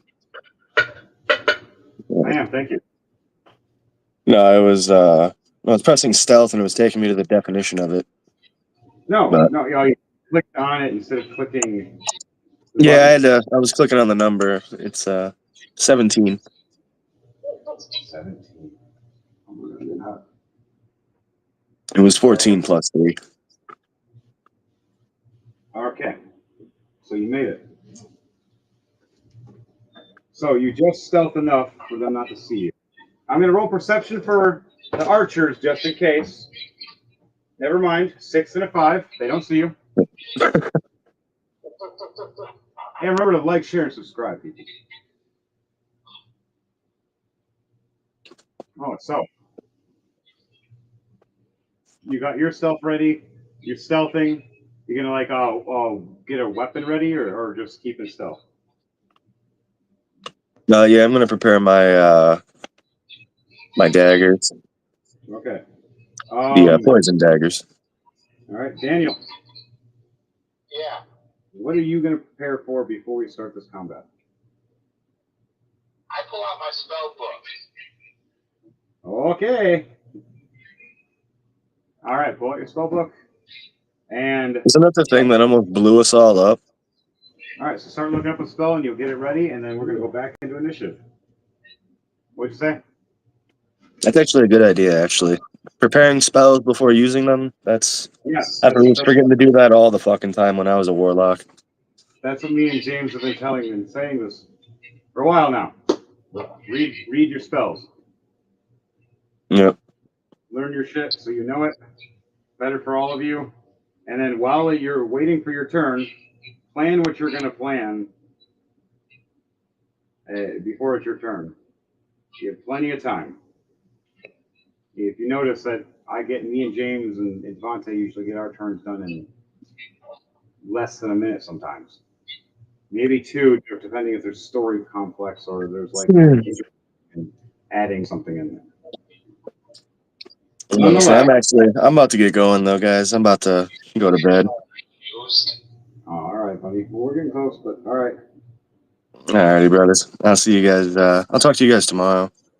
All right. Well, what do you want to do for your stuff beforehand? You just want to stealth and try to hide while everybody else fights? Yeah, I was gonna sneak attack and I was gonna help the guys out. All right, so I'll just have you give people helps out with sneak attacks and stuff. Yeah. Alrighty, bro. I'll talk to you tomorrow. All right. You guys have a good one. Be safe, brother. Always. You also.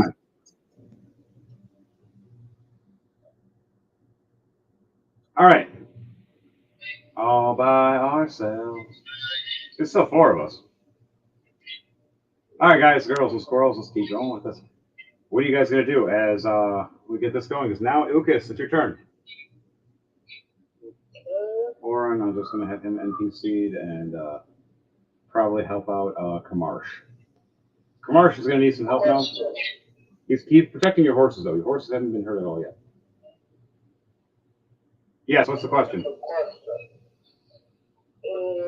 I spend a key point. Can I regain a spell slot? No, sadly. We were actually looking that up yesterday. Me and James were for like a while.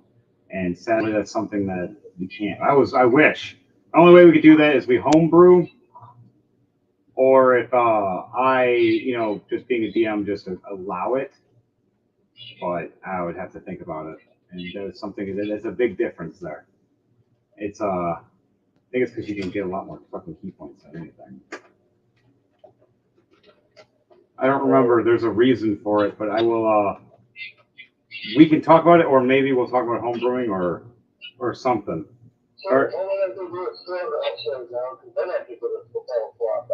Yeah. Or I'll just have you do a roll to die. But what I'll have to do is it would have to take 2. Yeah. What I could do is make it so it costs 2 of your key points, so it'd make it more even because you're using a spell. So if you have 2 key points left, I'll let you do that to get 1 spell slot left. Being DM, but I'll need you to do a roll to die first. And let me know.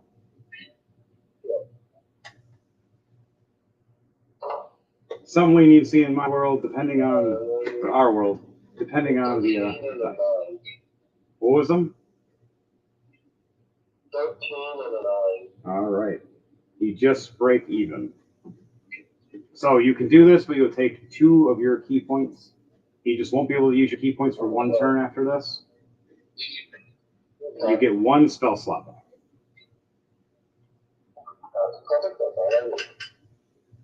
All right. So what are you going to do, Lucas? So what I am going to do.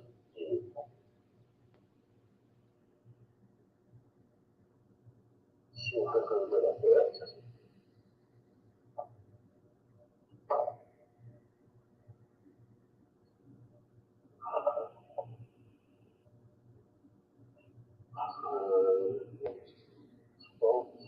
That's for 719. We got it. Yes. So These. as I pop in front of this guy, I just pop in front of him and go, hello. As I say this, ray of sickness is cast as I'm saying this. Right to both these guys right in front of them, like an AoE, or is it goes to one guy? Or is it which does it say? Does it say like one person, or does it say multiple people? There's 2 guards right next to each other in each door. Venus ray at a creature within range. Okay. Does it say spray? Ray. Ray. Okay, nope, no, there's a beam then. Okay, yeah. So yeah, 1 character, 1 person. So okay, you hit this one guy, and how much damage is it?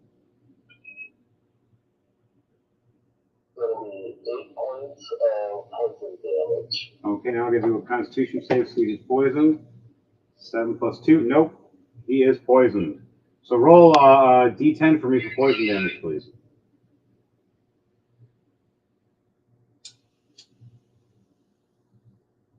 One. He takes 1 poison damage. Okay. On top of poison damage, Right. He notices who you are as he opens the door and he's like, Lucas, how? Oh God! Oh! And just steps back, holding his face. Now, what are you gonna do? You still got an action. You still got a bonus action.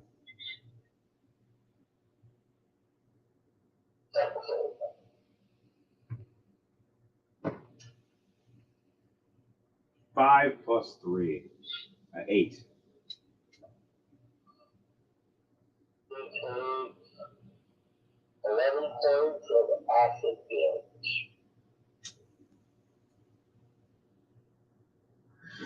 All right, he burns 11 points. He's not dead yet, but he's hurt a little bit. One more dex save. A 16 plus 3, a 19.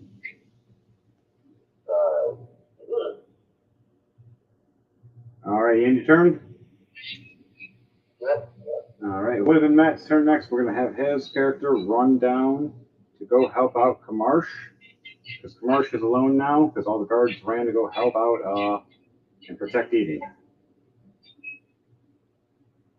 Except for the couple guards that were meant to just protect the horses, because there's rules. And they must keep to them. So, Oren's going to go that way.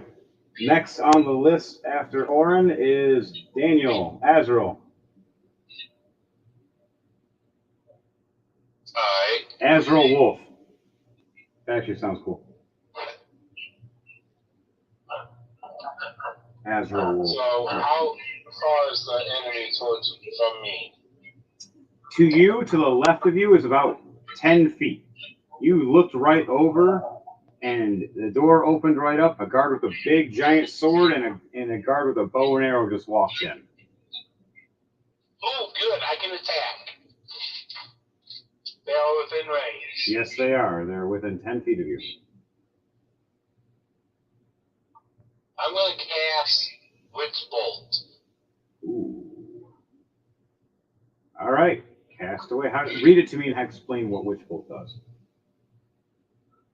A beam of crackling blue energy lances out towards the creature within range, forming a substantial arc of lightning between you and the target. Okay, what's the description? Is does it say that a roll to hit or a dexterity save or constitution save or?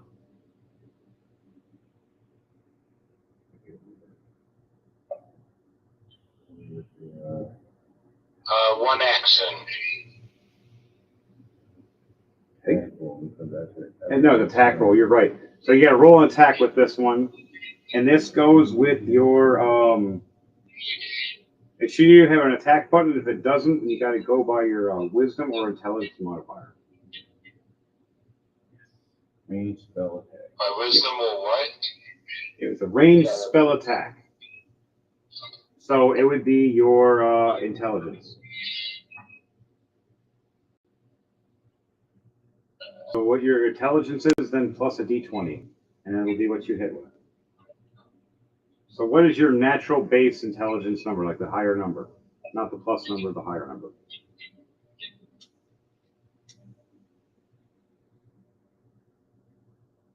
Uh, 14. That's good. So a 14 plus a d20. So roll a d20 for me.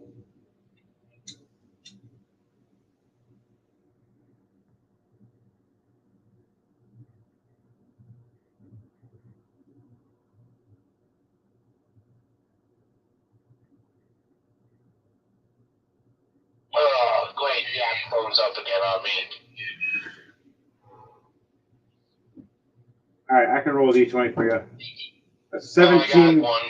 All right, I was gonna say a 17 plus 14. That's pretty good. That's a 31 to hit. I got a nat 20. It's even better. All right, so roll damage for me, please. It's gonna be doubled. And that's a d6. All right, roll it and then double the number.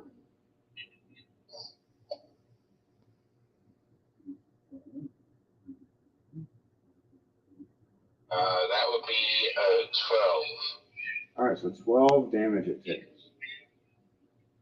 Which one did you shoot at, the archer or the swordsman? The archer. All right, you shot right at the archer. Okay, that works. Okay, anything else you doing? You fired Witch Bolt. Not much I can do because I don't think I have a second attack because I use that. No, you got action, you got a bonus action. So your bonus action could be a physical attack still. That is 2 physical attacks. So you got any swords or hammers or knives or bow and arrows or a gun? I got 2 daggers. I'm gonna teach you gun wielding. But yeah, 2 daggers. Okay, so you can throw a dagger or you can stab them because you're within melee range now of stabbing. Stabby, stabby. Oh, I do have a crossbow. You have to step back for that, and then they'll get an opportunity to shoot you. Do what? If you use a crossbow, well, no, you I think you no, I don't know if you mastered that crossbow. Yeah, you did. You did do that for a special episode. Yep. Okay, so yeah, fire your crossbow if you want to. Yeah, I'm gonna fire with a crossbow.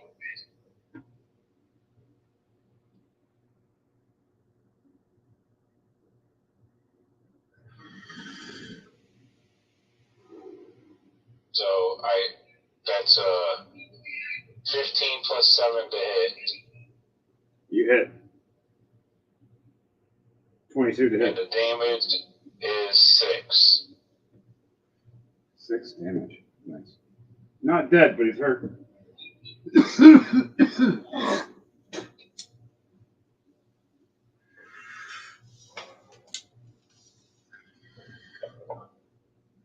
And that's it. Okay. My turn. Your turn is done, Azrael. Let's see now. It goes to James. You're next. So I'm just hanging on to this dude's arm, right?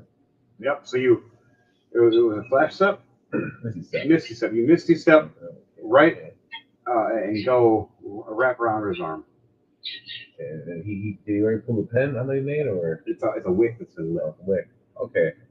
So I'm just gonna yank the wick out. Just stuff down his pants. Oh yeah, that works. You yank the wick right out. Why don't you do an acrobatics or athletics to see if you can grab it in precision to rip it out in time. Maybe a fucked up ending. He misses and blows himself up, and it's like, and next plaque on the wall. I can bring him back to life. I have resurrection. Another thing that's nice about my guy, I can bring you back to life in death. 27. You succeed completely. You reach, you go, boom, hi, ah! And right, he's like, and he tries to chuck it, and he goes, it falls, and goes, and he's just like, oh, and he looks over, sees you hanging on the arm, he's like, yes. So what are you gonna do now? I stab with my sword. Ha! Stab. 15 to hit. You do hit. This guy has low AC. He's more about chucking. Doesn't sound right. It totally did not sound right. What do you mean he's in the chucking? Hey, you said it, not me. No, but you acknowledged it. I'm joking. 42 points of damage. And I stab him right between his ribs. How do you want to do this? Stab him right in the ribs. And just the tip of the sword gets him in the heart. Oh, nice. So you right there, he's raised up. He goes over here to grab the box for the other grenades, and you just stab him. He's like, ugh! And he feels you go in at first. He's like, ha ha ha! And he tries to reach, and he grabs the grenade, and right there at the very end, you just put that little nudge with your sword at the very end, just that prick. And he feels it in his heart, and it cuts the major artery in there. It goes, What's wrong? It's just the tip. and you see his arm just start dropping, and his skin just gets pale white. And then, right as you pull the sword out nice and slow, it just starts spraying and leaking like crazy. And you see the body starting to go limp as you're now hanging off and about to fall, because his body is leaning towards falling off. He's dead now. By the way. As I fall with them, that's fine. I'm taking a vial and I'm collecting someone's blood. You're falling with this guy a 25-foot drop. I'll roll for it if you want me to. All right. Roll for acrobatics or athletics to see if you can make this fall. 34. Holy shit balls. Okay. How do you want to land while you have this body falling down with you? You use him as a cushion, or? Oh, 100%. That's exactly. Especially being a short, like a little halflings like you are. That's like nothing to you. It's like a pillow or a bed. You just bounce on. So we all look up and see the guy with the grenade, and we're like, "Oh shit!" And what the? Ah! And just starts falling down with Eden, and we're like, "Oh no!" You hear all the king's knights, "My lord, no!" Ah!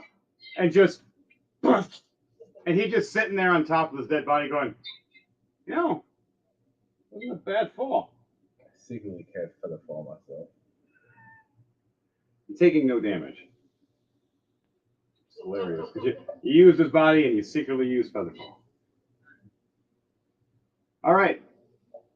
What else are you going to do with that? You still have an action? No, that was it, I think. There's still, when you land, there's 2 people over here and there's 2 people over here now. Between you. They're both enemies. Okay. All right. That's my turn. Now it's my turn. I turned back around from when I was standing in front of Azrael, and then Azrael walked past me to go and fight these people. I turn around all angrily at him and realize now there's more people to fight going, you know what, Azrael? I'm not going to get mad. I'm going to get glad with new clawy marks. And just jumps up and lunges right at the knight with the giant sword. I do an acrobatics or athletics. I got advantage. Ooh, plus 10. Oh, good thing. So why would you get mad at me? I am an innocent angel. I did nothing to you. Says the devil. I The jump. devil was once an angel. Yes, but you're not them. And then I jump past at this weird conversation and do a 16 for athletics to make sure I lunging attack this knight. Doing 34 damage with both my fiery claws pouncing on top of him, knocking him prone for the turn. And I'm going to hold him in place. I got to do a strength check. I got +4. 16 plus 4, dirty 20, and he got an 11 plus 3. So I win. Holding him down, burning him with these fiery claws, ripping into his armor, trying to open him up, and trying to bite at his neck. So I'm going to do a bite attack with this with my. Never mind, I did it too. I snip at him and miss. Ah, damn it! Ah, damn it! Ah, fuck! You know what? I'll get you later. My turn is done. Now to the NPCs.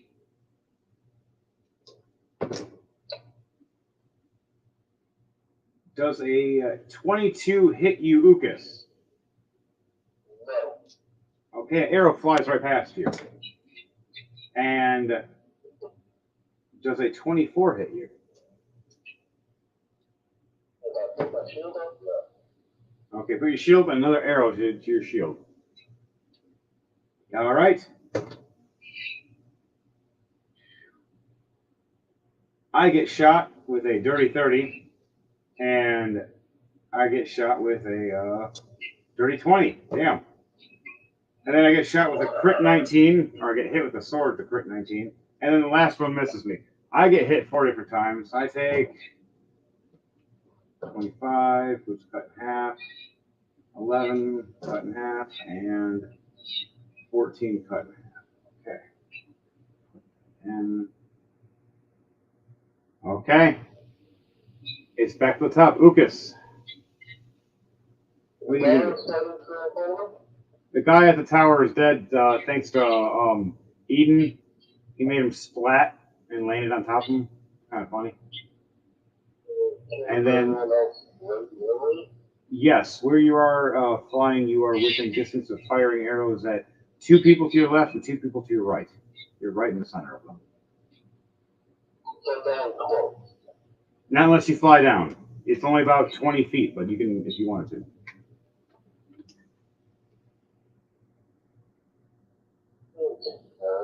Or you can shoot from a distance.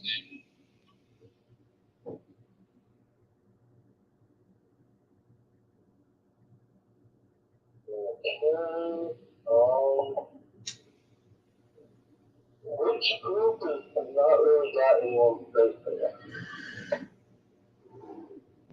They're both kind of half and half right now. No, wait, I'm wrong. Me and Daniel are fighting the ones up front, which would be to your left. The ones to your right, which are in the back, are still free game.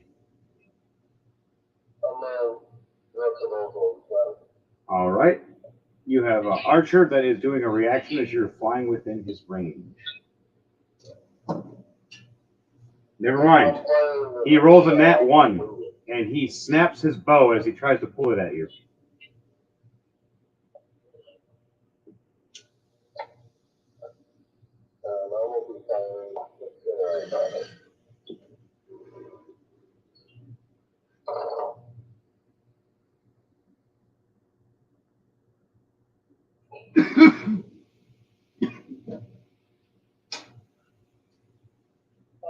So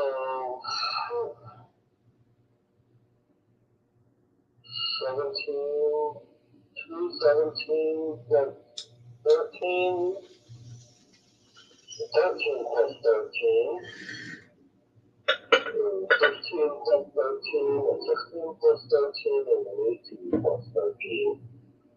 Nice. You hit. Is this all at one person, or is this between 2 people? We're at 1 right now. Okay. Which one was it, the archer or the swordsman? The archer. The archer, okay. Archer does have much less health. So we're How much? 10,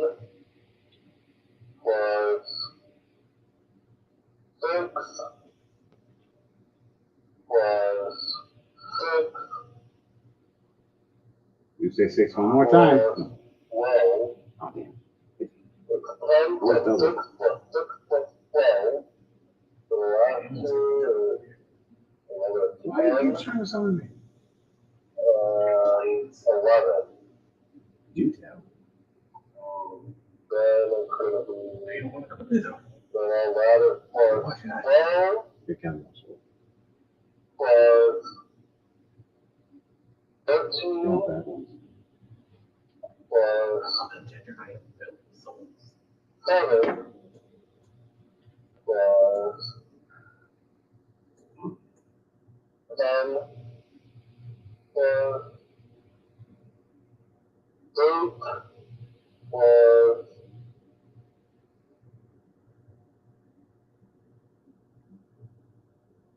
6. How do you want to do this? You exceeded by like 10 points.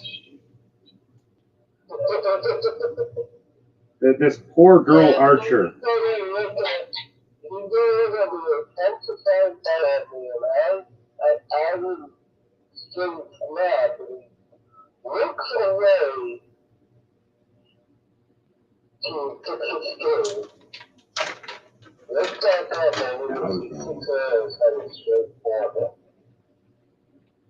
And it just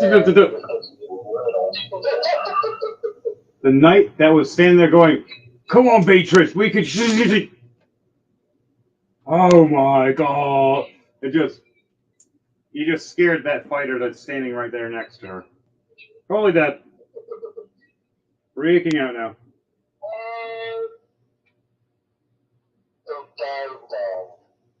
Right at him.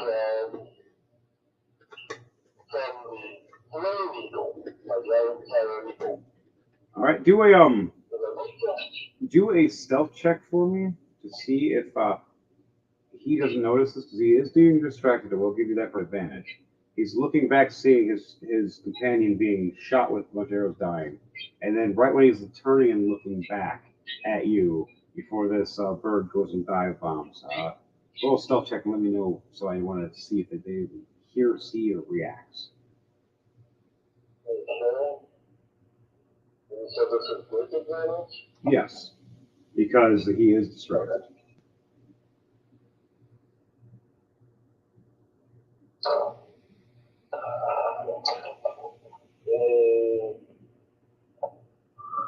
One plus 4, 16.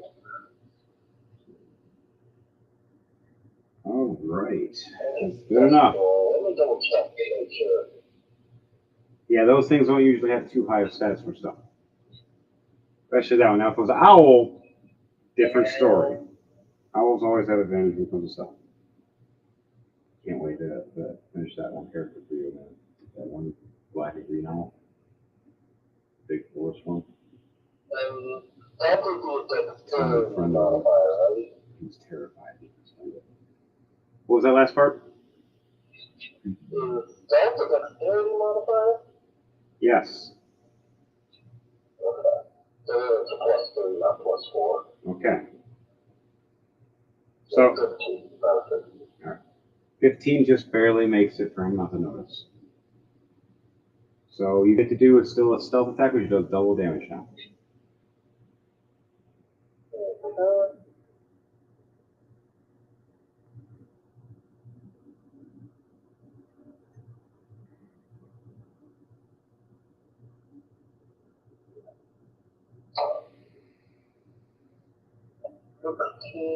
Plus 5. So 16 plus 5. 21. 21 to hit. Okay. Definitely hit. How much damage are you doing? It'll be double damage because of the sneak attack. Alright, so 16 damage right from above, blinding him for this turn, making it so it's hard for him to see anybody else coming for an attack. So anybody else that attacks gets a advantage on this guy right now. Because he has a bird flapping in his face that just struck down and slammed his helmet. It broke his nose inside his helmet. It's not fun to break your nose in the helmet. I know. Did some like metal armor battles and ow. It takes a minute to take off too after it's been broken up. It's like into you. It should hurt. Alright. Oh yeah. Fire damage too. Alright, roll for fire damage. 2d6. 3. Oh, it's 3 for that. 2d6 you said? No, you're right. 3d6 for this character because this one's a custom Firebird we made. Oh, okay, then I'll do that then.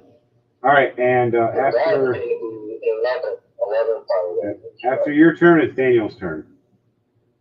This is the last thing. It's just 11 damage. Alright. Hurt, but not dead, and still not halfway yet, though. Daniel, it's your turn now. And James, you're on deck. There are still 3 characters alive that are enemies. On the ground now. Not as tough as Oh, the 2 guys that were next to me dead, right? Or the not yet. One of the 2 on one side, on your left side. The other 2 are still halfway apiece. All right, Daniel, what are you doing? Did you mute yourself?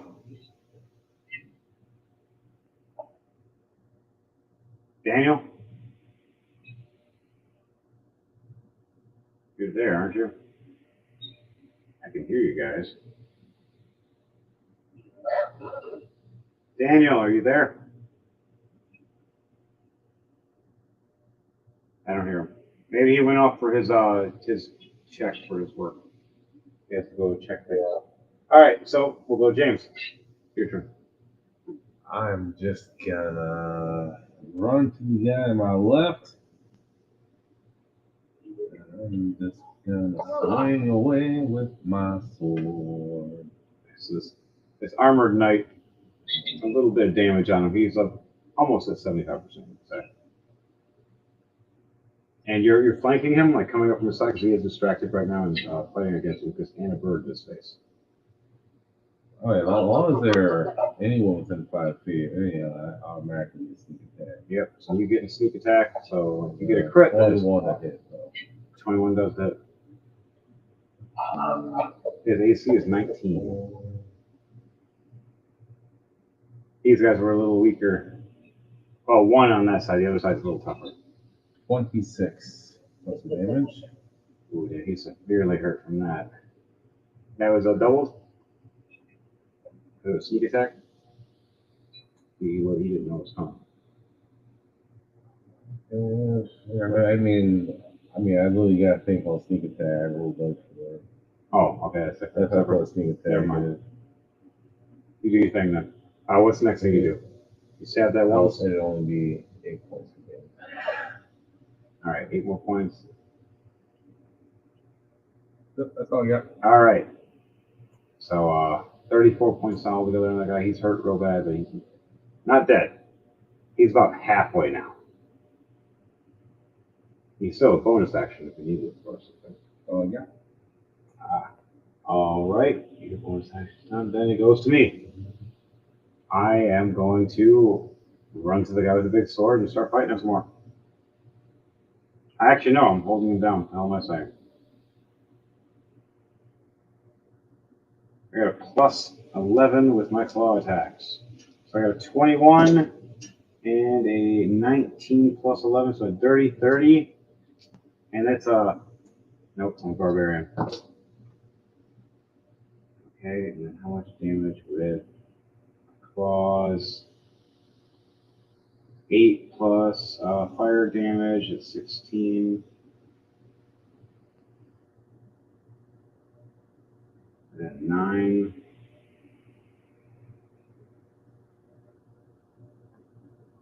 And his other claw, 7 becomes 14. And the fire damage is 2. Okay. And now I'm going for my bite attack. And that 20, finally.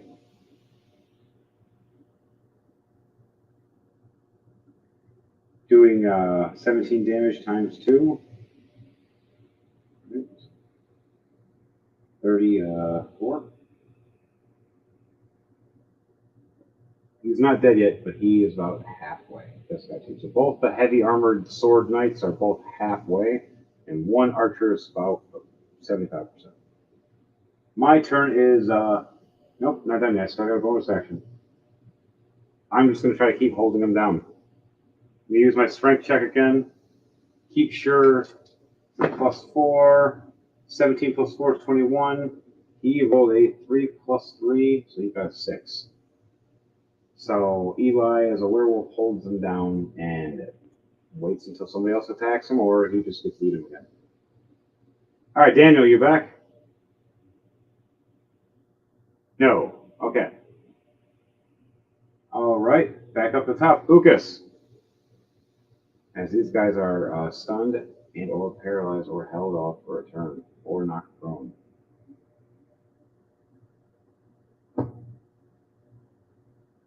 Devontae, it is your turn.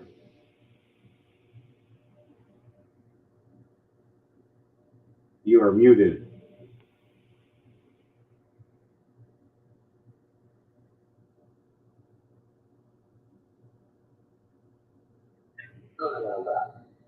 Aha, there you are. All right, it's your turn. Okay. I'm going to keep attacking the sword guy.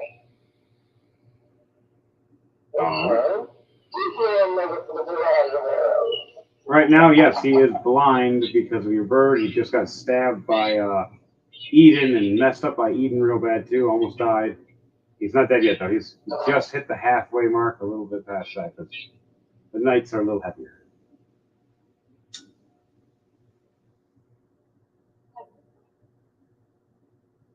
Okay. So I got 2 crits in this.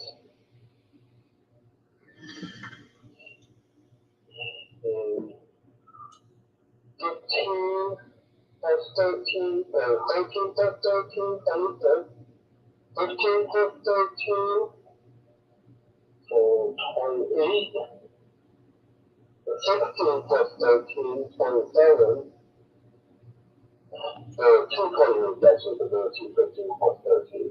Yeah, now. And 19 plus 13.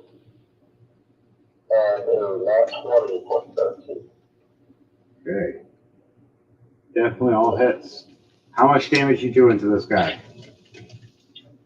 First one is going to be 10 plus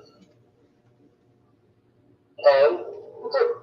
The second one is 12 plus 7.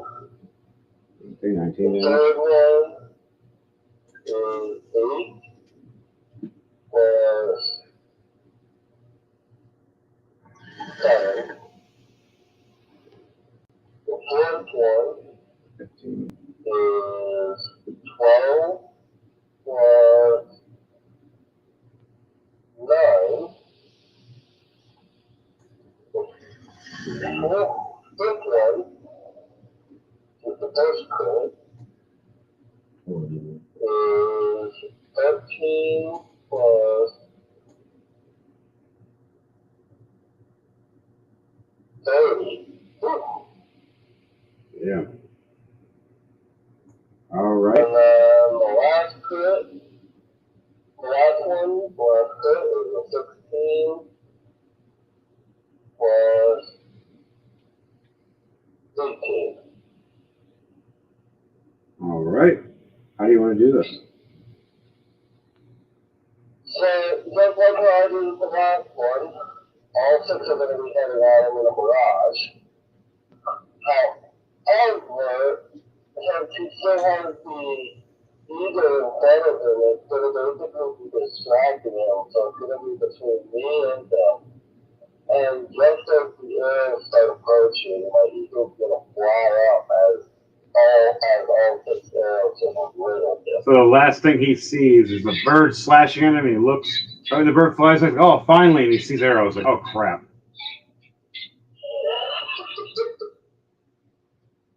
The bird was better. The bird was that.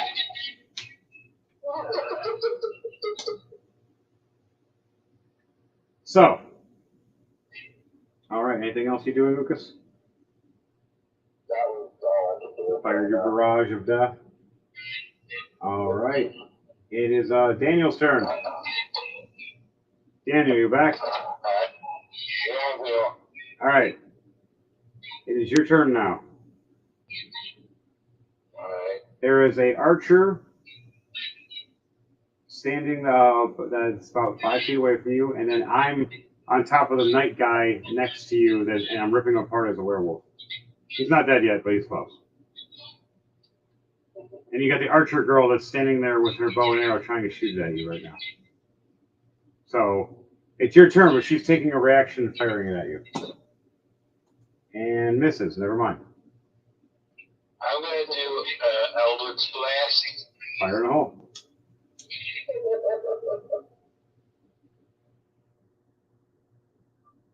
+12 +9 to hit, 21. Hit.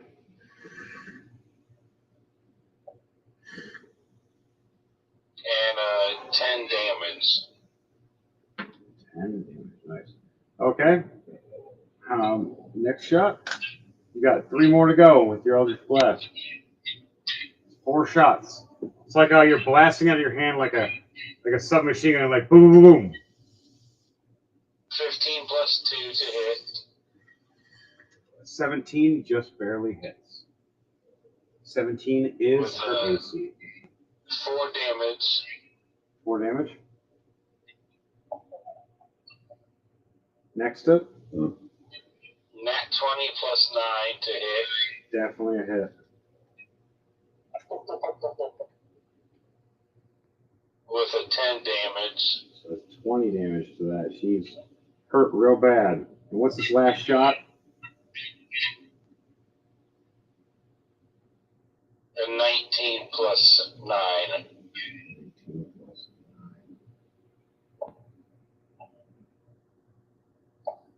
How do you want to do this? With 7 damage. Yeah, she only had 1 health left after the last barrage. Yeah. Anything you did after, you could have blew a feather at her and she would have died. She would have sneezed and probably killed herself. So yeah, you just blasted her. How does it look? How do you want to do this with her? I was just like spamming And just boom away. Yeah.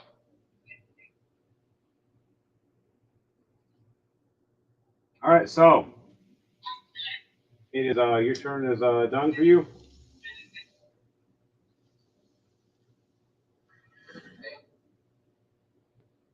And then now it is James's turn.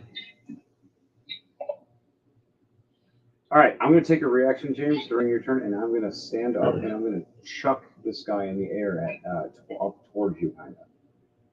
Hey, buddy, I got something for you. I'm going to do a strength check. Right, a 17. So my sword up. You see this guy flailing in the air like this. Oh, backwards, just seeing the sky and then a sword right through his throat. As he drops to his knees, and when he had his head back, here comes a blade. And just dead. You're just standing there like this. You just look down like, ooh. That guy needed a dental check at the end. Take out another vial and I collect the blood too. Nice. And Daniel, by the way, your character can collect the souls of all these guys that have been murdered or killed, or these girls anyway, and give them to your fiend lord. Yep. I'm still just sucking souls. Knew it. All right. You guys have all slayed everybody, all the enemies and hostiles finally. As the rest of the guard come through and all the rest that finally joined to work either with Ukas or with Eden.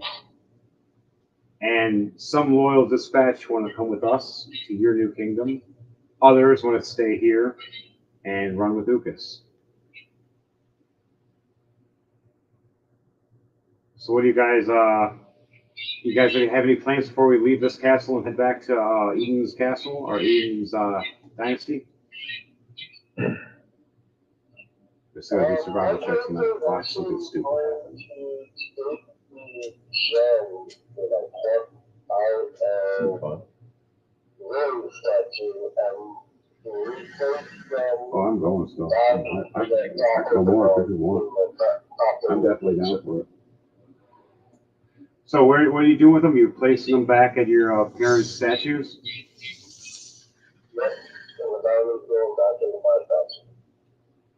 So roll a sleight of hand check to make sure you do this just right for these. Do 3 of them, please, with advantage because of your steady hands of being a monk.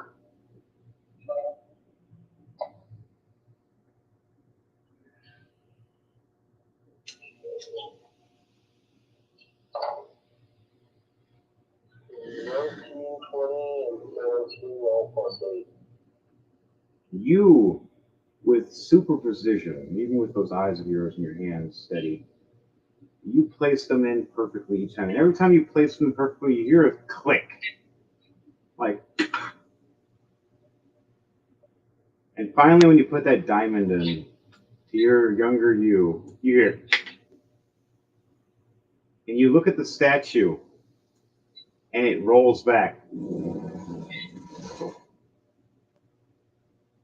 And a stairway leads down that has not been opened in a very, very long time. Would you like to investigate it with anybody? Or tell anybody? As everybody else is still walking around talking. Want to take a you and somebody else or everybody?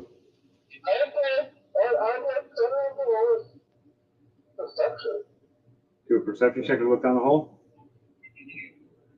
Good man? Yeah. Back in my bag. All right, roll a perception check and then roll a stealth check for me right after. Like you're looking back and forth and trying to hide. Everybody else, if you want, roll a perception check to see if you see this happening. If you exceed his stealth check, you win. Perception, never. What was it?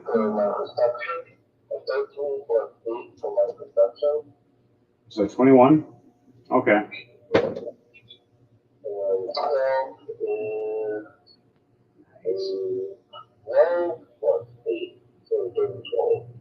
Nice. So anybody that can get a 20 or higher can see you or see what happened. For once, Eli rolled high. I rolled a nat 20 plus. I actually see you and I see it happen and I smile. And just in my head I go, at least he finally can maybe find some secrets. Or maybe zombies. Shit.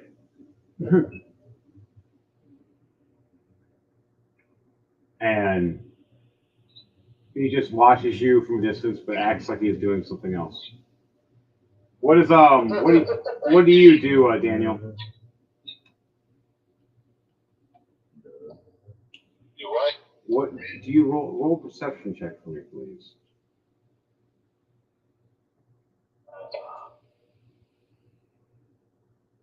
Perception. Oh, perception. Roll a goddamn perception check. 18. Thank you. All right, so you do not see Ukas or what happened with him. You do just see everything else around you nice and no more combat. And the towers you destroyed, there are people talking about it as the craziest combat story ever. And they're like making already crazy lore about you. You're now starting to become like a folklore, a legend of like scariness to like anybody who comes across you. Alright. Like the soul sucker from the tieflings that just you don't want to play with as part of the assassins of the Shadowblades. And now that they know that you're part of the royal keep, they could be even more terrified that now you have some kind of warlock necromancer on their side and they don't want to fight that against the kingdom. You just gained some revenue and some renown, we can say. All right, but back to it. After that, what are you doing, Eden, while this is all going on? Your guardsmen are all getting everything situated, protecting some people, fixing stuff, and then they're getting ready to load the horses and carriages back up, except for the supplies they dropped off for peace. So just, get presentation on myself off, and then just kind of help out, getting myself ready to go back to my Dynasty. You walk up and you do presentation. I'm like, I'm covered just in dust, and you're just clean and walk away. I'm like, ha. Just covered in dust. Whatever. I'll just be dirty. Just walked away. As I transform back into myself, I'm just now a dusty guy that doesn't even look cool anymore. I'm just covered in dirt. All messed up and bloody. So, Lucas, is there something you want to do with that stairwell? I'm gonna head down the stairwell. All right, with that perception check that you roll while you look down that stairwell, you see many steps and it swirls down a while. You gonna go down it, you said? Yeah. All right, you go down it.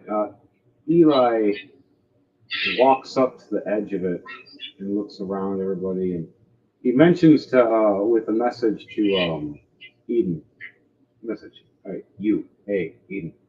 Found a whole thing working with I think Ugas. Just in case he might die, I'm gonna go follow him. You can reply to us. Bye. I start running down the steps, trying to be quiet, but every step I just turned a little bit of poof, poof, poof from all the dust and dirt. I look like the kid from freaking the peanut gallery right now that's always dirty walking up everybody. Well, if he dies, this will start a war. Carry on, we'll find somebody else. Run. And I'm going to cast Bless when I catch up to you, Ugas. You've been blessed. And I grab and light my torch as you realize I'm there now. Hey, buddy, where are you going? You got a torch? And he lights up his. I don't think I have anything. Oh, I do. I am a cleric.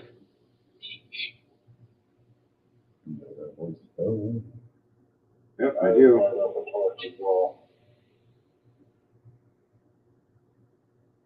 And I do light spell. And there's my slot for that.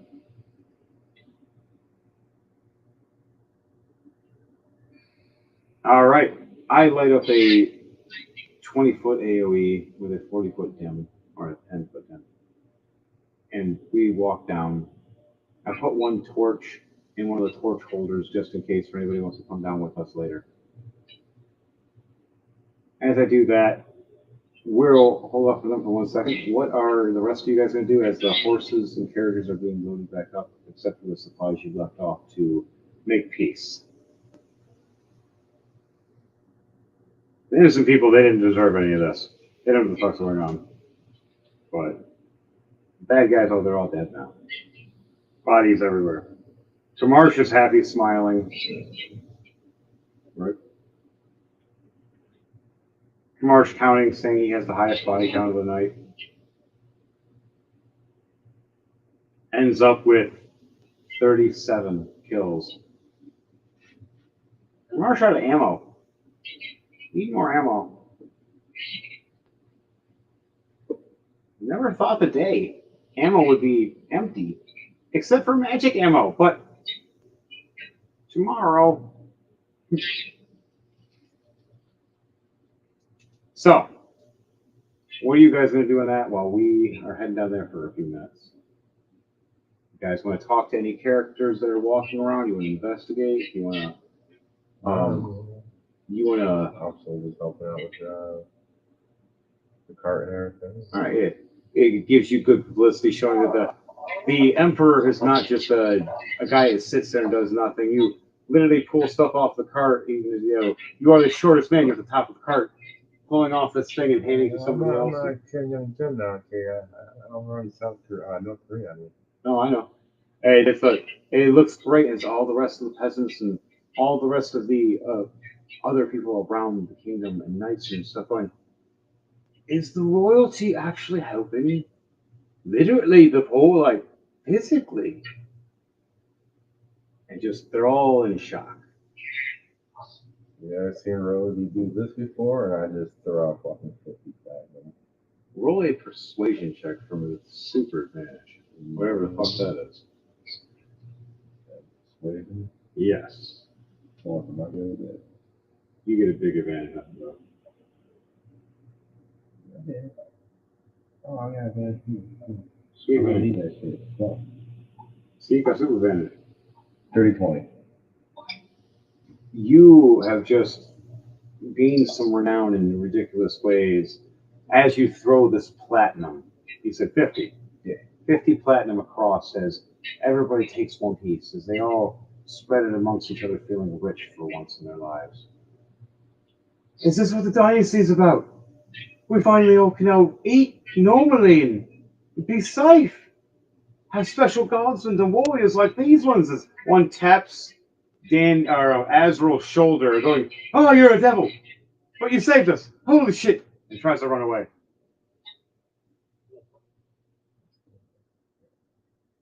Kamarsh, confused, going, "Kamarsh want money? Give Kamarsh money." Gold? It's not picked up, man.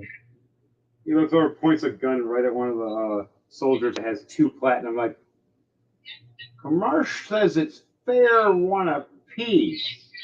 And he flicks it at Kamarsh, and Kamarsh catches it. Fair trade. Also, Kamarsh out of ammo. What? And he throws the pistol at him and it bounces off his head. And it bounces back in his hand. He's like, boomerang pistol. Cool. You're staying in my Dynasty. Just go to a shop and be like, hey, can I have some ammo, please?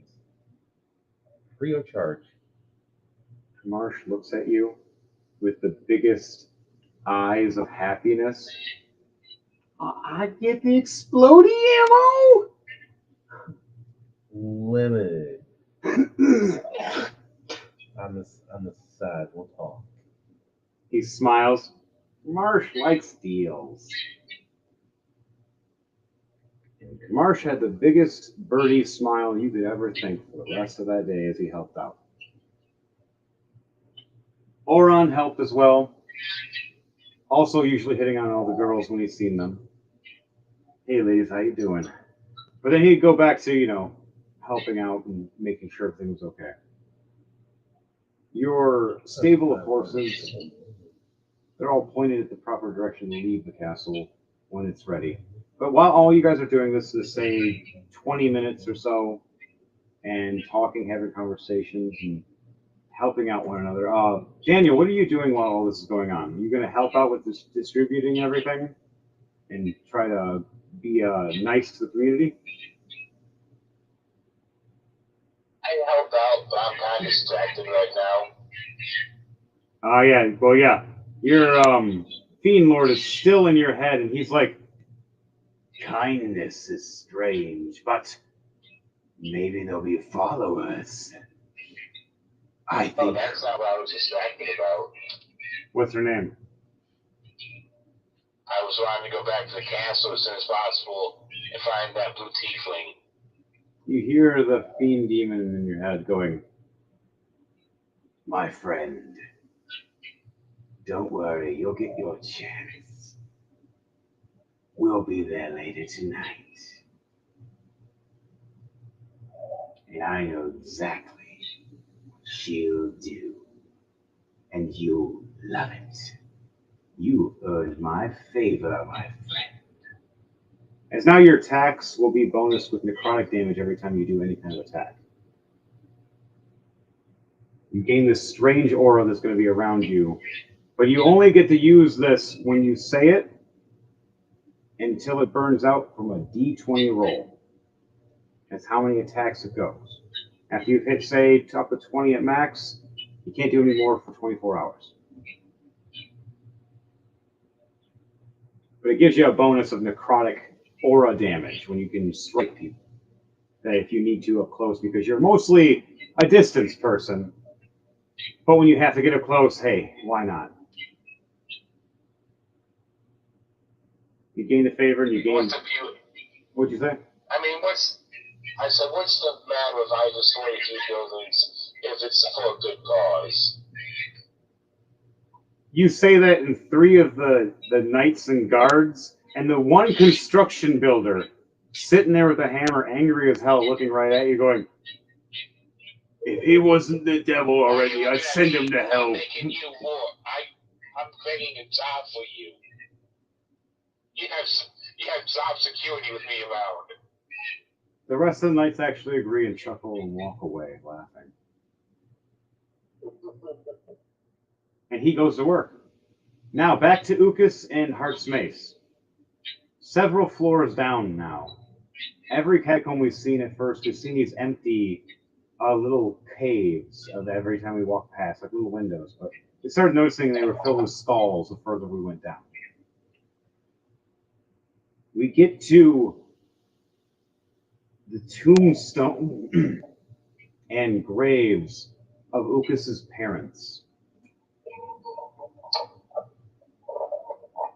And finally, a false grave of his own. As someone thought that he was dead too. Now, does Ukas have anybody else as a sibling or family besides his parents? No, this was the only child. Okay. Do you want to check out these graves and look at them?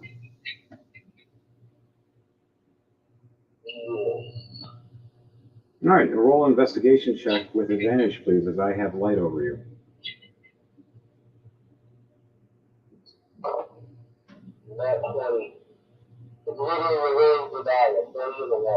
That's great. You look over both your mother and father's graves. It looks like a dual tombstone. It's larger than normal. And then a smaller one that's yours. And you raise your hand across it, and the blood on your hand from your injuries seeps into these little crevices. As you see it light up, a teal blue, lighting up the whole room.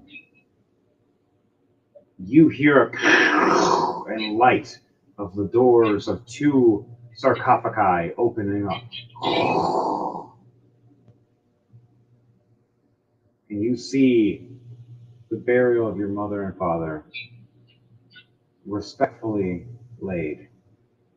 And with a lot of platinum, and I mean a lot of platinum, like 1,000 platinum plus, just laying over their bodies. And their crowns, and a couple legendary items. Now you want to check out your coffin? Yeah.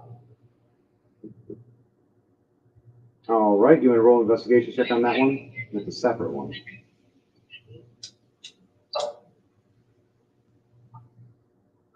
plus 1, 16. 16 just barely gets you to investigate of what's going on in this special tomb. But Eli the Heart's Mace, Eli the Heart's Mace is going to help as well. Sweet. Nat 20 for once. But what is my investigation? Jeez, I don't even know. Investigation's actually a +6. Hey, look, I could be an investigator. We can make our own investigation team. Yes. All right, so with a 26, I tell you to stop for a second. Whoa, whoa, whoa, don't touch it. And he waves his hand over it with his dust all on his body still. You see these glyphs, slightly invisible, glow just a teeny bit from the dust touching it. And spin the stop. This one's a trap. Someone set this here for a rude reason.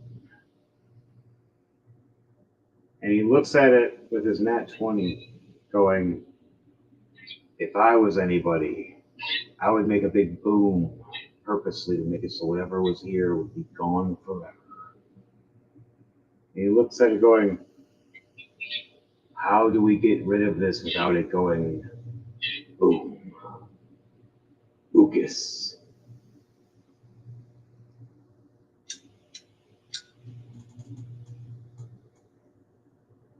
There's pretty much a big kind of like bomb in the bottom and middle of this freaking castle. It's a structure point that is just right under the mountain and right under the castle that'll break it all and shift this whole thing into the ocean. So this was set by Roy Mooncon as his final FU before he died. He set this as a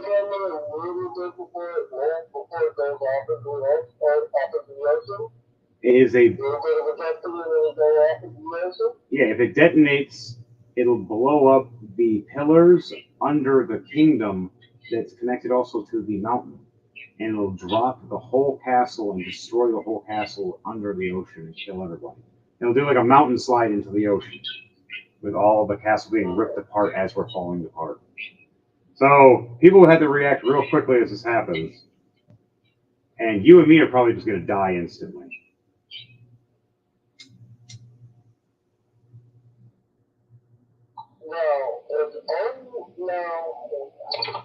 Is it only on the top of the roof? With my investigation check, he looks at the top and sees it's mostly on the top and the sides. The very, very bottom, where these little hole slits for sticks or something like rods to be slammed into to raise it up and carry it, are the only noticeable thing we see.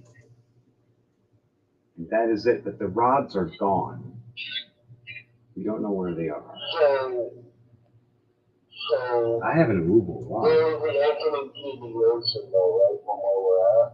Yes, well, your mountain is at the edge of where a ocean is. So when this explosion happens, it would cave your whole kingdom in. That's not what I'm asking. What? What I'm asking is, in the room we are in currently, is there an opening that will lead to the ocean? Make a perception check, and then make an investigation check after, please. And tell me what those are. And with what you have right now, you have advantage. 19 for perception. 19, okay. And what is your investigation on that? 19 plus 1 being 20. So, you look forward and you see dusted walls all around us in a circle, kind of. And you realize that one is slightly different in the wall, like it's been covered by dirt and mud purposely for a while. Like someone took sand and dirt and mud and mixed it together and water, just fuse a fake wall and put it over and hide it. You want to try to open this little thing, or? The first thing I'm going to do is I'm going to remove earth to move the loose mud and dirt away from that area. I actually like how you did that, because if you would have just touched and tried to hit it, it had something bad going to happen. But man, smart. So you do this, and you watch it start shaping and moving like crazy, and shrinking down and breaking down. But it looks like it was like a quicksand suction, like it would have sucked you in and tried to kept you in between. As you see a skeleton fall between, like someone else was down there at one point and tried to get out, and that was it for them. And you just stopped that trap and turned it off. And now you see a door or a hallway passage through this, a stone that leads down. And with that that perception check that you rolled of a 19, you hear a far distance, like the ocean waves a little bit and air a little, just from a distance, just a hint of it. You want to head down there, and then look and investigate before we find the rods?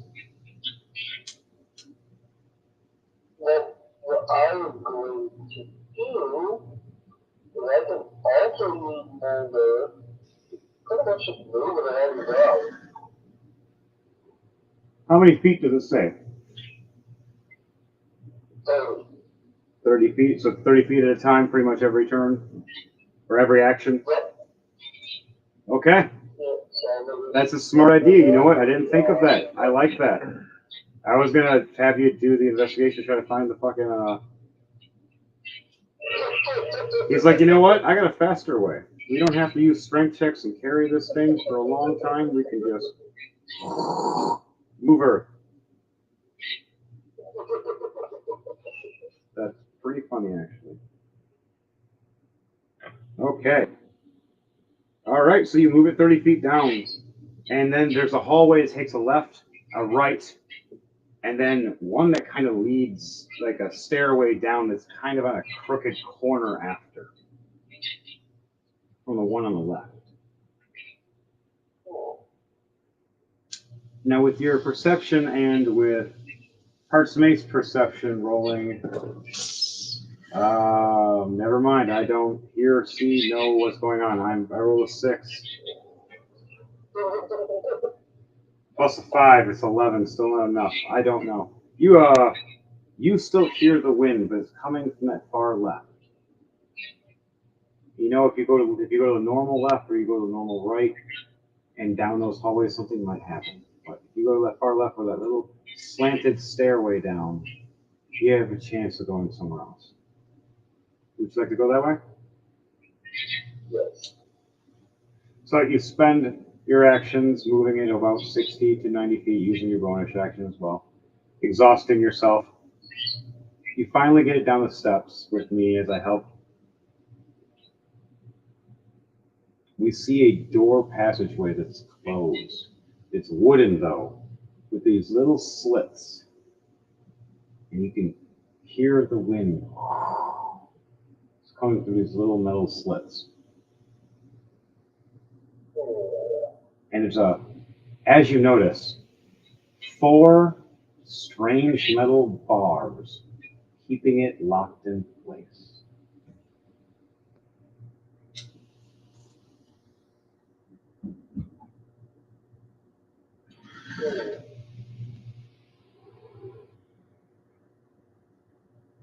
What are you doing now?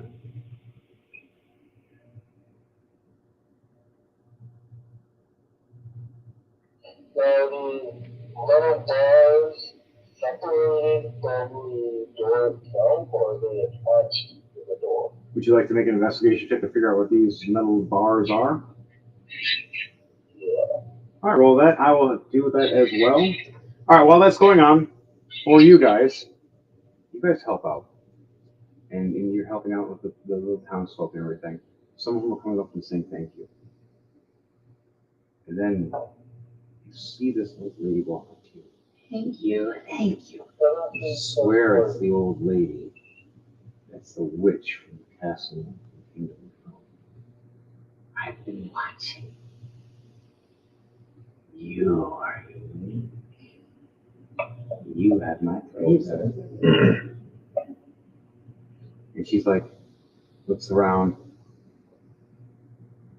hands you a potion, like a healing potion. She's like, Smaller than normal, but more unique than others. Keep it by you. it's going to be like an edited superior potion that it can be reused over and over again 3 times a day. And you have to take a long rest for it to be reset. It refills 3 times, and after the 3rd time, it goes empty until you sleep. But when you do, you have a dream that involves the witch lady talking to you.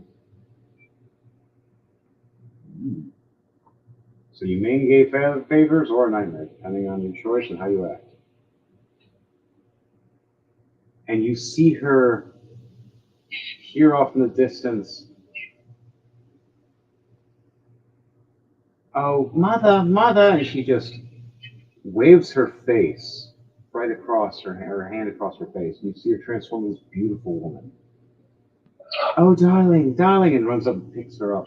As you look over, and you see the actual original body of the mom dead laying next to the hay. And she died from a rock getting smashed into her head.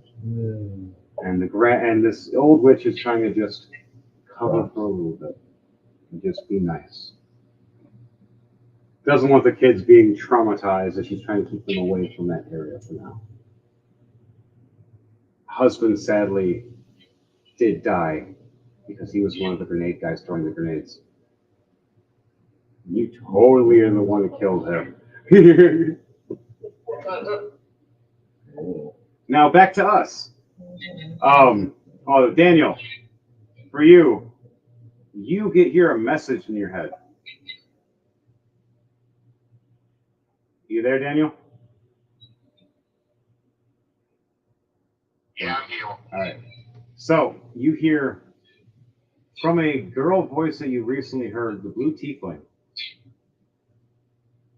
Master, let me talk to you. My name is Suman. I am Suman Hellfire.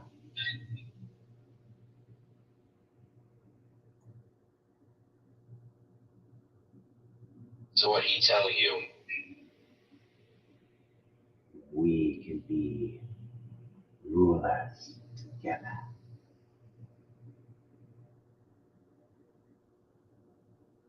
And then the message I ends. see you later. And then the message ends. You get a good chill down your spine from the demon that is a fiend demon going, I'll leave you two alone tonight. But once we get back, I'll need another host. Find me someone. Just for a night. Even an animal is kind of fun. back to Ukas and Heart's Mace. So these are poles, but they're not. He looks over and realizes what kind of poles they are. They're the what did I just call them again? The move run. Okay. 18. All right. You investigated these 4 rods, realizing they are 4 immovable rods. That if you find the switch properly, you can unlock them and lock them somewhere else and use them at will. And they're also just very durable because they can't be broken.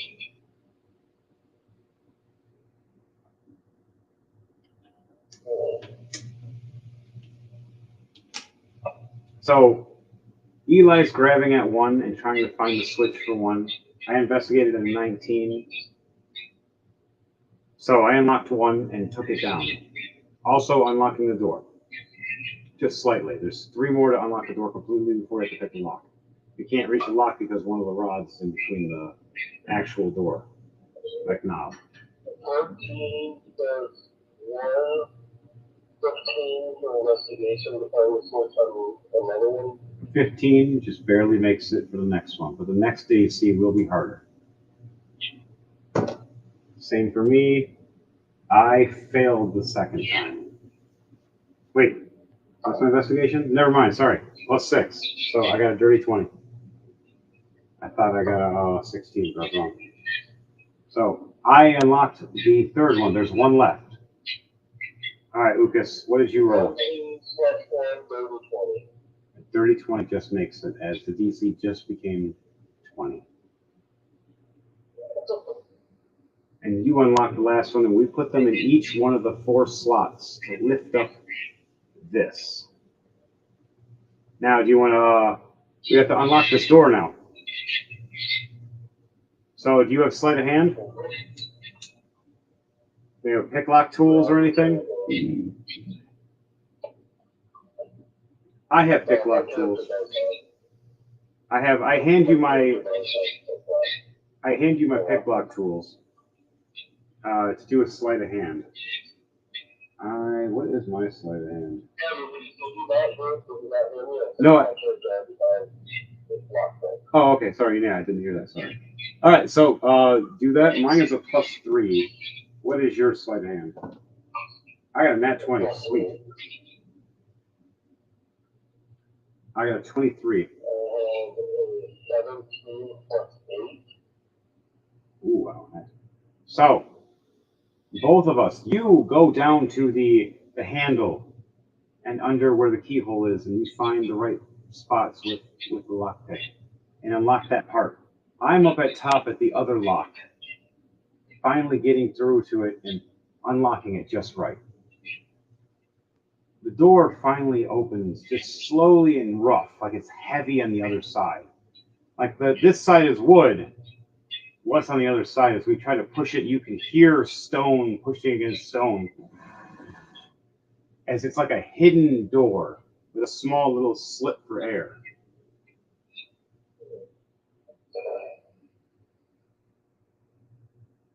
And you look down and you see a stairway that leads all the way to the ocean.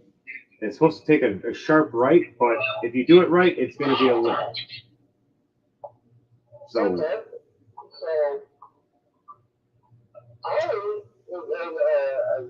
the very bottom of the steps is the ocean, right?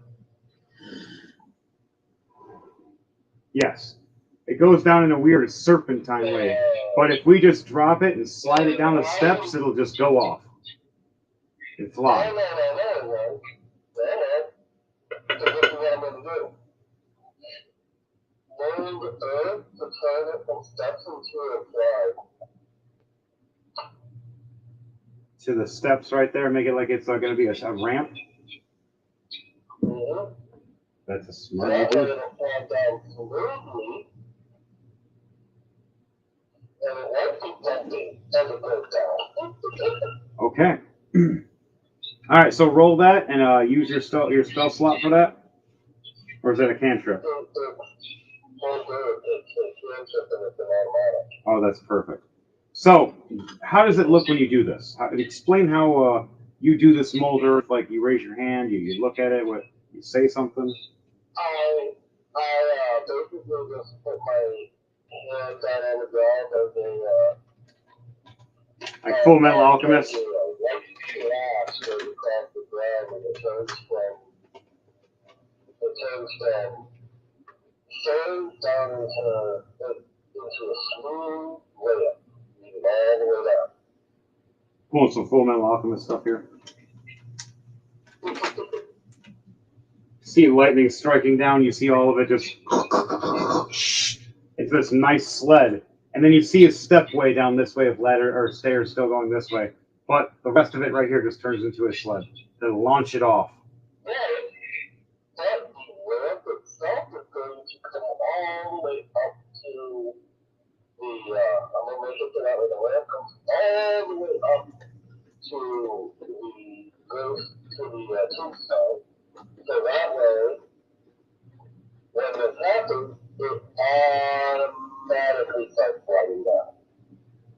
All right, so we take it and you use your earth move to slide it right there. We take the immovable rods off. And we just nudge it just enough and watch it slide. I want you to roll 2d20 for me, please.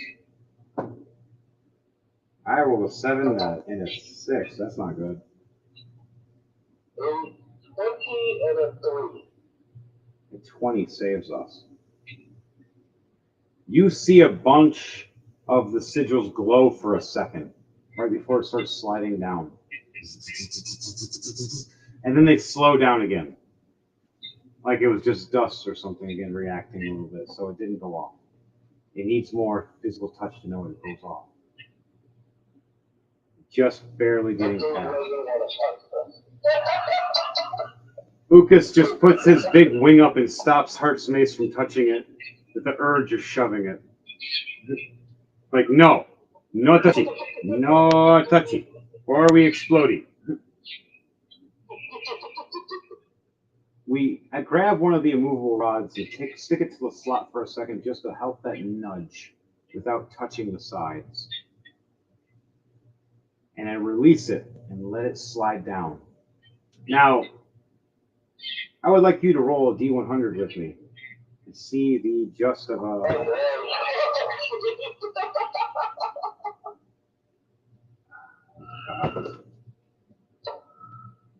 89. We both succeed. As you see it go, and it slides up after going down probably about 100, maybe 200 feet, sliding and increasing in speed and velocity, you see this coffin hit this ramp and up in the air, just flying. And we're just watching it, waiting for something to hit. A bird, anything, a sky ship. Randomly someone hits it with something or shoots it, and then we see it hit the water. And it's so heavy it sinks down quick before it goes boom. And it goes, and we just see this big giant water mushroom. By the way, you see a dead kraken of pieces everywhere. And a giant whirlpool starts. Kind of like an indefinite whirlpool. As you made some kind of underwater sinkhole to make the water cycle through as a whirlpool of death now behind your kingdom. With a dead kraken now, you don't have to worry about that coming after you. You and me look at each other and I go, all right, so we turning this back in the steps, or we're leaving as a slide? Because I want to slide, but I'm kind of worried about the whirlpool now. Be kind of fun, but kind of dangerous. Just saying. Might die.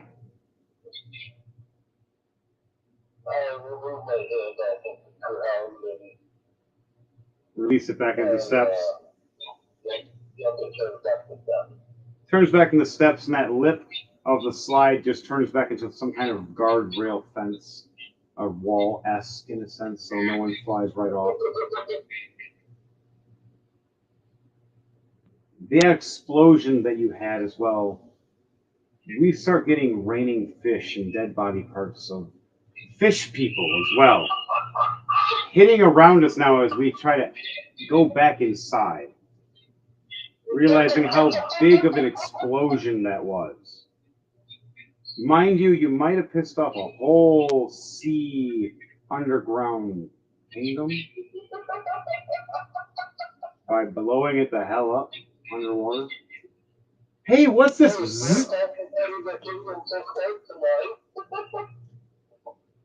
Oh, you'll see what I have planned for this, because I did have something planned for a water story. And this is perfect to lead into it now.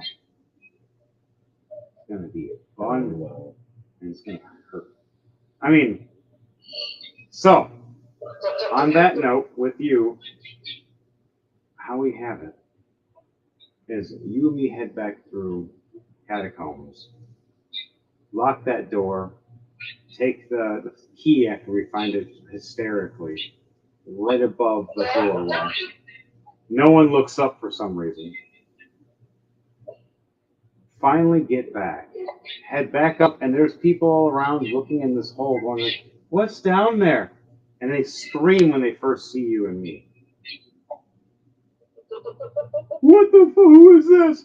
Oh, it's our king and some weird purple angry guy. The hell away from me.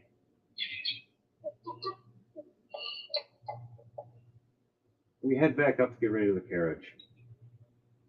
Now, Ukas, you want to stay here for the kingdom for now and repair up for now, and then and meet back up to the Shadowblade Sanctum later?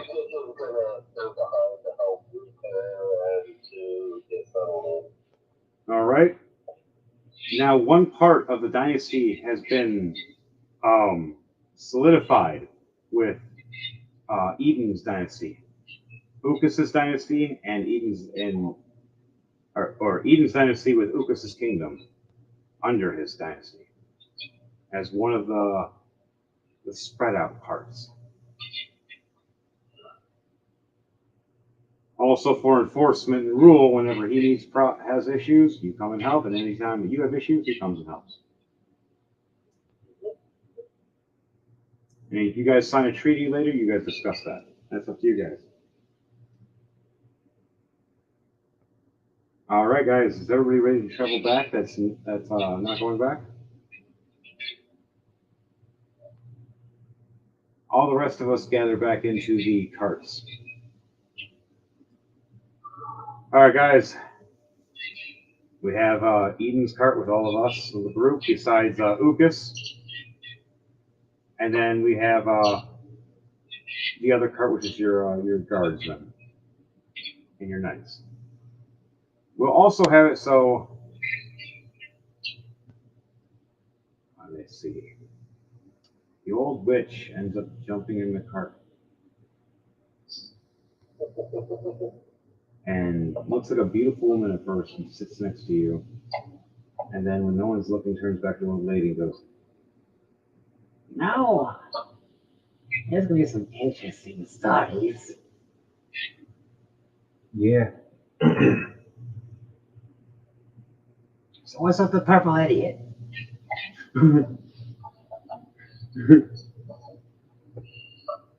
Say it yourself. I'm right here. Oh my God, old lady! Oh, you can see magic too. Oh, I know who your mom is. Fuck. Don't tell her I'm here. Okay, I won't, you crazy old lady. Can you turn back into the hot chick? Not right now. Good. And then you guys hear off from a distance a small explosion as she left one of the bombs to go off again.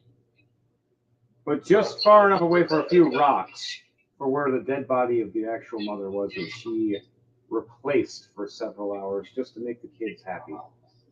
Or at least an hour or so.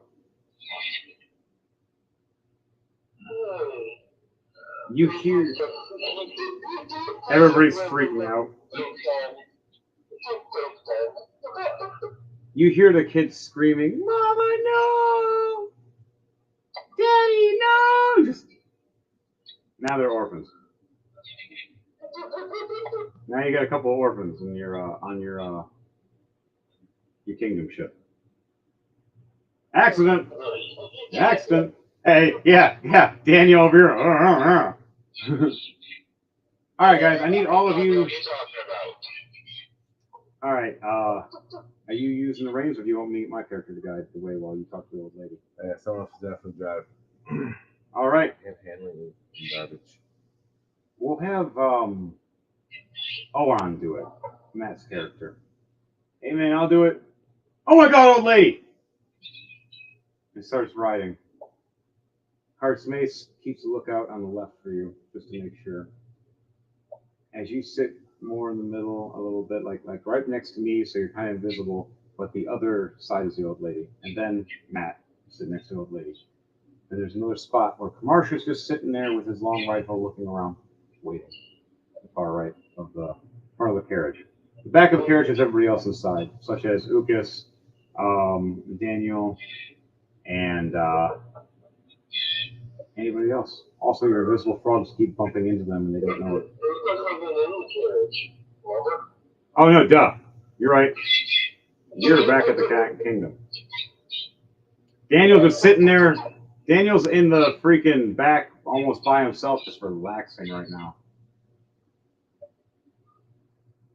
You know what? I get to lay down and rest and just talk to my fiend god.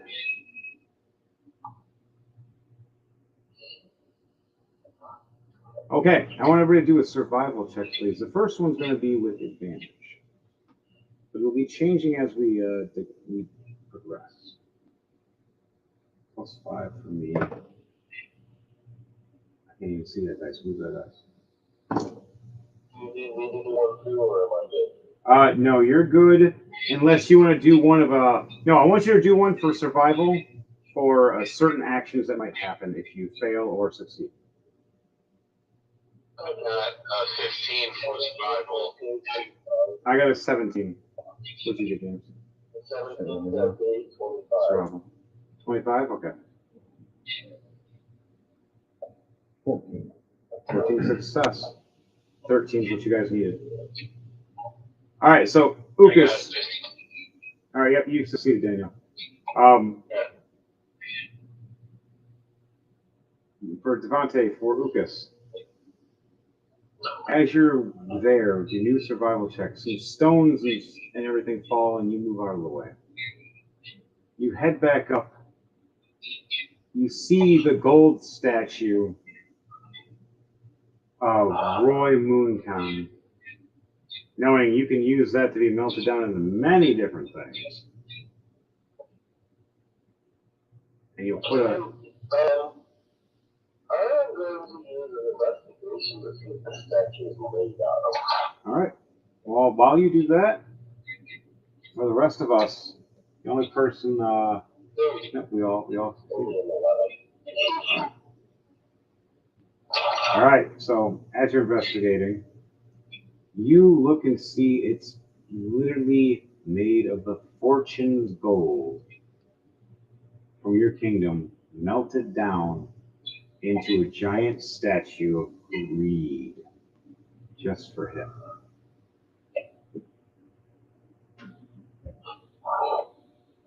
Yeah, I'm going to get demolished. You have this little, like, kobold dragon girl looking at you, writing down notes, going, Melt it down into back treasury. You got it?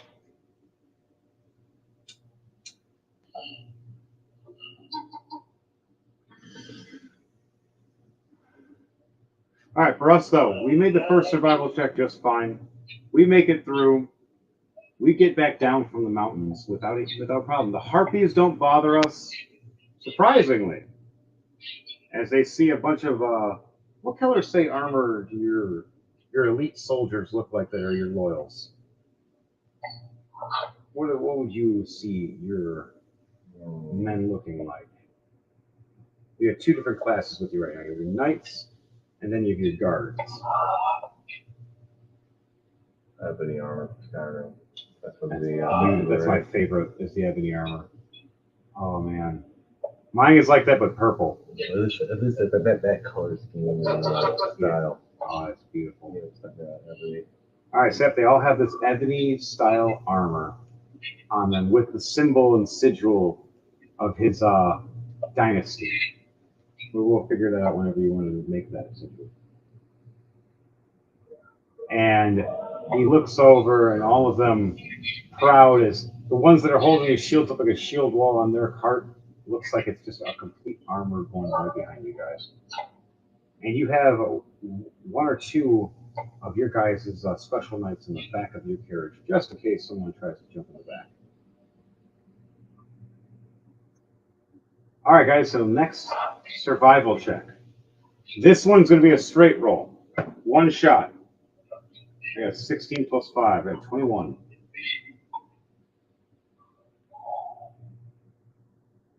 What is your survival check? 26. Okay. What did you get, Daniel?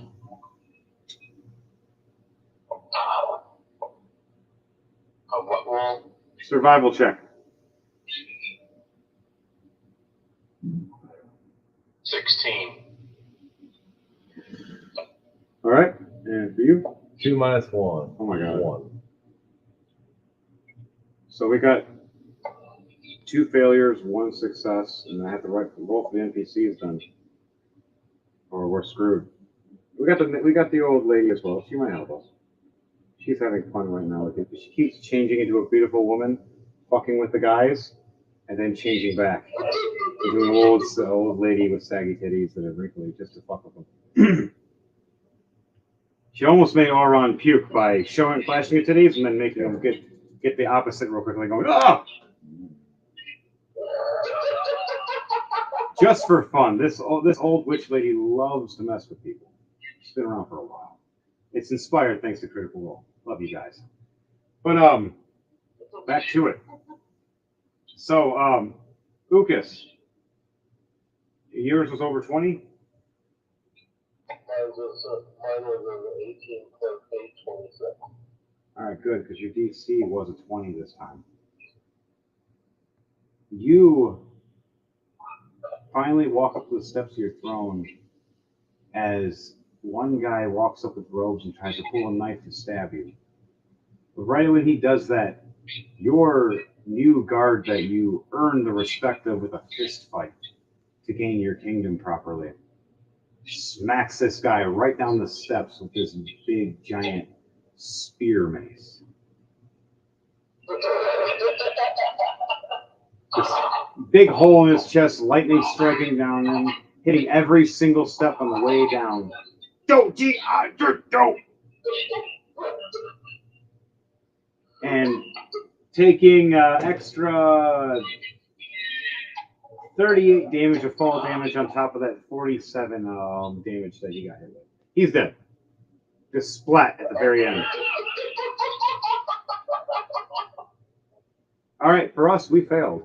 For that, let's see. Yep, fail, and yep. So, for all of us going through this next one, we get to the middle of the forest area before we get back to your Dynasty for the last part. We head through, and you hear a ruckus amongst all the trees as we're going through. You hear as a giant snake shows up. A giant snake about, say, 45 to 50 feet tall. And it opens up, and you see it's like a cobra. As you see, the back is all dark, but the front is super bright and shiny. As right when it shows its cobra wings, kind of in a sense, they start flashing bright light. I want everybody to make a, which one is it? A Constitution save for me, please. 16 plus 4 for me. 30-20. What did you get, Daniel? 19. 17. You said what were yours? 19. 19. All right. All of us succeed. We look back and close our eyes, except for Auron and Kamarsh. They failed, sadly, getting blinded for one turn. And just bright light. As Kamarsh just starts firing blindly. Very dangerous. But his last rounds he just ended. Now Kamarsh has no more rounds in his gun. His sniper rifle is completely empty now, because that was his last gun he was using. He has to wait to get to town. He'll get his free ammo later. So now it's up to us plus the old witch to take on this giant snake for a second. Where did this thing come from, and why is it trying to kill us? Why is everything trying to kill us? Hey. And I use my giant slayer hammer.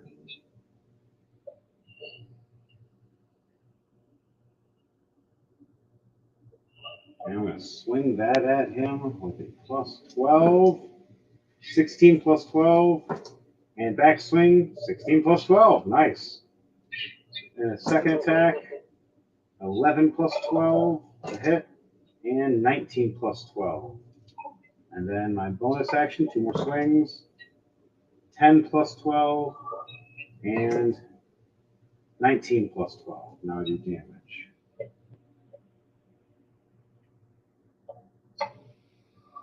11 damage plus 10 because it's bigger than me, so it's 21.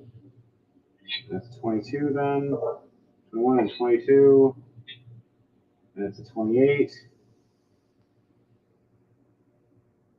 21. 24. Two more. 26. And 20. I took it about half health down just going nuts with this giant Slayer hammer. We're going into Berserk mode. All right, my turn is done. Eden, it's your turn, and then it's Ukas. No, sorry, not Ukas, but Daniel's turn. Shoot the snake with my short bow. I got a 26 to hit. Definitely got 13 points of damage. Nice. Got it in the eye, and it's freaking out now, can't see. Mind you, this is a not normalized snake. It's literally a Cyclops snake. It blinds people. It has bad vision, so when it uses blind things, it doesn't affect it. That's my turn, though. All right, it is your turn, Daniel. You have a giant snake in front of you that's about 50 foot tall, that's one giant eye, and it opens up like a cobra with these blinding lights that flash at you.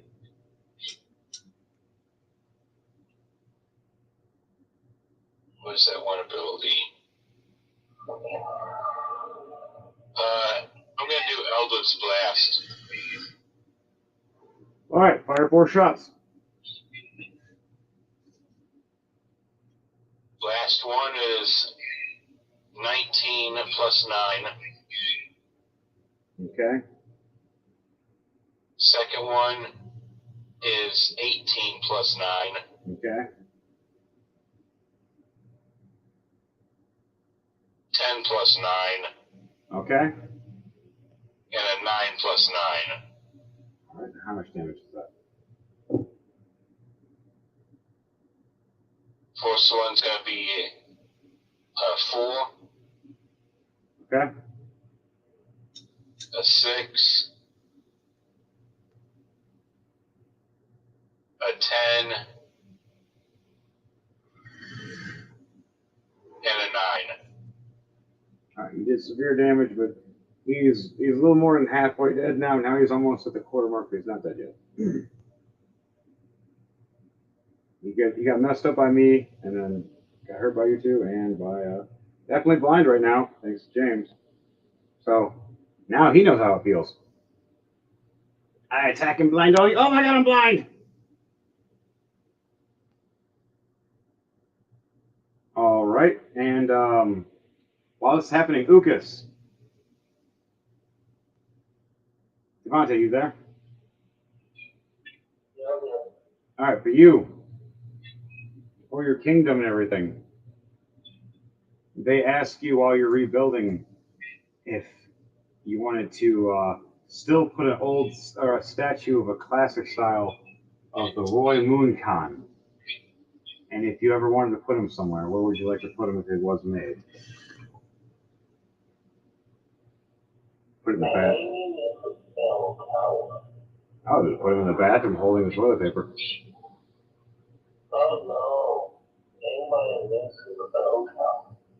So they make this statue version of him with his last moments grieving on his knees, with a noose around his neck, and every time the bell tower rings, it lifts up the stone statue and drops it back down on his knees.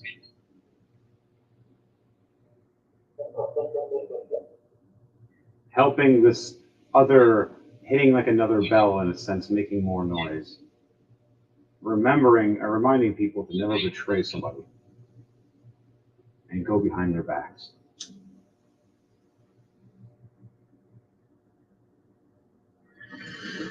All right, back to our fight, guys. Old witch. Oh my God. Ah, well, at least there's not more of them yet. Yeah, these things travel in packs, by the way. And, blast. And she's gonna do, fuck it. She's gonna do frost breath. She stands up on the horses, on both your horses. One leg on one, the other leg on the other, spread, with her dress on, wind blowing, and just out her mouth this icy shit like breath just hits the snake for a second. It has to make a Constitution save. It rolled a 2. It fails. You see it start turning to ice. And she looks over here and goes, Rowan, now! She asks you to fire at it again with your bow. You want to take that reaction to fire at it with your bow, like she asked you to? Sure. All right. You get to fire with advantage. It's frozen in ice. Said 17. I should have said even. 17. You hit. How much damage are you doing? You know, a lot of. You need just 10 to So I shatter. had advantage. I can sneak attack.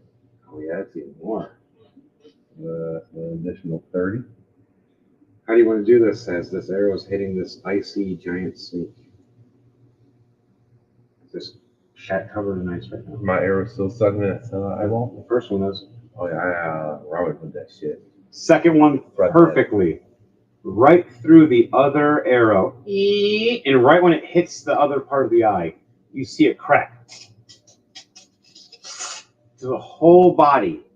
And you see it shatter. And the little neat ice bits everywhere. Mind you, poisonous. I wouldn't eat it. Heartsmace grabs a piece and eats it. Sounds all right. He takes 10 damage. And he'll take 10 more later. And then more. He's one bullet. Oh, I got my own. I'll take one. All right.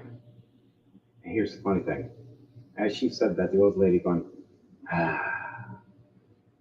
well, surprise. Usually, packs, like I was saying, 5 more pop up. She's like, son of a bitch. And she uses her reaction, 7th level banishment. Okay. All 5 of them. They're not gonna like lava. She sent them right to the fire plant. She knew exactly where she put them. Fire King has been asking for a new dish. And finally, in front of him, 5 giant, slithering, one-eyed, blindy snakes slam down, cooked. Meat. Happy. Old witch, you got my favor again. As the old lady's going. All right, one more survival check for you guys. Let's see if we can make it back to the Dynasty. 16 plus 5. 21 for me. What'd you guys get? And for Ukas, survival check.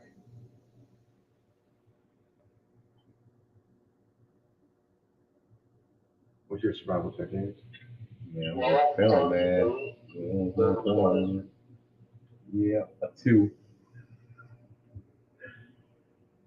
We got 2 successes and 1 loss. We're good. You know, I'll use my one luck. Nat 1 minus 1. Yeah. With a So luck. I'm taking one. I'll take my 2 though, so it's not nat 1. All right, so you keep your luck. No, I mean I get to choose. Oh, okay, yeah, choose that one. Then you definitely don't want that nat 1 like that. That's 0. That might actually make us fail. Yeah. Nat 1. We just barely succeed as we get over the cliff and almost us and our knights almost go over where the shore is, heading back to your kingdom at one point. Our ancient witch helps out a little bit by somehow extending the road a little bit, making it like it's warped and just you see her sweating as she's doing it though. She's trying. And you see her get a little older. And she's just like, I need to get back. Hopefully we get there soon. Yeah, you don't want me to die here. If I respawn, it's not going to be nice. As her eyes turn completely black for a second. She says, You drink potions? and that's not how my health works. I need life substance. I'm sorry. It's a deal I made thousands years ago. I got some vials of blood. Really? I had my 2 vials of blood. She chugs them down super fast. They're fresh too. You see her skin look fresh again, and because of how fresh they were with him today, and they died in a tragic way, it made it sweeter for her. You see her looking maybe her mid-20s, a nice 28-year-old full bus, happy as can be, smiling, and her hair turns back to a nice, like, reddish burgundy, glowing in the sun instead of white. And she looks at you with these big titties going, "You're fun. Voice just doesn't match the other image. You want this one, honey?" Yeah. Much Oh, better. that just the fuck out of me. In a few hours, it might change, depending on where we're at. As you guys make it back finally, you hear the crowd a little bit. I want everybody to roll a perception check on that one. And Ukas, what was your survival check? 12 plus 8, 30, 20. Oh, 320. Again, another assassination attempt happened to you. This one was the final one, though, the final straw. As this time, your own people joined in to stop it. Your actual just peasants and your regular servants just came right up and just ended this assassin before it even happened. They talked to somebody trying to manipulate them, and they tried to pull out their pepper box gun, pointed at you. And right when they did, a sword came right between the hammer. And that was the end of that man right after. As they all surrounded him, and you're just sitting there watching for the first time the first kind of people beating the crap and ripping the crap out of a tiefling that was trying to pull a gun on you. Almost got your ear. Guess I just did that.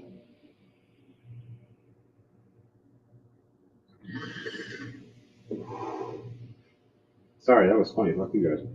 But Ukas, what else do you want to do in your kingdom as we're heading back to ours? What do you want to do to end your week as you are there in your kingdom? I'm going to in the main lounge area. The technical living room of the castle. I'm going to a massive portrait of Lucas, the mother of his father. You hang it there. You hang it there and you stand there for a while. Say maybe 20, 30 minutes watching, memorizing those memories. You hear a storm coming and rain. The water waves come high. The bell ringing occasionally from the wind. A window open in the room you're in.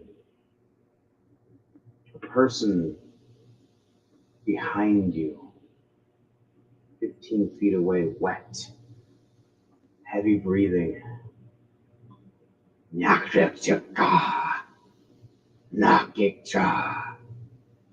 Pulls out a trident behind you. Go for an attack. 17 plus 10 at 27. Does that hit you, Lucas? From your back? You're being attacked from the back right now. You feel a piercing sensation in your right shoulder above your wing, piercing through your wing right into your shoulder, of a trident being tossed right at you, with a rope tied to it. Taking 21 damage. And he starts pulling you. I want you to do a strength check to see if you can withstand this. Wow, he rolled a 3 plus 5. He completely failed that one. Got an 8. Can you succeed at over an 8? plus 2, 16. You doubled him. He tries to yank you with it to try to pull you out the window into the ocean with him as the water and waves are hitting so close right now as the water is raised up from the moons.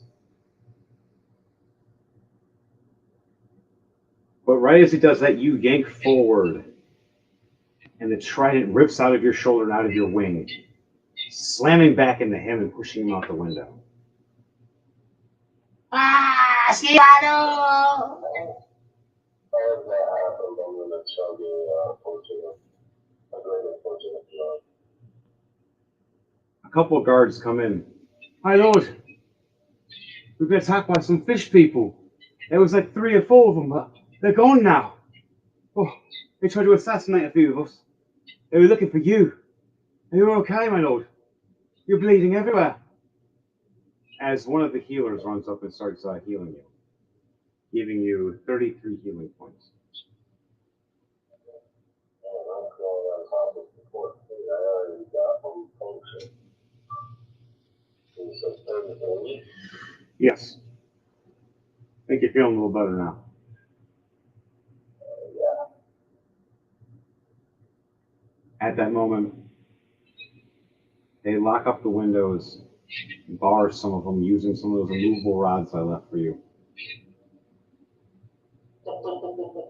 Making sure nothing can open those without you on that side. So for that week, you guys rebuild, fixing and repairing for your castle. You even help and maintain with them, flying up pieces at times, showing your kingdom that you're willing to do part. Even seeing another female Arakocra.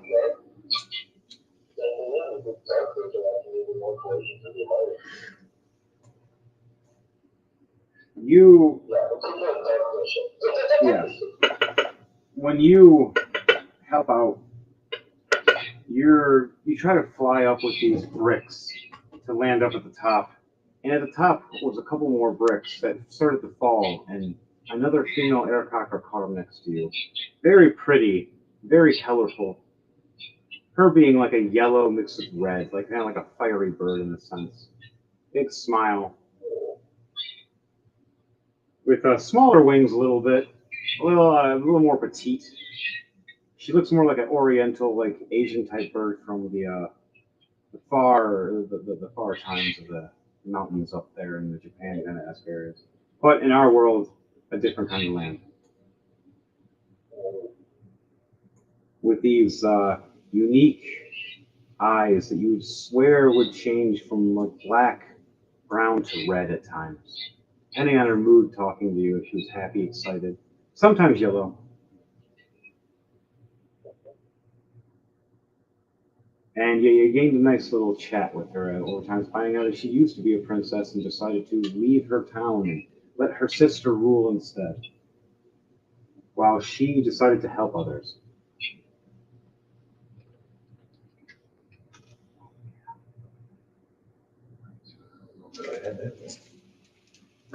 So, do you want to say anything, Lissa, after you've met her a couple times and she's helped you with construction and anything before we go off to our guys?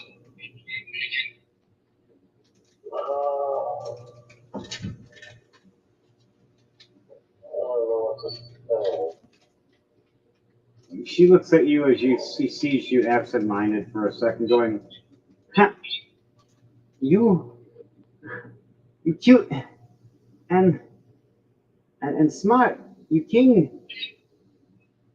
Sorry, not my first language." She smiles at you,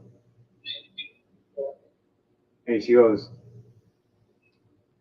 "What happened? Why hatred? Kingdom better now? Do you have proper rule?"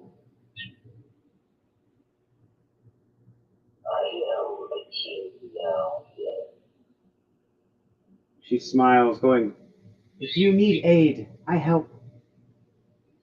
As she herself is a cleric and a healer, as well as a mage. opposite of you, just to make sure you can survive, trying to hang out with you and help you every once in a while. You also learn that she's an advisor and very good at understanding and interpreting other creatures' languages but her own. It's hard for her to speak to other Arakocras. Just you, it's a little different.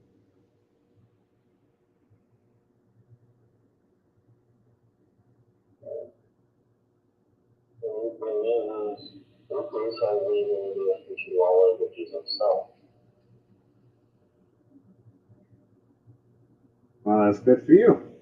Now you have more. And now you have her to, if you have it over time when you're training with her or having her around, she can be part of your council as one of your people to help with help. And we'll set you off for that as you help rebuild your castle and your kingdom and all the destruction, and you do upgrades. You change and fix the catacombs to your mother and father's grave. You leave the catacombs open for the public to see. After you clear all the money, of course. You melt down your rival's statue of gold for his stone statue to be replaced in the bell tower, where it's being hung and repeatedly dropped on its knees to another bell for embarrassment forever.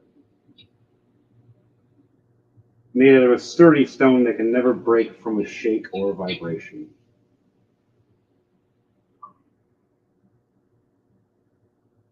You gain the favor of your town quite quick, as you were favorable many years ago. Except you were younger and more crazy back then. Those 7 years away made you into a different type of king. Stronger, smarter, you have wiser. Now you have friends that you can trust. As even then, you see off in the distance, while you're sitting waiting, wondering about those 2 guards that saved your life back in the day with those poison arrows, and back in the day, even with that the bank heist. You look up and you see 2 men walking up to you, one with a cane and one with a crutch, severely injured. One missing a leg, one missing an arm, and that damaged foot, and a missing an eye. Your 2 loyal friends.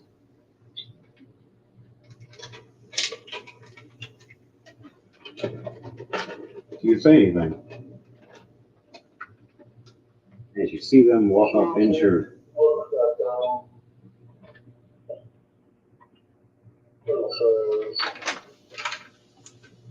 I thank you for sticking by for all these years. And I would like to offer you each 50 platinum for your service. As he turns 17, pulls out 50 platinum for each. They put your hand away. My lord, all I care for is some room and board to protect you.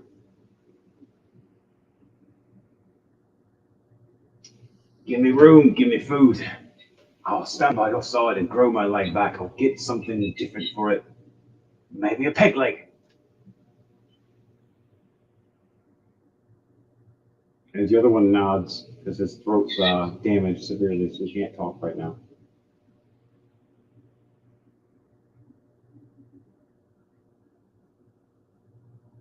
They were left very mortally wounded, but just barely survived when the explosion happened, knowing only one secret entrance to the basement.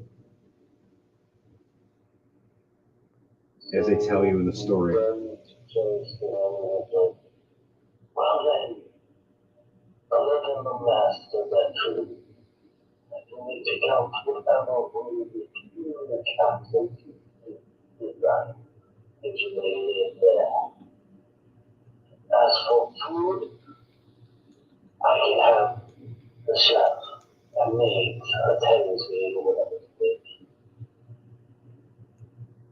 You see them with a happy smile and tears down their face, thanking you, and just resting at the steps of your throne for once, like the old days. It's just a smile across the business face.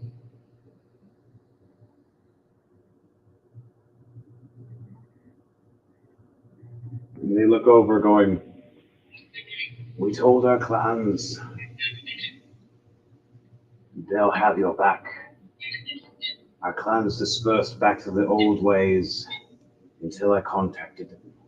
But now you have our God and our blade at your side at all times. Give them a week and they'll be here. You have all the men you need to protect this kingdom and the new dynasty."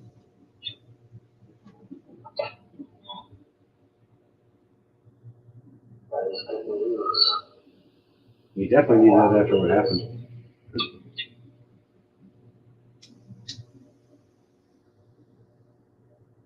So, I did that again. With your head first. But they sit and rest with you for a while, and they go to their rooms, which happen to be not far from yours, just to make sure that they're always in protection. They stay at the opposite sides of the hall, so if anybody ever passes your room, they have to pass one of theirs first.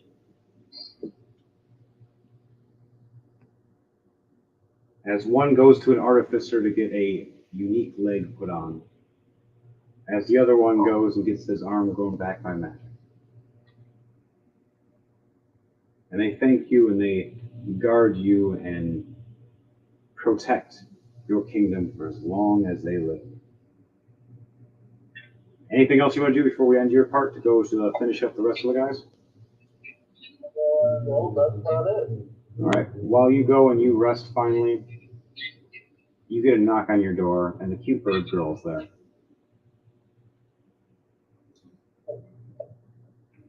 You want to let her in?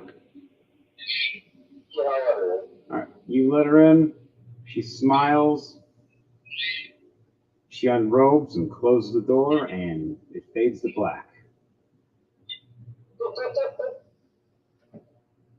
As your two guards don't sleep for the rest of the night, hearing the most bird noises they've ever heard in their life. What? I don't know. I don't know how that stuff goes. But start pulling the Pebble and the Penguin. But now back to you guys. We finally make it after a couple days travel. You see the beautiful woman next to you, the witch. Got a little older. She looks like she's now in her 30s. But not as bad. Not when she looked like she was in her 70s or 90s, or whatever it was. Depends on the second, minute, and their time. You guys all get there, and you hear a cheer. And I want all you guys to roll perception check when you see your kingdom when you roll up.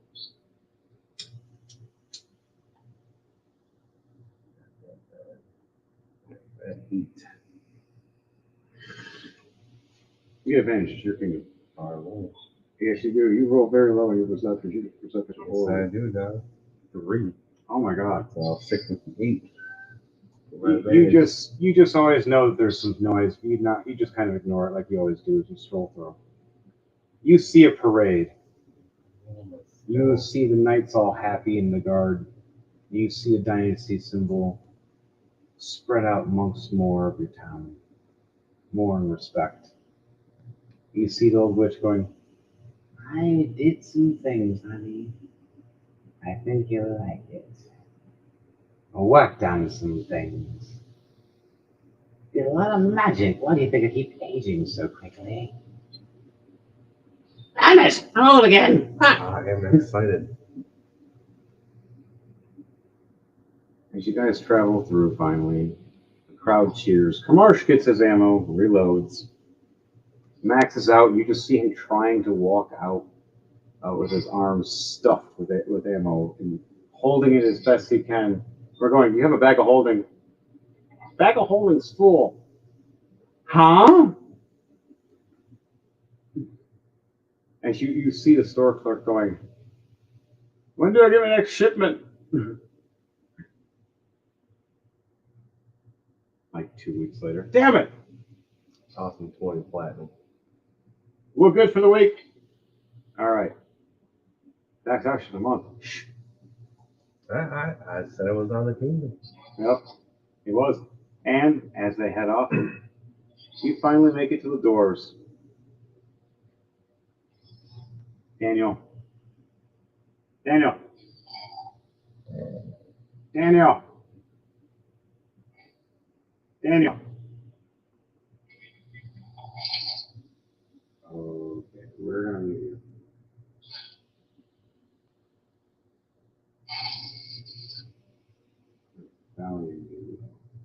There we go.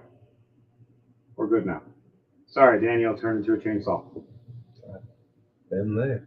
I had to. Alive,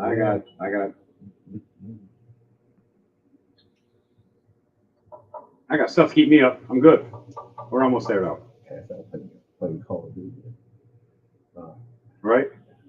So we get to the doors finally. Nope, Daniel can't hear you. We finally get to the doors. The doors open up. You hear the craziest noises as the crowd's going on. And I say, man, when we party hard. You guys party. And you occasionally see the waterfall statues that are occasionally frogs. And then the one cool one that's you, and it shows you taking out. Did you kill a dragon with this guy yet? No, not yet. Just king. Obviously, it shows you taking out a king. But not exactly how it was and how you did it, because you never explained how you actually took it. I don't know that. But in the imagery of the statue, that the water's coming from all these different frogs spraying and these certain knights crisscrossing between them that shows water coming from. It shows you in the middle taking out this king in this cool looking way, like you're flying down with a dagger, as he has like a shield and sword trying to look like he's some big cool knight, and looks like you came down for the kill. And the people are all cheering and everything. It shows the crown on your head and the crown's broken off his. You finally make it past. All the stores look like they're more happy. The stores have been flourishing. You finally make it back to the kingdom and put everything back to the stables. You see the old lady walk up to the door. You go, I'll be right back. as one of the guards she walks past, she stops, looks over, sees the symbol slightly different, closes, looks at the other guard, and looks at you, and just does this, and goes. She walks back to her door and goes, and changes her face to a pretty lady again, and starts hitting on the guard for a second. Got to do a deception check. She has advantage. 14 plus 8. He gets coaxed by her to walk in the room of the door that she's asking him to. And goes, you're beautiful to some, but not to me. What? What do you mean? You said to come over here. Because I like to eat traitors. And pulls him in and you just hear a scream and blood and crunching for a minute. And then she comes back out looking like she's fresh 20 years old. Beautiful, going, that'll give me a few days. And walks around smiling and talking back with her young voice again. I got a question. And she goes, Let me know when you have more traitors. I heard you had 3 chained up still in the prison. I walk up, hand her the keys. Here. I didn't want to kill them anyways.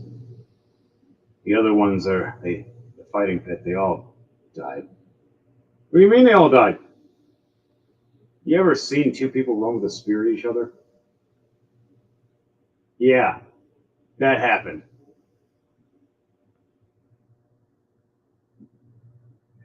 Oh, God. As the chef is laughing that you left people alive, going, I have bets. Oh, look, you won anyways. I did, didn't I? More steaks! Yeah! He starts cooking. You guys finally make it back. You get in there. The old witch has shown a liking to you, going, different than rats. Honey. And she starts purposely changing her shape every once in a while, trying to see what will catch your attention more. Purposely shrinks down to a halfling, turns to a dwarf sometimes, maybe to a goblin girl. Nah, I got ambitions. And she smiles, going, I do too. And I need a proper ruler. And smiles, going, I like your ideas. And the armored knights that are all in dark armor walk past, and she goes, no one will expect the pain we can bring, or with nice pleasure, depending on what side of the sword you're on. True. Heart's Mace heads back himself, which will take a while, but we'll finish your part beforehand. And he leaves back with Azrael and all the rest. As you go back to your kingdom for now, I come and visit it every once in a while, pretty much like every other day. Fine. We got festivals and shit going on. Okay. I'm always announced because they always see the purple guy. He's here. What the purple fuck? Oh, okay. Bring him in. While that's happening, you guys finally get there. What are you going to do in that week or so that you're there at your new dynasty as it's being upgraded? And the witch has been editing rooms now to be more protected, setting things more to your liking and making it so people are also more comfortable. But warning. During that week, I start planning to finally explore the fall. You sit there and you look at this sketched map that was thrown through the ball when you opened it for a split second as the wizards asked you, shows you a map. And it shows a bunch of X marks and dark spots kind of like haven't been found yet, don't know too much, not been explored. Other parts, super danger. Some strangely fun, meadery, happy meadery, danger meadery. Science labs, which all were smiley faces except for one at the very center. And then they're scared to go there without anybody else. Every time they go there with just each other and even with a dragon, it's not enough, they said. They put in their notes. They know that you couldn't understand them when they speak to you sometimes, so they would write it down in notes and send it to you in paper because they were speaking so damn fast. While you look at the map, you see it kind of like, right? As you look at the map, it's kind of like the Harry Potter map, but kind of like you see them at their names.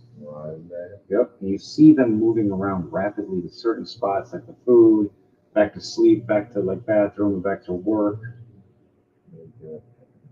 Occasionally, though, you'll see one of them split off from work and go into the gold area, hang out, and run back. And then, finally, one day you see run to the gold area and dragon name pop up and scare it. And you notice it doesn't run back in there ever again. Learned its lesson. Don't go in the gold, not your gold. And then you see other name. You see a golem name. It says golem with the number with the X. And then you see something of a crossed out name, but moving around. Once was alive, it's still moving around as undead. But more you noticed only in the dark sections. Haven't fully been explored. And a couple danger zones. But only once when you looked through it, you did see it move into one of the safe zones. And the only thing that made it move back was your dragon that's a guard right now. Maybe a young dragon, but he knows the rules. You're a threat. Get the fuck out. Wrong! I forgot which kind of dragon it was. Blue dragon. And lightning or water or ice. No, lightning.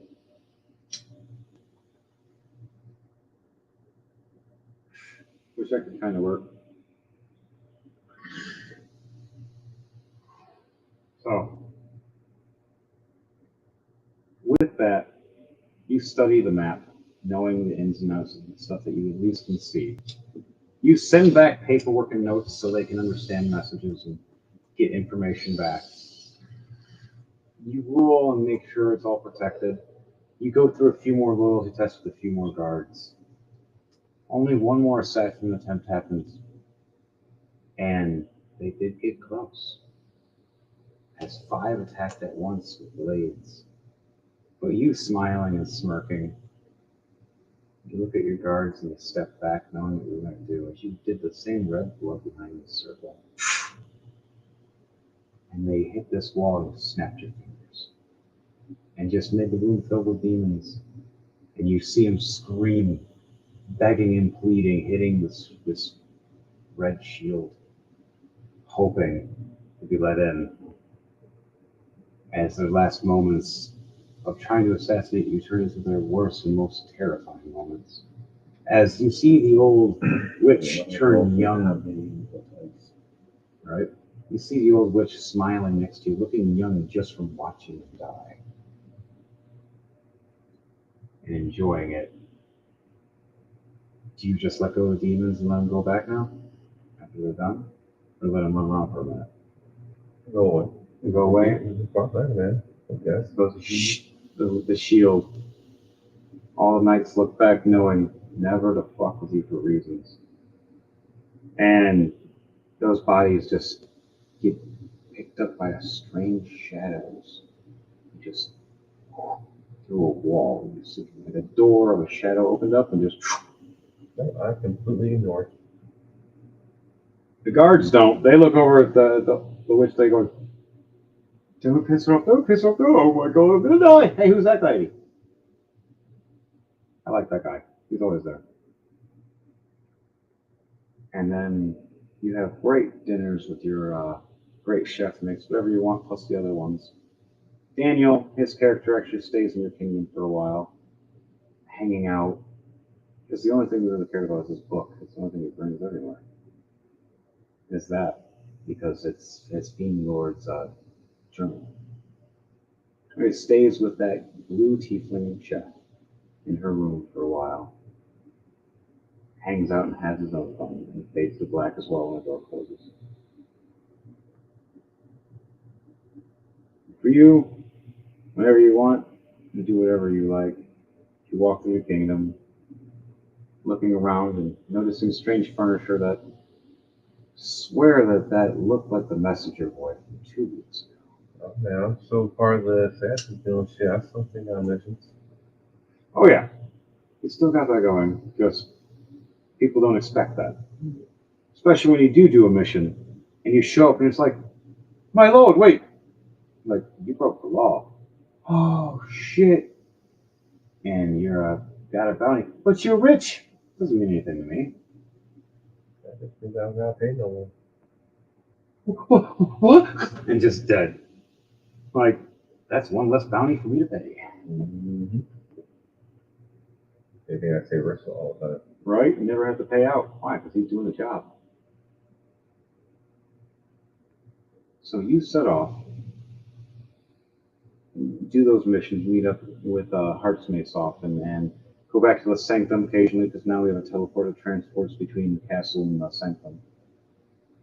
It always has a warning that lets you know when we're about to teleport to you, though. And there is a cancel button if you want to be an asshole. Old Witch had it installed. Yeah, it's called Dispel Magic. What's that? It's like a button that does like a shot of it to be a sigil, so it just turns off. They try to activate it. So right when we try to teleport, and we just go back to our place going, huh.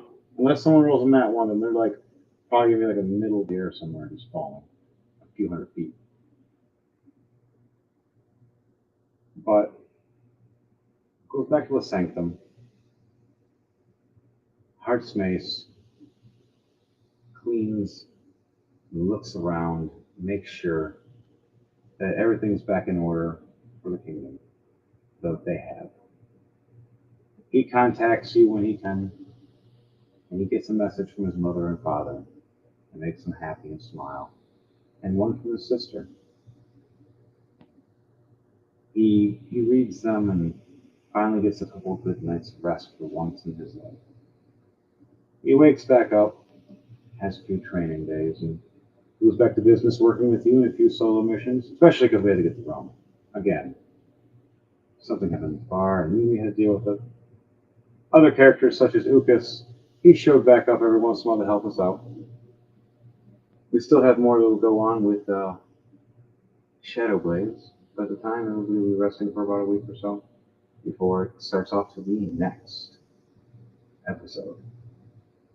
And anything else for any of you other guys before we decide to head this out for Rolling to Die? No? No anything except you? Alright guys, girls, and squirrels. You guys get some rest and good night everybody. And remember, don't do bullshit. It's a crazy clown world out there now. To you all. And to you all, good night. Anything for you guys to say before we end this?